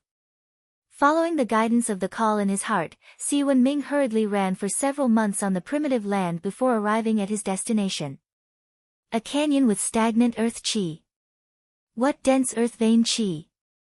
If it weren't for the protection of the human Tao Emperor's seal, I probably would have been crushed to pieces by the earth vein qi that permeates the canyon as soon as I entered. Looking at the earth vein qi that was almost solid around him, Si Wenming sighed emotionally. Right above his head, the human Tao Emperor's seal floated quietly, shining with dazzling light. Strands of Emperor qi hung down, completely enveloping his body and blocking the earth vein qi that drifted over. It was precisely because of the protection of the human Tao Emperor's seal that Si Wenming could make it here safely. Earth vein qi was the essence of the earth. Every strand was equivalent to a huge mountain and abnormally heavy. Countless strands of earth vein qi filled this place. It was like countless huge mountains were pressing down on him. One could imagine the pressure within. With Si Wenming's cultivation before reaching Tai Jingxian, he would probably be crushed to pieces if he touched the earth vein qi. However, the scene before him did not frighten Si Wenming. Instead, it made him more and more excited. The denser the earth vein qi here, the more extraordinary the treasure hidden here was. It was definitely a Khanate spirit treasure, and its level was not low. Thinking of this, how could Si Wenming not be excited? The strength of the treasure here was related to the success or failure of his plan. The stronger the treasure, the greater the possibility of his plan succeeding, and the shorter the time it would take.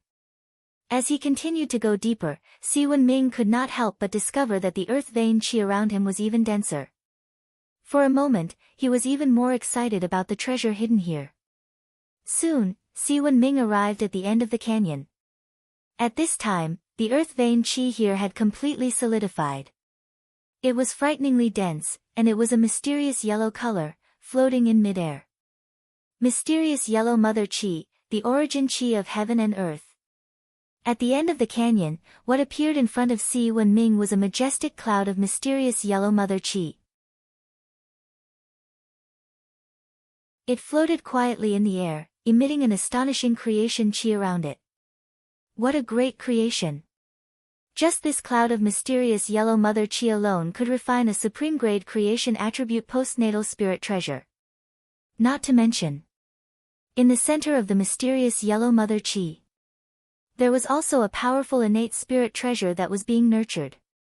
That's right. The purpose of so much mysterious yellow mother qi was to nurture a innate spirit treasure. A innate spirit treasure that could help the world survive this calamity. The so-called mysterious yellow mother qi was just a companion creature of that innate spirit treasure. This is an axe? Through the mysterious yellow mother qi, Si Wenming saw a huge axe floating inside, constantly absorbing the power of the mysterious yellow mother qi. Is this the thing that's calling me? It's a good treasure, but how should I take it out? Standing in front of the mysterious yellow mother qi, Si Wenming was in a dilemma. From the looks of it, it was obvious that it had not been fully nurtured. If he forcefully broke through the mysterious yellow mother qi and took it out, it would inevitably affect the power of this treasure, causing its power to be greatly reduced. In this case, whether the magic treasure with its power greatly reduced could still break through the earth vein would become a problem.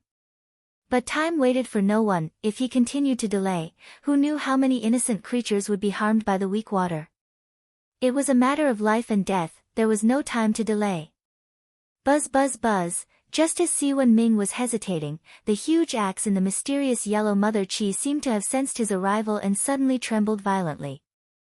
Then, a huge suction force was emitted from the axe, and in the blink of an eye, the mysterious yellow mother chi that enveloped him was completely absorbed. Boom! After absorbing the mysterious yellow mother chi, the axe finally completed its final transformation and was completely born, turning into a ray of divine light and falling into Si Wenming's hand. Mountain-splitting axe? Holding the axe in front of his eyes, Si Wenming looked at it with excitement. The divine axe was entirely green, covered with innate divine patterns, and on the surface of the green axe, a rough map of the wilderness was formed. On the back of the divine axe, there were 2 Dao runes written by the innate divine patterns, mountain splitting. That was the name of this divine axe, the name that heaven and earth had set for it. Mountain splitting axe, an innate spirit treasure nurtured by the earth vein chi, had 32 innate divine restrictions, and was ranked as a top grade. Its ability was, as the name implied, it had the power to split mountains. With this axe, it could easily split the earth vein. And that was what Si Wenming needed. Millions of years ago, with the establishment of the Universal Palace, the earth vein of the wilderness was rejuvenated, and innate spirit treasures and innate life forms were born. And the mountain-splitting axe was one of them. Originally, even if heaven and earth wanted to nurture a top-grade innate spirit treasure, according to normal standards, it would take at least 10 million years. A few million years would at most give birth to an embryo of an innate spirit treasure, which was not enough time for a top-grade innate spirit treasure to be fully nurtured. But even so, the mountain-splitting axe was still born. Of course, there was a problem. Hundreds of years ago, the Daluo Jingxian who destroyed the heavenly embankment and caused the heavenly river to burst its banks. Before the North Star Emperor struck him down into the wilderness, he had said, "Since the heavenly river burst its banks because of you, then make a contribution to quelling the flood." The contribution in his words was referring to the mountain-splitting axe. Normally speaking, it had only been 3 to 4 million years since the mountain-splitting axe was born, and it was not time for it to be born. If it was born by force, its power would definitely be greatly reduced. If that really happened, it would be a blessing in disguise to be able to maintain the middle grade, let alone a superior grade connate spirit treasure. But now, the wilderness could not wait for the mountain-splitting axe to be born normally. For that, the North Star Emperor had to use special means to forcefully mature it to greatly shorten its birth time. A Daluo Jinxian's origin, together with the innate brand of his innate race, was enough to do that. That's right, the Daluo Jingxian and the innate brand of his race were sent here by the North Star Emperor to become the resources for the mountain-splitting axe to be born. Since the water calamity of the wilderness was caused by him, it was his retribution to use his origin to nourish the treasure to survive the calamity. Just as it was to atone for his sins. After putting away the mountain-splitting axe, Si Wenming did not have the mood to stay here any longer. He immediately turned around and left to open his own path to save the world. However, the moment he turned around, he suddenly caught a glimpse of something from the corner of his eye. It completely attracted his attention, and he could not help but stop. This is... Walking forward, Si Wenming picked up the thing that attracted his attention and found that it was a piece of yellow mud. What a strong creation aura! Could this be the legendary 9 heaven living soil? As soon as Si Wenming's hand touched the dark yellow mud, he felt a huge amount of chi of creation gushing out of the mud and flowing into his body through his palm. In just an instant, his origin, which had been burned by forcefully breaking through the divine chains of order, showed signs of recovery. Moreover, under the influence of the power of creation, even the injuries on his divine soul were healed in the blink of an eye. Boom! As his injuries recovered, a strong aura suddenly rose from Si Wenming's body. His realm was rising steadily. Soon, he rose from the golden immortal realm to the Tai Jingxian realm. After some things had calmed down, although Si Wenming's realm had not recovered to its peak, it had reached the peak of the Tai Jingxian realm. Compared to the half-step Daluo Jingxian at his peak, it was only a little worse. Such a strong creation aura, this thing is definitely the legendary 9 heaven living soil. But, why would such a treasure appear here? After calming his mind, Si Wenming's eyes could not help but burst out with a shocking light.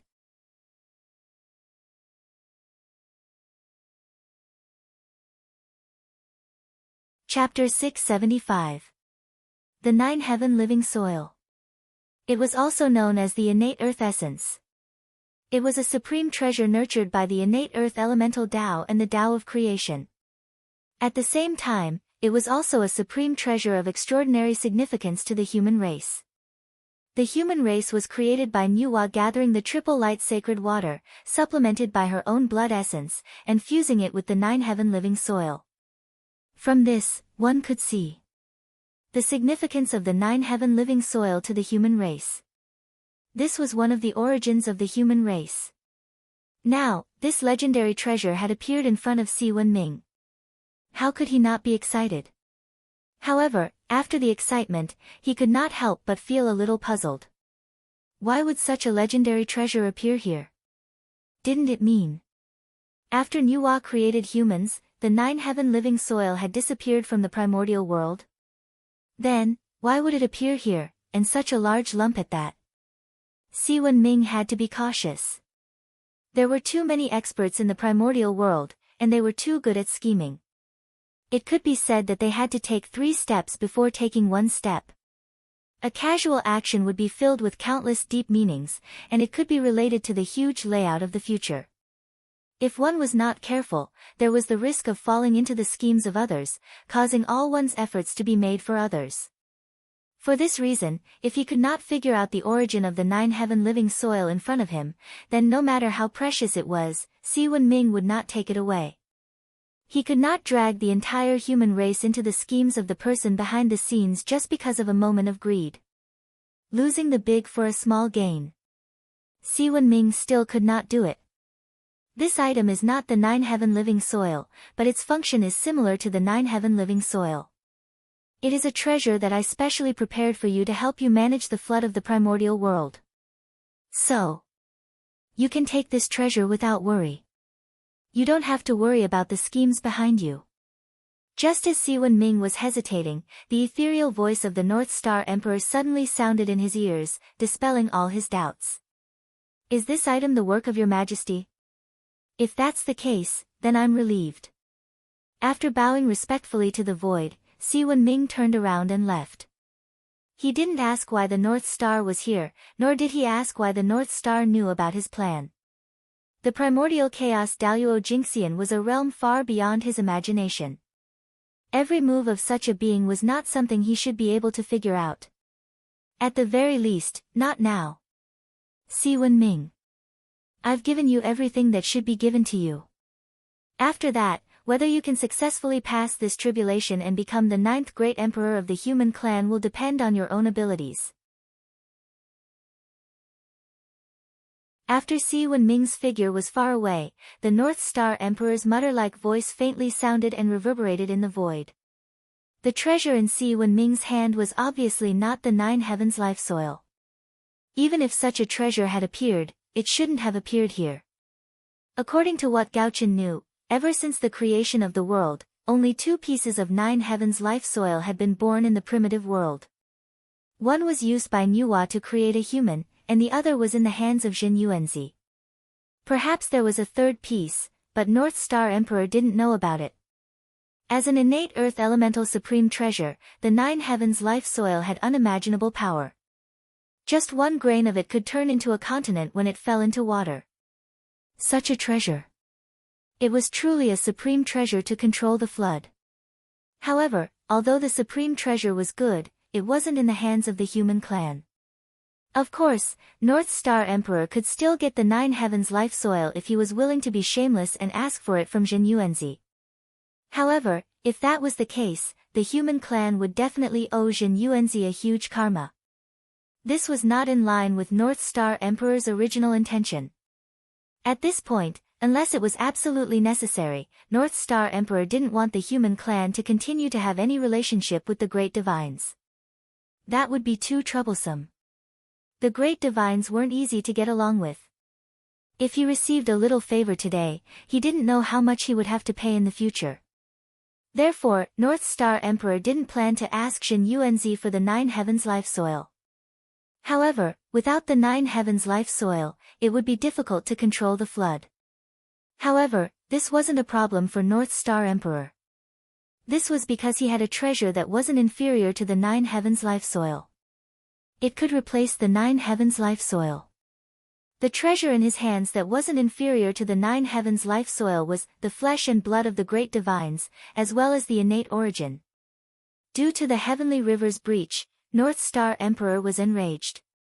He quickly found the person behind the scenes and killed him. The person behind the scenes was a great divines with the strength of a half-step primordial chaos realm.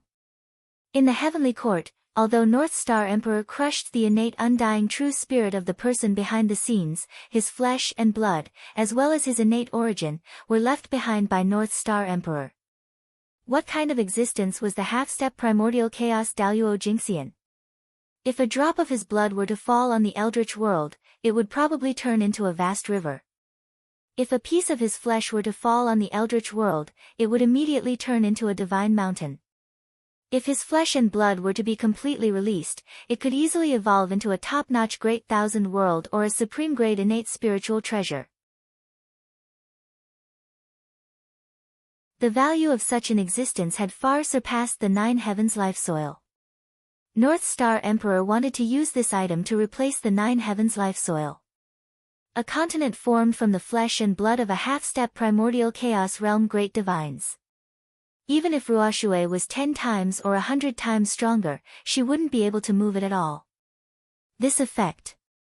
It was even better than the Nine Heavens life soil. Since he had the flesh and blood of a great divines, why would he need to look for the Nine Heavens life soil? There was no need at all. The living soil of Nine Heaven in Si Wenming's hand was refined by Emperor Gaochen using the flesh and blood origin of the half-step primordial chaos expert. It was because of this that this item had such rich creation qi. Just the aura that it emitted had almost completely healed Si Wenming's injuries. With the strength of a great divines, they could be said to be the carrier of the great Tao. If it hadn't been refined by North Star Emperor, even if it had fallen, just the aura emitted from its body would be enough to kill Si Wenming countless times. Therefore, a trace of the aura of a great divines was an amazing creation for Tai Jingxian. After obtaining the splitting mountain axe and the flesh and blood of the great divines, Si Wenming returned to the human race and started his plan. He wanted to open up the passage between the sea and the water. In order to complete this plan in the shortest time possible, Si Wenming even sent people to the East Sea to ask for help from the dragon race experts. Because compared to him, the dragon race was undoubtedly more familiar with the primitive water. As for why the dragon race, who was born in the sea, was so familiar with the water, that could only mean that the dragon race had been eyeing the primitive water for a long time. That's right. The luck of the primordial water vein is so great. How can the dragon race not be tempted? In ancient times, as the strongest race in the primitive world, the dragon race focused all their energy on unifying the primitive world. They didn't care about the primitive water vein. When they unified the primitive world, what could they not have?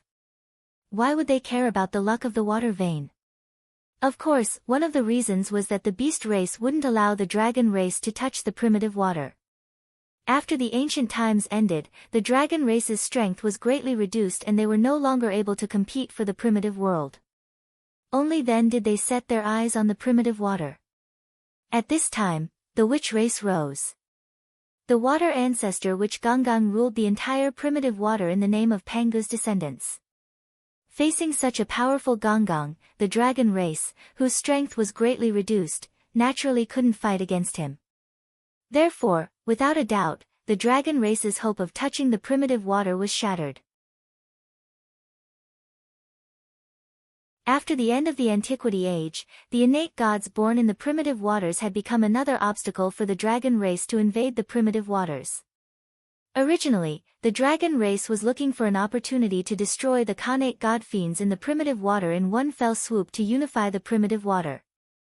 However, before they could find an opportunity, the human race had already come over to invite them to plot the primitive water together. Wasn't this exactly what the dragon race wanted? In that case, How could they not agree? Naturally, they happily ran over to help the human race. Moreover, according to the human race, the passage between the sea and the water was to eliminate the disaster of the weak water in the primitive world so that they could save the people from suffering. This move was meant to save all living beings. Once it was done, there would definitely be merit descending. It was a matter of great merit. For this, not to mention that the human race and the dragon race were allies, even if they weren't, the dragon race had to come over to help when the human race invited them. After all, no one would complain about having too much merit. Rumble. Just as Si Wenming decided to open up the passage between the sea and the water, in the River of Fate, the destiny that represented the primitive water seemed to have encountered a fatal crisis and suddenly shook violently. For a moment, all the living beings related to the primitive water sensed it. Damn it! Why is the destiny of the water suddenly shaking? Also, why do I have a bad feeling? It's as if a great calamity is coming. In the Huai River, the Wuchi clan, who was in seclusion, suddenly had a feeling that a great calamity was coming. Caught off guard, she woke up from her enlightenment. The warning in her heart for no reason made the Wuchi clan vigilant. She began to silently analyze the source of the crisis. Could it be that the dragon race is attacking?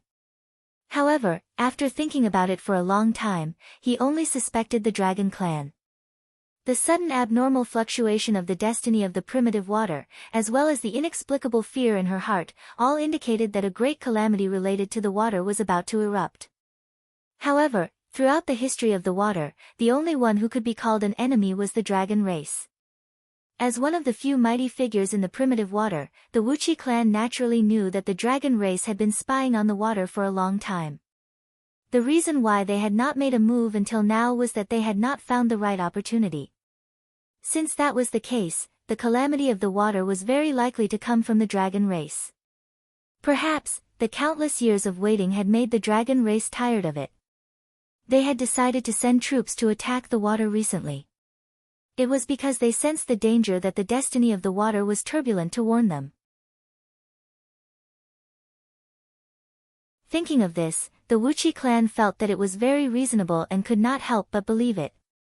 However, that feeling of danger was like a poison attached to the bone, firmly entangling her heart, making her unable to calm down. It seemed to be reminding her that this calamity was far from as simple as she thought. Ah, forget it. Let's go and discuss with the others and see what they have to say.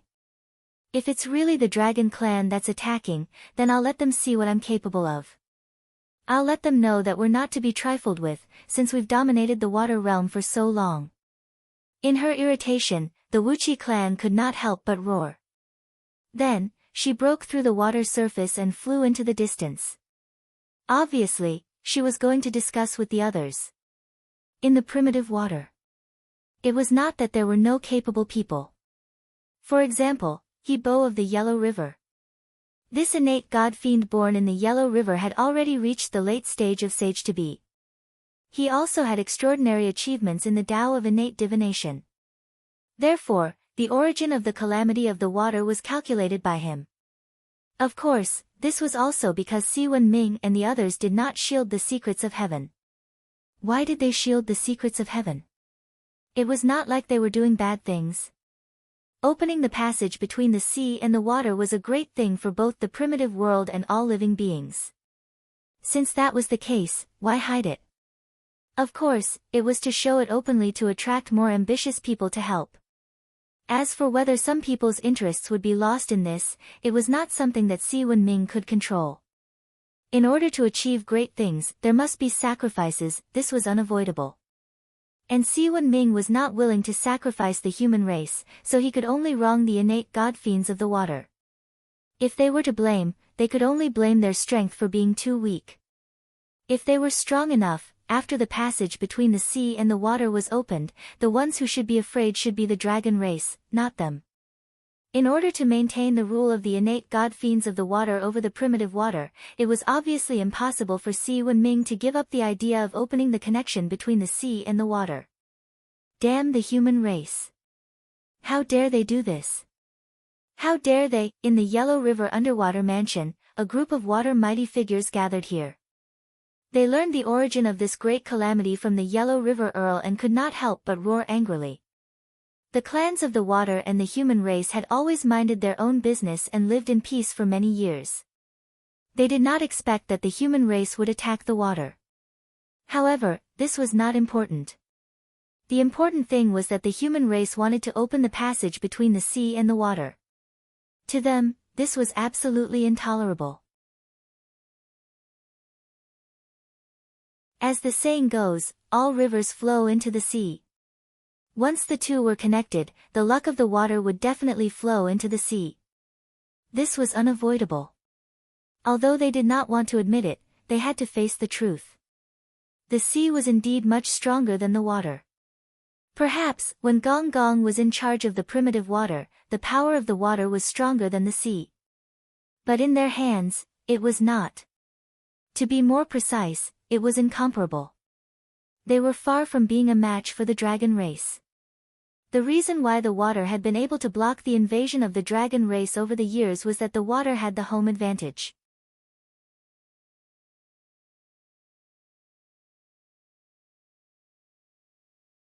Chapter 676. The dragon clan was fighting in an away game and had limited strength. Of course, they were not a match for the water innate god fiends who had the home advantage. It could even be said that the water innate god fiends were the water innate god fiends' greatest protection. Once it was connected to the water innate god fiends, their greatest advantage would be gone. The dragon clan could follow the connection between the two and pounce straight at the water innate god fiends, killing or suppressing all the water innate god fiends. Without the home advantage, the water innate god fiends would not have the ability to fight against the dragon clan experts. Defeat, this was their only ending.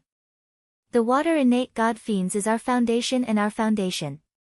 Once the water innate god fiends are connected to the water innate god fiends. That is, no matter how big the new water innate god fiends is, there will be no place for us to stay. Therefore, everyone, don't hesitate anymore. The time for our survival has come. We must not let the humans' plan succeed. In the Yellow River Water Mansion, a water innate god fiend said with extreme indignation. His words were filled with a strong sense of destruction. Although the other water innate god fiends did not say anything, judging from their attitudes, they probably had similar thoughts. The water innate god fiends. It was really the moment of life and death. In their opinion, the humans' actions were really too much. After the passage between the water innate god fiends was opened, the problem of weak water in the primordial world could be solved. But what about them? After the dragon clan controlled the complete water innate god fiends, how could they let them go? Whether it was the Yellow River or the Yangtze River, they were all top existences in the water innate god fiends. They might be far inferior to the sea in size, but the meaning they were given, as well as the merit that nurtured countless living beings on both sides of the river, made them not much inferior to the four seas in terms of status. After the dragon clan controlled the complete water innate god fiends, how could they allow such an important place to fall into the hands of outsiders? They were bound to take it for the dragon clan. If that was the case, how could the water innate god fiends who originally controlled this place be spared? What awaited them was that they would definitely be eliminated by the dragon clan. As for escaping, that was impossible. Not to mention that their foundation was here, even their luck had long merged with the local water luck. Therefore, once they chose to escape, not only would the family business that they had worked so hard for be gone, their luck would also plummet, and they would also form a great karma with this place. At the very least, his strength would plummet, and his providence would be damaged. If it was serious, they would be entangled in karma, and it would be impossible for their cultivation to progress any further. With such a huge price to pay, why would the water domain Khanate god fiends choose to flee? After all, compared to never being able to increase his cultivation, the threat of death was much lower. For existences above Daluo Jinxian, death was not frightening. What was frightening was not being able to see any hope of improvement. Since they couldn't escape, a fight to the death became their only option. However, it was obviously impossible to fight the dragons head-on. They were no match for the dragons. Then he could only use his wits. The way to outsmart them was simple, and that was to stop the humans' plan.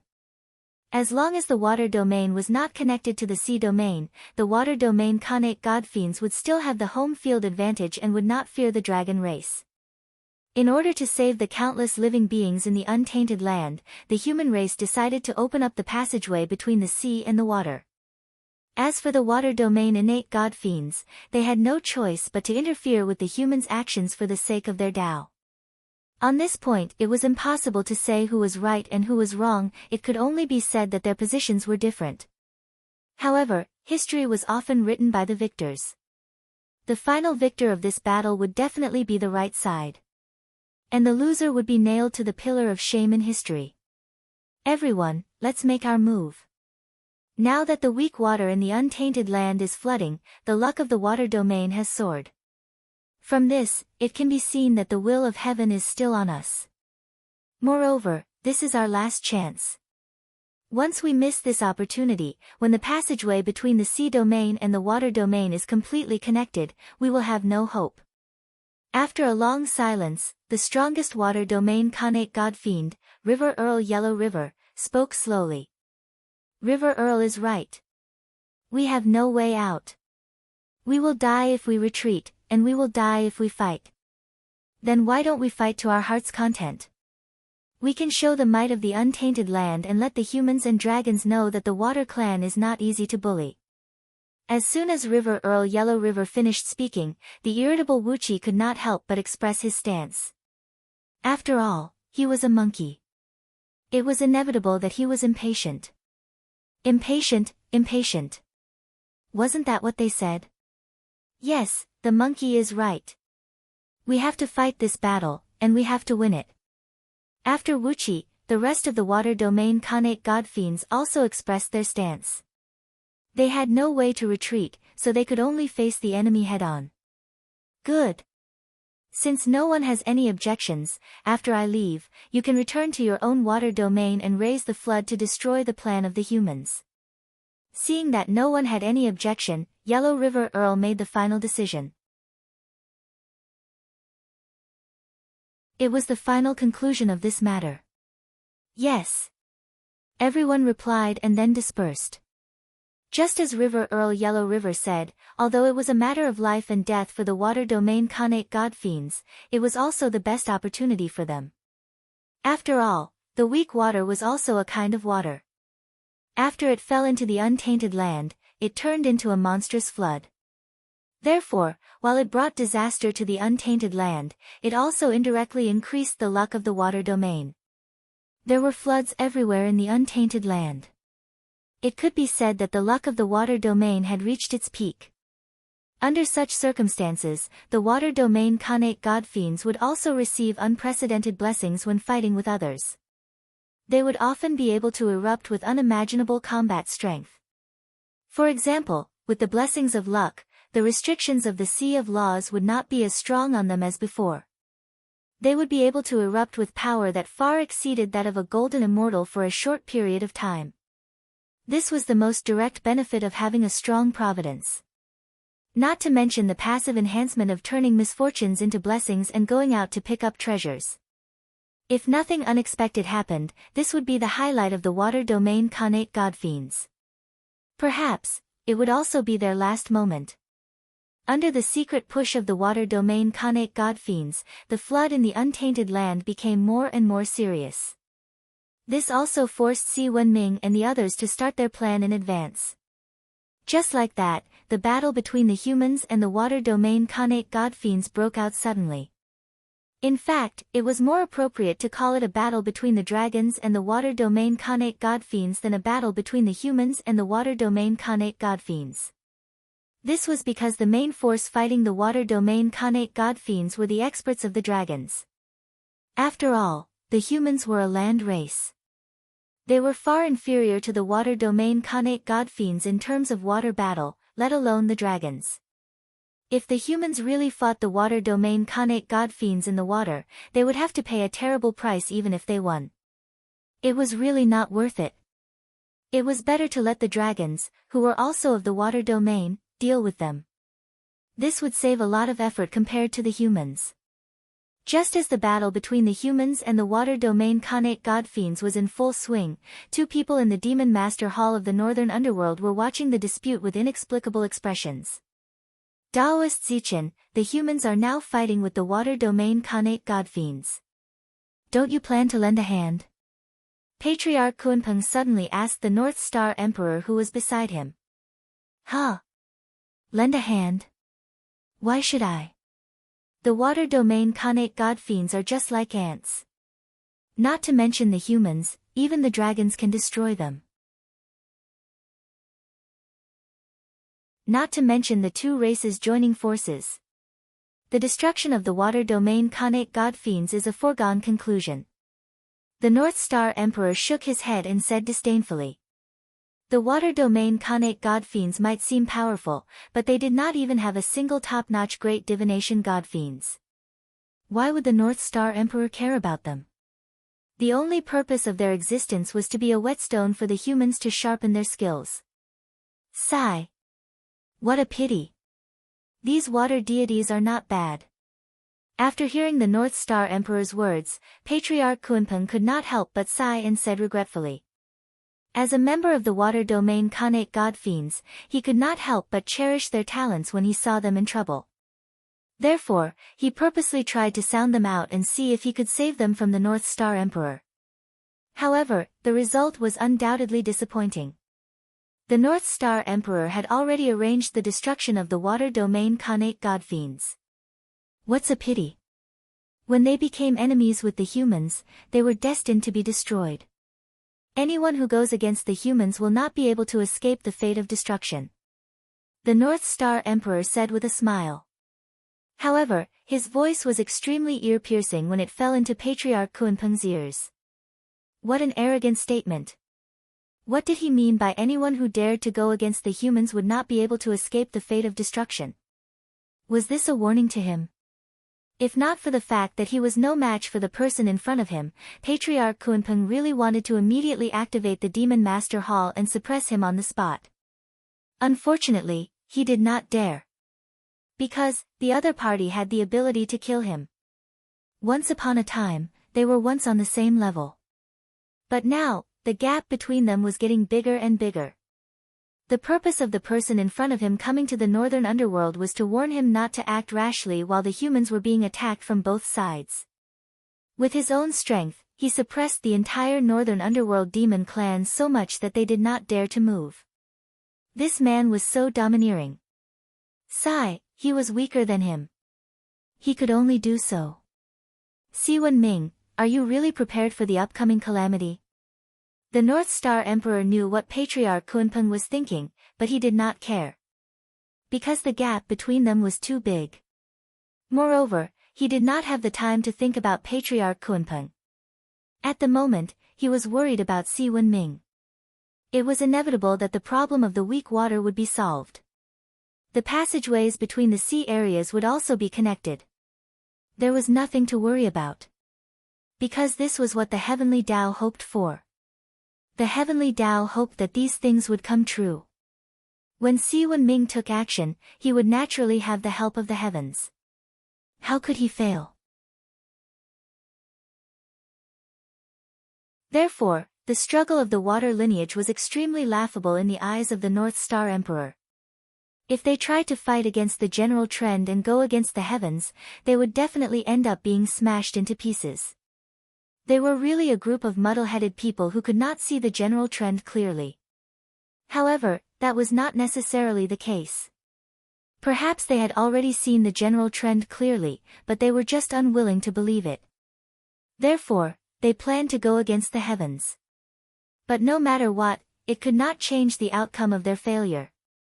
After controlling the flood of the primordial world and piercing through the passageways between the sea areas, the primordial world's water veins were unified. Siwen Ming, who had done these two things, would definitely receive a lot of merit. And this was his capital to become an emperor. If nothing unexpected happened, when Siwen Ming's term was completed, he would naturally become the 9th great emperor of the human race. However, this was what the North Star Emperor was worried about. If he was not wrong, the moment before Si Wenming became an emperor, his death tribulation would come. And this tribulation would be the greatest tribulation that Si Wenming would face in his life. There was almost no possibility of passing it. Because this tribulation was a killing tribulation from the heavenly Tao. There was no way to avoid it. There was no way to hide. He could only stand up and face the tribulation. The heavenly Tao had set a great trend for the human race. There were only 8 great emperors, and there could only be 8 of them. If the human race insisted on giving birth to the 9th great emperor, then this action would undoubtedly be in defiance of the heavens. And in defiance of the heavens, there would definitely be a price to pay. The heavenly Tao's killing came for this reason, to cut off all the paths of survival for those who defied the heavens. In other words, once Si Wenming chose to become an emperor, then he would face the killing intent of the heavenly Tao. The heavenly Tao was invisible, so its methods were also invisible. It would appear in all kinds of ways. But without a doubt, every method of the heavenly Tao was extremely powerful. It was definitely not something that Si Wenming could contend against. Even if he had merit, it would not be possible. At most, it could protect his true spirit from destruction and leave a chance of survival for him. God! How could it be so easy to defy? If it was so easy to defy the heavens, wouldn't the primordial world be in a mess? Therefore, the day Si Wenming became an emperor was the day his life would end. Gao Chen was worried about this. In front of the heavenly Tao, even someone as powerful as him did not have much confidence in protecting Si Wenming. This tribulation was difficult. Unless Si Wenming chose not to become an emperor. Then he would have endless glory and become the greatest king below the 3 sovereigns and 5 emperors. Moreover, his cultivation base would directly enter the realm of the perfected quasi-saint with the help of merit. He would not be much weaker than the 5 emperors. But would Si Wenming really refuse to become an emperor? Gao Chen did not know the answer to this point. The only thing he could do was to support Si Wenming unconditionally no matter which path he chose. Because of the Khanate cardinal treasure, the human Tao emperor seal, even the Khanate god-fiends of the water lineage could not do anything to Si Wenming. Therefore, the water lineage was defeated by the allied forces of the human and dragon races. The luck that belonged to the water lineage was also devoured by the 2 races. Rumble. At a certain moment, the river of destiny suddenly shook violently. It was the luck of the human race that reached its peak after devouring the water lineage's luck. It broke the seal of the divine chains of order in one fell swoop. With a boom, a supreme power came from the void and poured into Si Wenming's body. Author's note, 12,000 words completed. Begging for a monthly pass, begging for a subscription.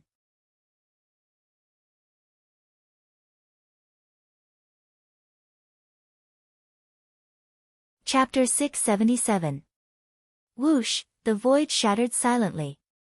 An extremely powerful aura erupted from Si Wenming and swept across the sky and earth in an instant. That was, the power of the human clan's fortune had returned. In just an instant, with the blessing of the human clan's fortune, Si Wenming's strength returned from the complete Tai Jingxian to the complete sage to be. He stood at the peak of the Eldritch world again. The invincible human emperor of the Eldritch world had returned. Without a doubt, the end of the Water Clan had arrived. Even with the blessing of the Water Clan's fortune, they could unleash strength far beyond that of a golden immortal. However, they had no chance of winning against Si Wenming, who was at the complete sage to be.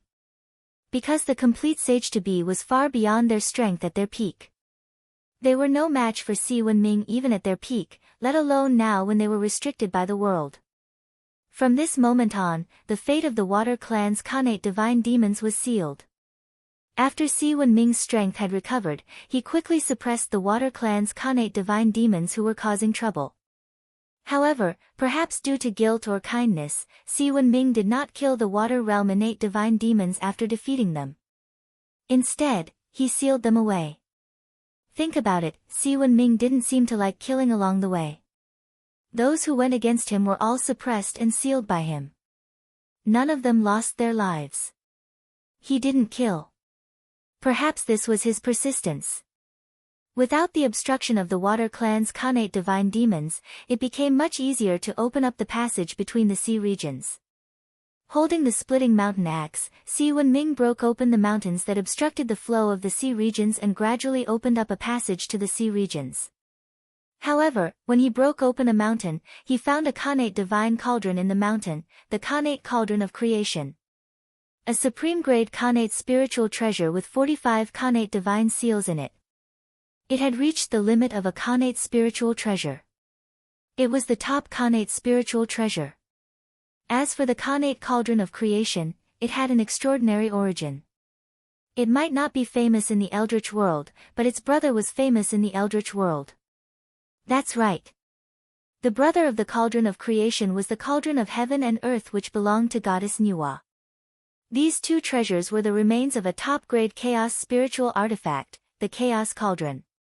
Back then, the Chaos Cauldron was shattered by the heaven-splitting divine axe. Its main body was broken into two pieces, one large and one small, and fell into the new untainted world. Among them, the larger fragment had been tainted with the aura of the Tao of Heaven and Earth and had transformed into the Khanate Cardinal Treasure, the Cauldron of Heaven and Earth. After changing hands several times, it finally fell into the hands of Her Highness Nuwa. On the other hand, the small fragment was tainted with the aura of the Tao of Creation. It transformed into a supreme-grade Khanate spirit treasure, the Khanate Cauldron of Creation, and vanished into the primeval world. In the untainted land, there were more than one or two people who were interested in this top-level spiritual treasure of creation Tao. As a result, for a period of time, there were powerful beings everywhere searching for the whereabouts of this treasure. But the result was undoubtedly disappointing. No matter how hard they tried, they could not find any trace of the primordial cauldron of creation. Over time, they gave up, and no one searched for the whereabouts of the primordial cauldron of creation. He had never thought that the treasure that no one had been able to find countless years ago would be found so easily by the human race. It had to be said that it was fate. Si Wenming was naturally very excited to obtain the supreme-grade Khanate spirit treasure, the primordial cauldron of creation. But the current situation did not allow him to be excited, nor did it allow him to study the primordial cauldron of creation. In the untainted land, there were still countless people waiting for him to save. How could he waste too much time on the primordial cauldron of creation at this time? Therefore, after Si Wenming did a simple acknowledgement of the primordial cauldron of creation, he put it aside and continued to fight for the cause of saving the people. With Si Wenming's strength in the great perfection of Sage to Be and the upper-grade Khanate spirit treasure, the splitting mountain axe, he could easily open up the passage between the sea regions. For this reason, in less than 100 years, the passage between the sea regions was opened up. The Ruah water that was all over the untainted land flowed towards the Great Sea through this passage. Boom! Just as the sea regions were connected to the Great Sea regions, a huge roar suddenly sounded between heaven and earth. Then, heaven and earth seemed to have changed. There were many wonderful and unknown changes. Even the invisible laws of the Great Tao had become much more active. However, no matter what, although these changes were confusing, they were undoubtedly good and beneficial to all living beings. What was different from the untainted land was the changes in the East Sea. If the changes in the untainted land were gentle, then the changes in the East Sea were undoubtedly much more intense. Boom! Boom! Boom! The sea seemed to be roaring, setting off huge waves one after another. Moreover, the spiritual energy in the sea was also slowly increasing, which was a sign that the origin was thickening. The sea had become stronger. And all of this was caused by the great perfection of the untainted land's water veins after the sea regions were connected to the great perfection of the water veins. The fluctuation of the water veins lasted for hundreds of years before it calmed down. And as the water veins calmed down, the flood that affected the entire untainted land also disappeared. The flooding Ruah water flowed towards the East Sea through the passage between the sea regions. At this moment, the direction of the primordial water veins could truly be said to be 100 rivers returning to the sea. The great cycle of the primordial water veins was completed, and the flood on the ground was also resolved. It was time for Si Wenming, who had facilitated these two things, to reap the rewards. Rumble. In the sky, resplendent golden light gathered and turned into a rain of light that fell towards the primordial land. Among them, more than 70% of the luck fell into Si Wenming's hands. As for the remaining 30%, 20% fell into the hands of the human experts and dragon experts who followed Si Wenming to deal with the flood and open the passage. The last 10% fell into the tools that Yu the Great used to control the flood. For example, the weapon used by a monkey that had caused trouble in the heavenly palace in the future, the sea-calming divine needle. The tools to control the flood that had obtained merit were such treasures. Quelling the disaster of the untainted land in one fell swoop caused Si Wenming's prestige in the untainted land to rise. He was about to catch up with the 3 sovereigns and 5 emperors and become the 9th great emperor of the human race. In fact, in the untainted land, the voice of Si Wenming being the 9th great emperor of the human race had already appeared. For a time, the untainted land was filled with the names of Yu the Great, King Yu, and Emperor Yu. And these were all honorific titles for Si Wenming. Yu was Si Wenming's name. Because he had saved countless living beings, it was inappropriate for everyone to address him as the human emperor. After all, every clan leader of the human race could be called the human emperor. However, not every human emperor was called Si Wenming. Therefore, the people of the world crowned Si Wenming's name with the word "de" to distinguish him from the other human emperors. The name Yu the Great came from this. And De himself explained everything. Throughout the history of the untainted land, how many people could add the word "de" in front of their names? There were only a few people. As for King Yu and Emperor Yu, they were honorific titles for Si Wenming. The praises of the world did not make De Yu lose himself and become arrogant. That was because he knew that compared to the 3 sovereigns and 5 emperors, he still had many shortcomings. If he wanted to become an emperor, he still needed to become even more outstanding. As the human emperor, he still had a lot of room for improvement. The martyrs of the human race had been urging him. The glorious De Yu had become even more diligent than before. Just like that, there were still many troubles waiting for him. From a certain point of view, the situation that De Yu faced was even more complicated and difficult than the period of the 3 sovereigns and 5 emperors. That was because the period of the 3 sovereigns and 5 emperors was the period when the primordial world transformed from the pre-celestial era to the post-celestial era.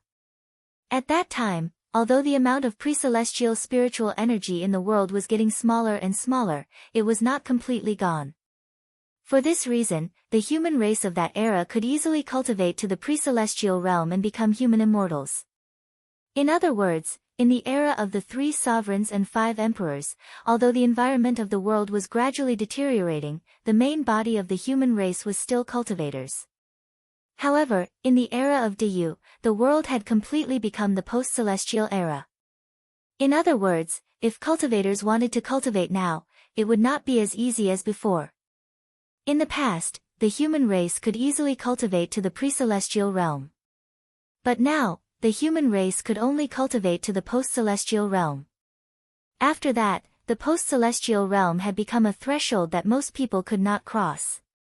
However, in the post-celestial realm, other than having a little more strength, was there any difference between them and mortals in other aspects? No, to be precise, post-celestial realm cultivators still belonged to the category of mortals. The world had changed. The main body of the human race was no longer cultivators, but mortals. Compared to cultivators, mortals had a lot more things to do. That was because they were weak, very weak. Any ferocious beast or demonic beast could easily kill a large number of mortals. And because they had become the protagonists of the world, the flesh and blood of the human race was inevitably tainted with some of the Tao of heaven and earth. This also caused the human race to become a delicious cake in the eyes of foreign races. As long as they devoured the flesh and blood of the human race, they could quickly increase their strength. In the face of such a temptation, even if the human race was the protagonist of the world, it could not dissuade those foreign races who coveted the flesh and blood of the human race.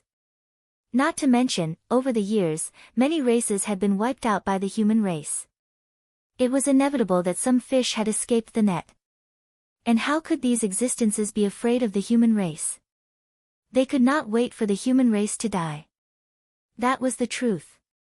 If such a foreign race discovered that devouring the flesh and blood of the human race could quickly increase their strength, how could they not attack the human race? Therefore, in the primordial world, there would often be incidents of human tribes being massacred. In the face of such a situation, even if the human race used iron-blooded methods and slaughtered several tribes, they could not stop it. After all, the temptation of increasing one's strength was too great. It was enough to make people completely lose themselves and fall into the demonic path. What worried you the Great was this. The human tribes were massacred one after another. As the human emperor, you the Great naturally had an unshirkable responsibility. But in this situation, even someone as powerful as him had no other way. He could not keep staring at the human race, right? This was unrealistic. But even if there was no other way, he could not continue to let this kind of thing happen, right? To be honest. If the ones who died were cultivators, you the Great would not be so angry. When cultivators fought with others and were killed by others because their skills were inferior, no one could say anything about it. However, the ones who were massacred were mortals. This undoubtedly made you the Great extremely angry. One had to know that mortals were the foundation of the human race. It was precisely because the human race had a large base that they could provide an endless stream of experts for the human race. The situation of the human race was a classic example of insufficient quality. They had to make up for it with quantity and use to trigger a qualitative change. For this, if the human race did not care about the lives and deaths of mortals, causing the number of mortals of the human race to be greatly reduced, it would not be long before the human race declined. Therefore, mortals were the bottom line of the human race. Any existence who dared to slaughter mortals would be the mortal enemy of the human race. They would kill everyone they saw. There were even some who would pull out the forces behind them. However, no matter how angry you the Great was, no matter how cruel the human race's methods were, there were endless existences who dared to slaughter mortals in the primordial world. The pursuit of strength had already caused many living beings in the primordial world to develop a sick mentality. In order to pursue strength, they did not hesitate to pay any price. Even if they offended the human race and gave up their lives, they would not hesitate. Although you the Great was strong enough to wipe out all the living beings in the primordial world, he could not erase the desire for strength of all living beings. The desire for strength was something engraved in the bones of all living beings. It was innate, like an instinct. No one could erase it from the hearts of all living beings. Therefore, you the Great could not stop the foreign races from killing mortals, and neither could the human race. The only thing they could do was to protect the mortals so that they would not become the victims of the foreign race's pursuit of strength. Protect. After meditating in the ancestral temple for 100 years, you the Great finally found a way to solve the problem of the human race from the innate cauldron of creation. He wanted to use the innate cauldron of creation as the foundation to create an array formation that could cover the entire human race and protect the mortals inside. Yes. Protect the mortals. The array formation that only protected the mortals did not have any effect on cultivators. According to you the Great's plan, as long as he set up this array formation to protect the mortals, from now on, any existence that dared to attack the mortals would be attacked by the innate cauldron of creation. Over time, more and more foreign races would die, and there would not be any situation where the foreign races slaughtered the mortals. In this way, wouldn't the safety of the mortals be guaranteed? Moreover, this array formation was only targeted at mortals and had no effect on cultivators. Even in the array formation, cultivators could still do whatever they wanted like before. However, from now on, they could not casually attack the human race. This array formation was the protective umbrella of the mortals. It protected the mortals so that they could live a stable life in this era where cultivators ran amok and immortals and gods appeared. This idea is good. If it really succeeds, then the foundation of the human race will not have to worry about in the future. In the ancestral temple, the more Yu the Great thought about it, the more he felt that this plan was feasible. It was enough to lay an everlasting foundation for the human race. As long as there were no problems with the mortals, there would be an endless stream of human experts. Thus, he would not have to worry about the problem of the lack of experts. With this thought, Yu the Great made up his mind and began to take action. The first thing he had to do was to have a detailed understanding of the human territory so that it would be convenient for him to build the array formation. Thus, Yu the Great began his trip to the human territory.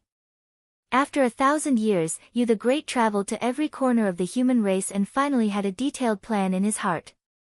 He planned to first divide the human territory into 9 parts and call them the 9 provinces. Then, he would divide the innate cauldron of creation into 9 parts and bury them in the 9 provinces. Finally, with the 9 cauldrons as the foundation, he would set up a formation that could cover the entire human territory and protect the mortals within. Then, it would be considered a success. Of course, if he could capture 9 extremely powerful existences and seal them into the 9 cauldrons as the eye of the formation, that would undoubtedly be even better. Because in this way, the power of the formation would definitely increase greatly and be able to protect the safety of the mortals to the greatest extent. Moreover, there was another benefit to doing this.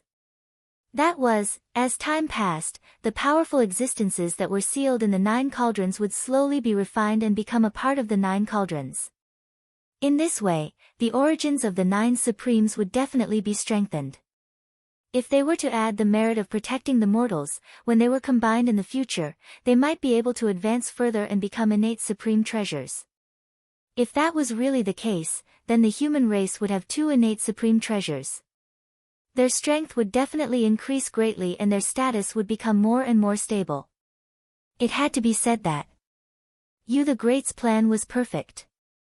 The innate cauldron of creation was originally formed from the fragments of a top-grade chaos spirit treasure. Its quality was abnormally high, far surpassing innate spirit treasures and not much inferior to innate supreme treasures. It was also because of his bad luck that he obtained too little innate creation origin. That was why it did not evolve into an innate supreme treasure like his brothers. Instead, it became a supreme-grade innate spirit treasure. However, this did not mean that the innate cauldron of creation would always be a supreme-grade innate spirit treasure. It had the possibility of becoming an innate supreme treasure. What Yu the Great wanted to do was to turn that possibility into reality. If he really succeeded, then after devouring the origins of the 9 powerful existences and the merit of protecting the mortals, the possibility of the innate cauldron of creation advancing to an innate supreme treasure was extremely high. As for why it was not 100%, the key was what realm the 9 powerful existences that were suppressed were in. If it was Daoyuo Jingxian, then it would probably be very difficult for the innate cauldron of creation to advance to an innate supreme treasure. However, if it was a sage to be, then after a long period of time, the innate cauldron of creation had a great chance of advancing to an innate supreme treasure. If it was 9 powerful existences that were suppressed by the 9 cauldrons, then the innate cauldron of creation would definitely advance to an innate supreme treasure. In short, the stronger the existence that was suppressed, the higher the possibility of the innate cauldron of creation advancing to an innate supreme treasure.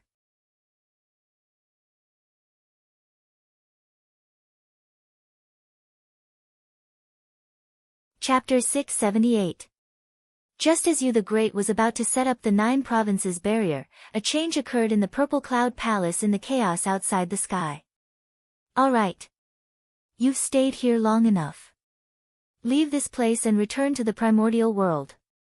After preaching for 10,000 years, Tao ancestor Hong Jun suddenly stopped preaching and asked everyone to leave. Thank you, Master, Teacher. Feng Zichen and the other 6 people came back to their senses. They bowed to Ancestor Hong Jun. Then, they left the Purple Cloud Palace one by one as he said. Humph. Outside the Purple Cloud Palace, Feng Zichen and the 3 pure ones looked at each other. They wanted to see the two of them hate each other. After snorting coldly, they each used their magic and rushed to the primordial world. It had been a long time. They had not returned to the primordial world. It should have been hundreds of thousands of years. Whoosh whoosh, a purple light flashed, and the chaos outside the sky flew away behind Feng Zichen, causing him to get closer and closer to the primordial world. During this process, everything that had happened in the primordial world over the years quickly appeared in Feng Zichen's mind so that he could understand the situation of the primordial world as quickly as possible. As the Tao field of the Tao ancestor, the Purple Cloud Palace itself was an unimaginable treasure. Its power could be said to be unparalleled. In it, Feng Zichen and the 6 saints were completely cut off from the primordial world. In other words, during the time when they were listening to the Tao in the Purple Cloud Palace, Feng Zichen and the 6 saints were out of contact. They did not know anything about the changes in the primordial world over the years. Therefore, the first thing they had to do as soon as they left the Purple Cloud Palace was to understand the current situation of the primordial world so that they could make reasonable arrangements for the next step. The disaster of the weak water. The change of the water vein. Over the years, Si Wenming has done well. It seems that it won't be long before he can take that crucial step. On the way to the primordial world, Feng Zichen could not help but nod his head in relief after learning about what Yu the Great had done. Yu the Great, it did not disappoint. He was no worse than the human emperor before him. However, after feeling gratified, Feng Zichen could not help but feel a little worried. Looking at De Yu's posture, it was obvious that he was rushing to become an emperor. However, how was he going to resist the heavenly Tao's killing tribulation after that? Facing the killing intent of the heavenly Tao. But not only did it require courage, it also required great strength. In the past, although Feng Zichen had several heaven-defying experiences, his heaven-defying actions were all for the good of the untainted world.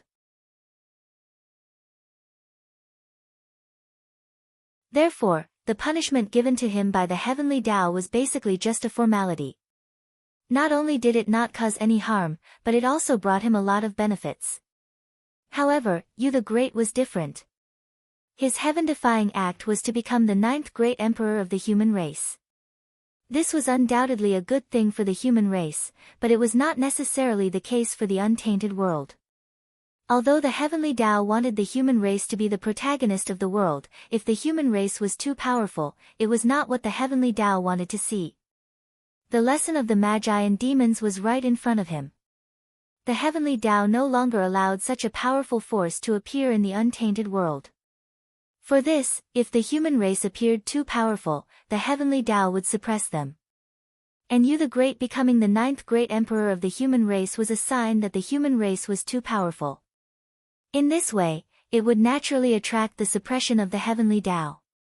It would destroy Yu the Great and destroy the possibility of the 9th great emperor of the human race. The human race could be strong, but this strength had to be under the rules of the heavenly Tao. Forget it. Right now, we can only take one step at a time. However, even if I face the heavenly Tao, at the very least, I have to protect Yu the Great's life when the killing tribulation erupts. After thinking for a moment, Feng Zichen made a decision. Facing the heavenly Tao, even someone as powerful as him could not guarantee that he could help Yu the Great survive the death tribulation. However, he was confident that he could protect Yu the Great's life in front of the heavenly Tao. Swoosh! In just a few years, Feng Zichen rushed back to the untainted world from the chaos outside the heavens. Since he had returned to the untainted world, the rest of the journey was much simpler. Boom! Feng Zichen stretched out his hand and directly tore through the void and stepped into it. Then, when his figure appeared again, he had already returned to the Emperor's star. Oh! Why did the rules of heaven and earth change? Even the restrictions of the Sea of Law on the great divine masters are much smaller. As soon as he returned to the Emperor's star, Feng Zichen did not have time to rest when he suddenly realized that the rules of heaven and earth in the untainted world had changed. The restrictions on the great divine masters were disappearing at an extremely fast speed. If this continued, it would not be long before the great divine masters could attack wantonly in the untainted world. What's going on? With a swoosh, Feng Zichen stood up from the emperor's throne and sized up the untainted world with a look of surprise and bewilderment. Although if the great divine masters attacked at all costs, it would be difficult for the Sea of Law to restrict them. However, the existence of the Sea of Law still had some effect. At the very least, it could make them worry. But what was going on now? The influence of the Sea of Law on the great divine masters was gradually disappearing. Wasn't this equivalent to encouraging them to attack in the untainted world in disguise? There was a problem. There was definitely a problem. While feeling puzzled, Feng Zichen could not help but use his methods to deduce. He originally thought that this deduction would be very difficult, but as soon as he started, Feng Zichen realized that it was not the case at all. He easily deduced the reason for the change in the untainted world. However, this answer was obviously difficult for him to accept. 9 cauldrons, 9 provinces, this is the trend of setting up the 9 provinces barrier. The 9 provinces barrier, you have finally come to this step. After a long silence, Feng Zichen muttered. Without a doubt, the changes in the untainted world this time were related to the 9 provinces barrier that Yu was going to set up. Once the 9 provinces barrier was set up, the luck of the human race would definitely soar again. As the human emperor, Yu would definitely benefit from it. With the push of luck, he might be able to push him to the position of the 9th great emperor of the human race in one fell swoop, thus completely perfecting his great emperor Dao fruit. However, in this way, the heavenly Dao would definitely not tolerate it. Therefore, after the heavenly Dao sensed this situation, he decisively made a move. Removing the restrictions of the Sea of Law on the great divine masters was the first step of the heavenly Dao's action. He wanted to use the hands of the great divine masters to get rid of Yu, the human emperor who planned to go against the heavens. If the great divine masters could not do this, then perhaps the saints would personally make a move, or perhaps the heavenly Dao would personally make a move. We're in big trouble. On the Emperor's star, after learning about the changes, Feng Zichen could not help but frown. He had still underestimated the determination of the heavenly Dao. In order to prevent the human race from giving birth to the 9th great emperor, he did not hesitate to release the restrictions on the great divine masters. It was truly a ruthless method. He wanted to cut off all of Yu's hopes. Of course, the heavenly Dao might have the intention of killing the chicken to warn the monkeys by making such a big move. If it was just to deal with the human race, there was naturally no need for such a big move. However, if it was to kill the chicken to warn the monkeys, then it might not be the case. It was estimated that the heavenly Dao wanted to use thunderous methods to kill Yu and intimidate the existences that he wanted to defy the heavens. For example, the great divine masters. It had been a long time since the heavenly Dao had appeared in the primordial world. It was estimated that many existences had forgotten the methods of the heavenly Dao and had developed some thoughts that they should not have. The heavenly Dao had probably expected this. Therefore, it planned to use this opportunity to punish the human race to show its muscles and show its presence. From there, it would have the effect of intimidating people. It would also allow the great divine masters to re-establish their fear of the heavenly Dao. This time, Yu's luck was probably bad. He had become the chicken that the heavenly Dao used to make an example out of. Establishing dominance. Killing Yu to establish dominance. However, even if he understood this, Feng Zichen could not do anything. He could not run over and say to the heavenly Dao, "Find someone else to establish your dominance, right? Wouldn't that be stupid?" Sigh. My head hurts. Yu is really in danger this time. Sighing, Feng Zichen felt helpless for the first time in a long time. Yu's death tribulation was not easy to pass. Now that the heavenly Dao had the intention of using him to establish its dominance, it was even more difficult to pass. The danger factor had directly increased by several times. His chances of survival were slim. Unless, Yu was willing to give up becoming the great emperor of the human race. In that case, he would no longer be a heaven-defying person, he would be a rare person of great merit in the primordial world who could receive a huge boost. However, up until now, from the fact that Dayu still did not stop setting up the barrier of the 9 provinces, one could see his determination. He would not give up. This move was not to become the great emperor of the human race, but for the millions of mortals of the human race. The people protected by the boundary of the 9 states were those ordinary mortals. If Dayu gave up on setting up the barrier of the 9 provinces at this time, then those innocent mortals would continue to be slaughtered by the foreign races. And this scene was definitely not what Dayu wanted to see. How could Dayu be a person who cherished his life? Compared to the lives of countless people, Dayu's life was nothing. If he could use his death to exchange for the safety of countless people, then why would Dayu be afraid of death? He had set up the barrier of the 9 provinces. Even if he died for this, Dayu would accept it. In short, for the human race, Dayu had no regrets. Now, what insisted Dayu to continue was no longer the obsession to become an emperor, but the lives of countless people. For the sake of all living beings, he had no way out. Forget it. Let me accompany you in your madness. Shaking his head and sighing, Feng Zichen said helplessly. However, his face was full of smiles. He understood Dayu's thoughts. Because if it were him, Feng Zichen, in Dayu's position, he would also make the same choice as Dayu. After all, they were the emperors of the human race. The human emperor not only represented glory, but also a huge responsibility. As the human emperor, even if he could not make his people invincible in the world, he had to at least provide them with a safe living environment. This was the most basic condition of being an emperor. After making up his mind, Feng Zichen did not hesitate. He directly used Hongmeng Daozhong to shield his aura. Then, he quietly went to Nuwa's palace to discuss with Nuwa.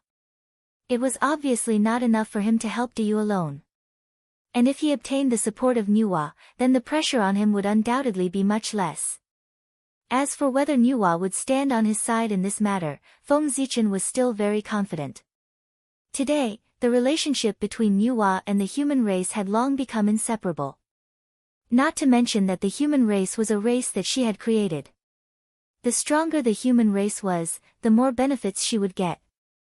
Her elder brother, Fuxi, was the head of the 3 sovereigns and 5 emperors of the human race. He had long been tied to the chariot of the human race. From this point alone, Nuwa had a reason to help the human race. Her involvement with the human race was so deep that it could not be cut off.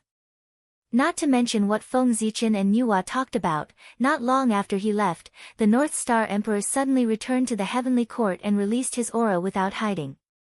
Rumble. An extremely overbearing aura spread out in all directions with the heavenly court as the center. In the blink of an eye, it filled the entire Eldritch universe. In an instant, all the living beings in the Eldritch universe could feel the oppression that belonged to the primordial chaos Tao Master. All of them trembled under this power. Humph. Is this a warning to us? Unlike the other living beings, the great mediums of the great desolate world all had ugly expressions on their faces when they felt the might of the North Star Emperor. That was because they knew that the North Star Emperor had released his aura without hiding his intention. It was obvious that he was warning them. He was warning them not to attack Dayu. He was still around. If they were to make a move against Yu the Great, these powerful beings would have to consider if they could withstand the revenge of the North Star Emperor.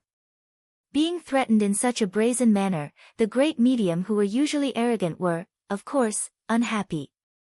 But, so what? Just like what they had shown, in the face of the North Star Emperor's threat, other than sighing and feeling angry, they could only swallow their anger. After all, the gap between them was too big. After being threatened by the North Star Emperor, everyone was infuriated. However, they secretly restrained their actions. If the primordial chaos Daluo Jinxian, who was supported by the supreme karmic rank of heaven and earth, really wanted to take revenge on someone, even the sages would have a headache, let alone the great medium. Of course, some of the great medium were not willing to be threatened by the North Star Emperor. However, they were no match for him. Therefore, they could only place their hopes on the three pure ones, hoping that they would take action to suppress the arrogance of the North Star Emperor. However, the result was undoubtedly disappointing. That was because the three pure ones had not done anything since the beginning. Even though the North Star Emperor's oppression had swept across the entire Eldritch universe, the sacred ground where the three sages were was still the same as before. There was no movement at all. It was as though the three pure ones had not returned. In this case, the Eldritch universe might be peaceful for a while. In the heavenly court, the North Star Emperor slowly retracted his aura. Actually, there was no need for him to do that. That was because even if he did not warn everyone, no one would dare to take action against Yu the Great. Although Yu the Great wanted to do something that defied the heavens, he had not done it yet. It could be said that as long as Yu the Great did not do anything that defied the heavens, he would still be a person of great merit in the Eldritch universe. He would be protected by the heavens and earth. Anyone who dared to take action against him would be severely punished by the heavens and earth. Currently, Yu the Great was absolutely safe. However, after he set up the boundary of the 9 province, everything would be different. The heavens and earth would no longer protect him, and he would become the target of the heavenly axiom's destruction. In fact, the heavenly axiom had created such a huge formation to force Yu the Great to stop. Unless it had no other choice, the heavenly axiom was not willing to take action against a person of great merit. That was because it would undoubtedly cause the value of merit to decrease. In the past, merit was the biggest protection in the Eldritch universe. Therefore, the people respected merit very much. But now, even those with great merit could not escape the annihilation of the heavenly axiom. This would undoubtedly affect the status of merit in the hearts of the people. Merit wasn't omnipotent. Once this impression was formed, the impact would undoubtedly be huge. The people of the world did not want to obtain merit as urgently as before. This was to the heavens and earth. It could be considered a loss. After all, every time the heavens and earth gave merit, it meant that something beneficial to the primordial world had happened. However, although merit was important, it was not a reason to defy the heavens. Defying the heavens was the beginning of disturbing the world. It would bring too many variables to the entire world. And the heavenly axiom. What he hated the most was variables. The entire primordial world was enveloped by the heavenly axiom. The moment the living beings were born, their fates had already been arranged by the heavenly axiom. Everything. They only needed to follow the established trajectory. The meaning of the existence of variables was to disrupt the arrangements of the heavenly axiom. In that case, how could the heavenly axiom not hate it? The greatest result of defying the heavens was to create a huge variable, thus disrupting the trajectory of the heavenly axiom and leading the world to the unknown. It was in order to lead the world back to the right track that the heavenly axiom would kill those who defied the heavens without mercy. It was the same even if they had great merit. Merit was never a reason to defy the heavens. Although he knew that everyone would not attack Yu the Great, Emperor North Star still wanted to warn everyone. His purpose was naturally to express his attitude. Yu the Great is the human emperor of the human race. If you want to touch him, you have to consider carefully whether you can withstand the anger of a primordial chaos Daluo Jinxian. As soon as Emperor North Star expressed his stance, the great divine abilities immediately restrained themselves and stopped all kinds of small actions. And this was the power of a primordial chaos expert. Ridiculously powerful. However, even though he had achieved such an obvious effect, Emperor North Star was not happy at all. Because it was too calm. The three pure ones' performance was too calm. This was completely illogical. If the three pure ones were willing to make a move, even if they did not show their faces, they would only release their aura to contend with him. If that was the case, the great masters would not have retreated so quickly.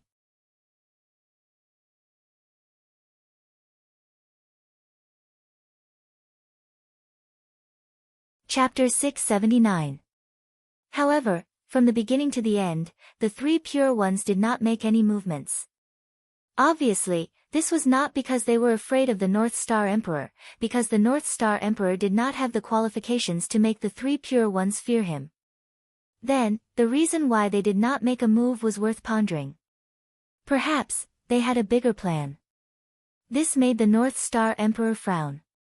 He did not feel at ease if he could not figure out the true purpose of the three pure ones. The calmer the three pure ones appeared, the more turbulent the undercurrent hidden under the surface was. It would bring about unexpected changes in the future. However, even if the North Star Emperor knew that the three pure ones must have a plan, he had to admit that with his current strength, he could not do anything to the three pure ones.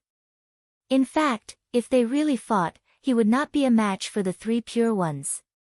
At the moment, he did not know the specific plan of the three pure ones.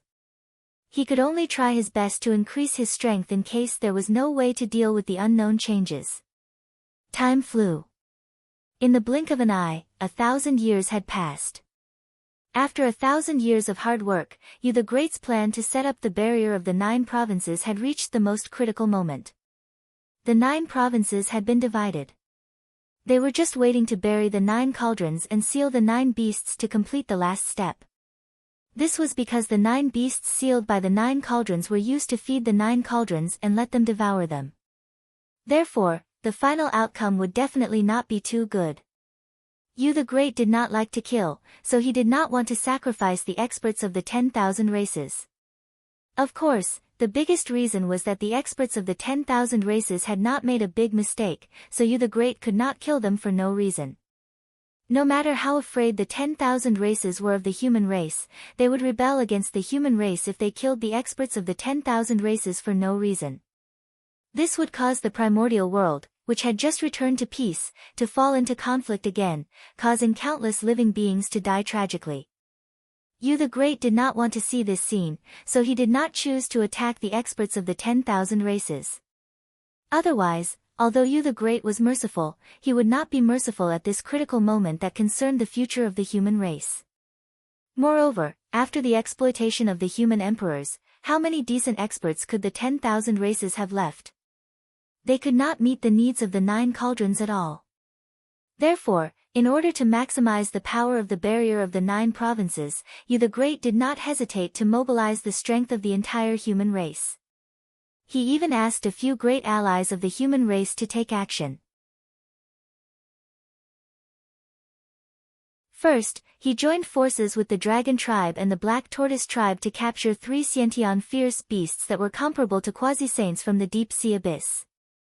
Then, he joined forces with the Phoenix Clan, the Kylan Clan, the White Tiger Clan, the Sorcerer Clan, and many other top clans in the Untainted Land.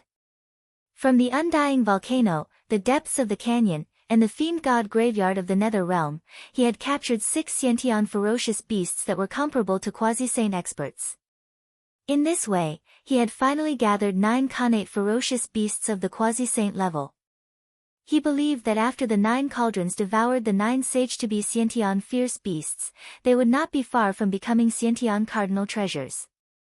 After all, although Khanate wild beasts were much less intelligent than Khanate gods, they were much stronger than Khanate gods in other aspects, especially the power contained in their flesh and blood. It could be said that apart from the lack of intelligence, Khanate ferocious beasts were full of good points. No wonder first-generation Khanate wild beasts of the primeval era were able to suppress first-generation Khanate god fiends. After preparing the 9 sage-to-be Xiantian ferocious beasts, Yu the Great began the last step of setting up the boundary of the 9 provinces. Sacrifice to the heavens. That's right, it was a sacrifice to the heavens. It was true that the heavenly Tao did not hide its killing intent towards Yu the Great, but it was only targeting Yu the Great. The heavenly Tao did not object to the establishment of the boundary of the 9 provinces. On the contrary, it was supportive. Compared to cultivators, mortals undoubtedly caused less damage to the world and were easier to manage. Mortals had so many advantages, so the heavenly Tao would naturally like them more and be willing to protect them. The reason why the heavenly Tao wanted to kill Yu the Great was not because it wanted to set up the boundary of the 9 provinces, but because once it set up the boundary of the 9 provinces, it could become the 9th great emperor of the human race in one fell swoop. This was obviously not allowed by the heavenly Tao. This was the contradiction between the heavenly Tao and Yu the Great. Yu the Great was too outstanding, so outstanding that the destiny of the human race spontaneously pushed him to the position of great emperor. However, the heavenly Tao did not want Yu the Great to be so outstanding. After the 3 sovereigns and 5 emperors, the human king was the end of the human race. There should not be any more human emperors. No matter how peerless and stunning you were, you could not advance further. If you advanced, you would be defying the heavens. Wasn't it good to be a human king? Why did you have to defy the heavens? Human Tao. It should be after the heavenly Tao. Not before the heavenly Tao. This was the reason why the heavenly Tao had no choice but to take action. If the human race was allowed to continue developing like this, there might be a day when the human Tao suppressed the heavenly Tao. However, how could the heavenly Tao allow this to happen? Based on the current scale of the human race could already represent the human Tao to a certain extent. Therefore, suppressing the human race was almost equivalent to suppressing the human Tao. It had become inevitable. Roar! Roar! Roar! In front of the 9-level altar, the 9 quasi-sage Khanate ferocious beasts seemed to have sensed something and could not help but let out miserable cries. Unfortunately, no matter what kind of sounds they made, they could not shake Yu the Great's determination. The heavenly Tao is above. Today, in order to protect all living beings in the world, Yu the Great has specially set up the boundary of the 9 provinces in the territory of the human race. May the heavenly Tao be the judge. After completing the specific process, Yu the Great ignored the struggles of the 9 Khanate ferocious beasts and expressionlessly sent them into the 9 provinces' cauldrons one by one. He began the last step, which was also the most crucial step. Burying the 9 provinces' cauldrons. Go! After the 9 cauldrons suppressed the 9 Khanate ferocious beasts, Yu the Great formed a Tao seal and activated the human Tao imperial seal with all his might to guide the power of destiny of the human race. Rumble. Amidst the rumbling of the world, the destiny of the human race appeared from the void and turned into a mighty torrent of the human Tao. It wrapped around the 9 cauldrons in the air and fell toward the 9 provinces. Boom! When the 9 cauldrons fell, the corresponding land of the 9 provinces cracked open and automatically opened a huge crack, revealing the altar that had been built in advance. Swoosh, as if attracted by some mysterious force, the 9 cauldrons fell accurately on the 9 altars. Then, with a rumbling sound, the cracked earth automatically closed up and returned to its original state.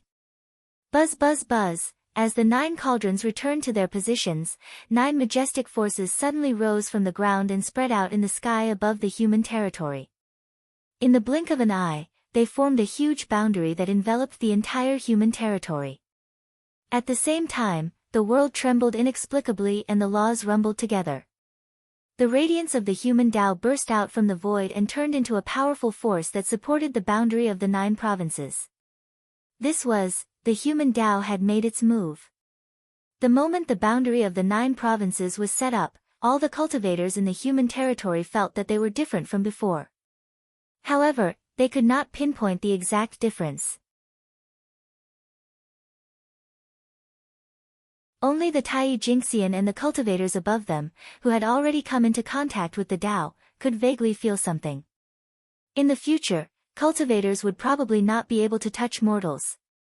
Not to mention how shocked the cultivators in the human territory were, with the formation of the boundary of the 9 provinces, Yu the Great also ushered in his own death tribulation. Rumble. The destiny of the human race came in a mighty manner and turned into a huge flame that floated above Yu the Great's head. It gathered the power of the world for him to help him ascend to the throne. With the addition of the power, Yu the Great's body also underwent an inexplicable change. The half of the Emperor Purple Chi that had already existed before was now growing at a speed visible to the naked eye under the support of the power. In the blink of an eye, another half of the Emperor Purple Chi was born and became a whole. Buzz! At the moment when the Imperial Purple Chi was born, a shocking dragon roar resounded in the sky. At the same time, you the Great's body suddenly rose with boundless majesty and swept across the untainted world. For a moment, the world fell silent and submitted to you the Great's majesty. Swoosh, the Emperor Purple Chi wandered around you the Great's body and rushed towards his innate indestructible true spirit. It wanted to fuse with it to help you the Great complete the final transformation. However, just as you the Great's innate indestructible true spirit was about to come into contact with the Emperor Purple Chi, a supreme power suddenly descended and acted on you the Great's body. It forcefully froze the Emperor Purple Chi, causing it to stop on the spot. The heavenly Tao, it made its move. The moment you the Great was about to become an emperor, the heavenly Tao made its move. It used its supreme power to forcefully freeze the Emperor Purple Chi, preventing it from fusing with you the Great's innate indestructible true spirit. The Emperor Purple Chi was clearly only a line away from you the Great's innate indestructible true spirit. However, under the power of the heavenly Tao, this line of distance became an unreachable chasm. Rumble. A sound that sounded like the sky splitting suddenly resounded in the ears of all living beings. It dispelled you the Great's majesty and attracted the attention of all the powerful figures. Lightning. In the sky. It was filled with lightning and was extremely dazzling. This was the wrath of the heavens. You the Great's act of defying the heavens and becoming an emperor had finally angered the heavenly Tao, causing it to send down the wrath of the heavens to kill him. Rumble. Endless lightning slanted down and pounced towards you the Great, wanting to drown him so that he could completely annihilate this heaven-defying person. That lightning was not ordinary lightning, but innate divine lightning. Moreover, it was the most powerful purple heaven divine lightning. This divine lightning was formed from Tao ancestor Hong Jun's supreme divine ability. Any one of them had the power to severely injure a quasi-sage. Even Feng Zichen did not dare to take hundreds of millions of lightning bolts head-on, let alone you the Great. Looking at the purple heaven divine lightning in the sky that was like a sea of lightning, not to mention that he had not become an emperor yet, even if he really became an emperor, he would not be able to escape the fate of death. Rumble. Just as the purple heaven divine lightning that was like a sea of lightning was about to fall, a golden light suddenly rose from you the Great's body and shone on the dazzling purple heaven divine lightning. Swoosh. As if it had met its natural enemy, the thunderclouds that were shone on by the golden light melted like snow and quickly disappeared. In the blink of an eye. More than 1/3 of it disappeared. It was also at this moment that the golden light on you the Great's body had exhausted all its power and gradually extinguished. This golden light was naturally the merit that you the Great had accumulated earlier. At this moment of danger, it suddenly erupted and resolved part of the calamity. Although it was only 1/3, it was still a good thing for you the Great. It made his future, which had completely fallen into a dead silence, have a little more vitality. After the merit, another wisp of human Tao light burst out from the void and swept towards the purple heaven lightning tribulation, wiping out another 1/3 of it. As a result, only 1/3 of the tribulation cloud was left, and its power could be said to have been greatly reduced. You the Great's chances of surviving this tribulation had undoubtedly increased by a lot. However, before Feng Zichen, who was watching this scene from afar, could feel happy, he saw another change in the sky. As if it had been angered by the human Tao's attack, the heavenly Tao began to tremble. In reality, the weakened purple heaven lightning tribulation began to expand again. However, the lightning tribulation had been weakened twice. Even if the heavenly Tao personally strengthened it, there was a limit. Therefore, after the lightning tribulation expanded to half of its original size, no matter how the heavenly Tao supported it, the lightning tribulation did not move at all. It was obvious that it had reached its limit. Under the pull of the two forces, the power of the lightning tribulation was fixed at half of its original power. However, although the power of the lightning tribulation had been reduced by half, it was still extremely dangerous for you the Great, who was only a half-step primordial chaos. According to Feng Zichen's estimation, even if the power of the lightning tribulation had been reduced by half, it still belonged to the primordial chaos realm. In other words, the tribulation that you the Great was facing belonged to the primordial chaos realm. Although this lightning tribulation was considered the weakest primordial chaos tribulation, the weakest primordial chaos was still primordial chaos. It was far from what existences below primordial chaos could contend against. There was a huge gap between primordial chaos and half-step primordial chaos. Unless one had a treasure like a connate cardinal treasure, it was absolutely difficult to cross it. Yes, Yu the Great had the connate cardinal treasure, the human Tao imperial seal. However, what he was facing now was the heavenly tribulation. If it was an ordinary time, even if Yu the Great, who held the human Tao imperial seal, could not defeat the true primordial chaos Daoyuo Jingxian, it was more than enough to protect himself. However, in front of the heavenly tribulation, Yu the Great could not use the power of a Dharma treasure other than using his own strength, merit, and luck. Otherwise, the heavenly Tao would send down a tribulation of the same level as the Dharma treasure. The human Tao imperial seal was a connate cardinal treasure. If Yu the Great used it to resist the tribulation, the heavenly Tao would send down a tribulation of the same level as the connate cardinal treasure. A connate cardinal treasure was an existence that was comparable to the primordial chaos Daoyuo Jingxian. Just thinking about the tribulation of that level was terrifying. In fact, it was even stronger than the tribulation that Yu the Great was currently facing. Yu the Great, who was not confident in transcending the tribulation, had no hope of transcending the tribulation if the human Tao imperial seal was added to it. Therefore, Yu the Great could only choose to bear this death tribulation by himself. Outsiders could not help him at all. Even Feng Zichen was no exception. The only thing he could do was to help Yu the Great block all the tribulations other than the lightning tribulation so that he could transcend the tribulation in peace. Although Yu the Great's lightning tribulation was strong, it was not impossible for him to transcend it with his foundation. Then why did he say that this tribulation was his death tribulation?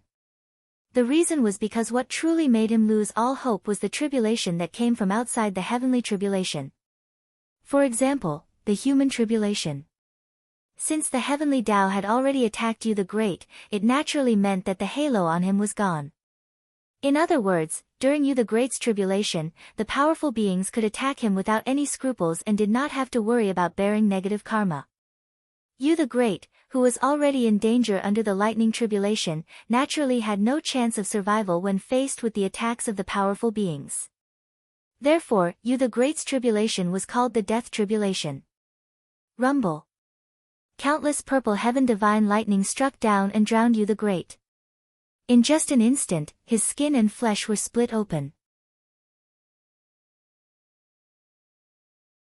However, even in the face of such a lightning tribulation, Yu the Great still had the strength to struggle. For this, apart from being strong enough, it was also because of Feng Zichen. A long time ago, Feng Zichen knew that if the heavenly Tao attacked Yu the Great, there would definitely be a lightning tribulation. After all, lightning was one of the supreme methods that the heavenly Tao used to control the primordial world. If the heavenly Tao wanted to descend a tribulation, how could it not have lightning? Since he had already expected this scene, Feng Zichen was naturally prepared. He might not be able to weaken the power of the lightning tribulation, but increasing Yu the Great's resistance to lightning was not too difficult for him. Don't forget that the great emperor of the South Pole had the title of the ancestor of lightning. With the great emperor of the South Pole sparing no expense, he could naturally increase Yu the Great's resistance to lightning to the highest. With Yu the Great's current situation, even in the face of such a powerful heavenly tribulation, he could still be immune to 30% of its power. Don't underestimate this 30%. At this moment of life and death, every time the power of the lightning tribulation weakened, the chances of Yu the Great surviving would increase. 30% was enough to change too much. At the very least, it could barely ensure that Yu the Great survived the lightning tribulation. Rumble. The purple heaven divine lightning struck down mercilessly, vowing to destroy all of Yu the Great's vitality. However, in the sea of lightning, although Yu the Great seemed to be in danger, he did not fall and maintained his breath. Judging from his performance, he had a high chance of surviving this tribulation. Seeing that the lightning tribulation could not kill Yu the Great, the powerful beings hiding in the dark moved.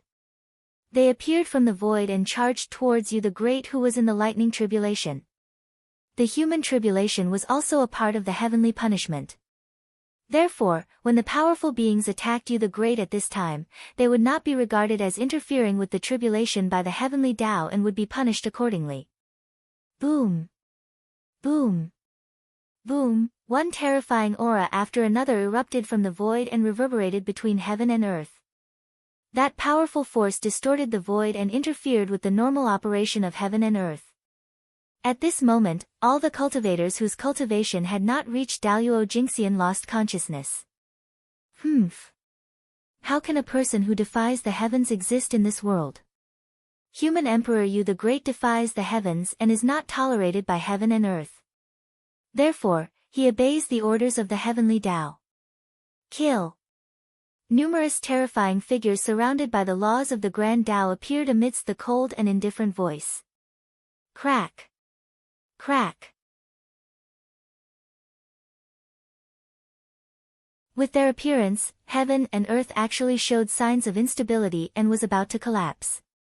At the same time, unparalleled killing intent erupted from their bodies and attacked you the Great together. You're tuning in to the Blissful Bookshelf YouTube channel. We're so grateful for your support and don't forget to subscribe to join us on this incredible journey through captivating stories. Your generosity through donations truly makes a world of difference, as it's the primary source of revenue that allows me to expand and enhance this channel for you. Thank you from the bottom of my heart for being a part of this adventure.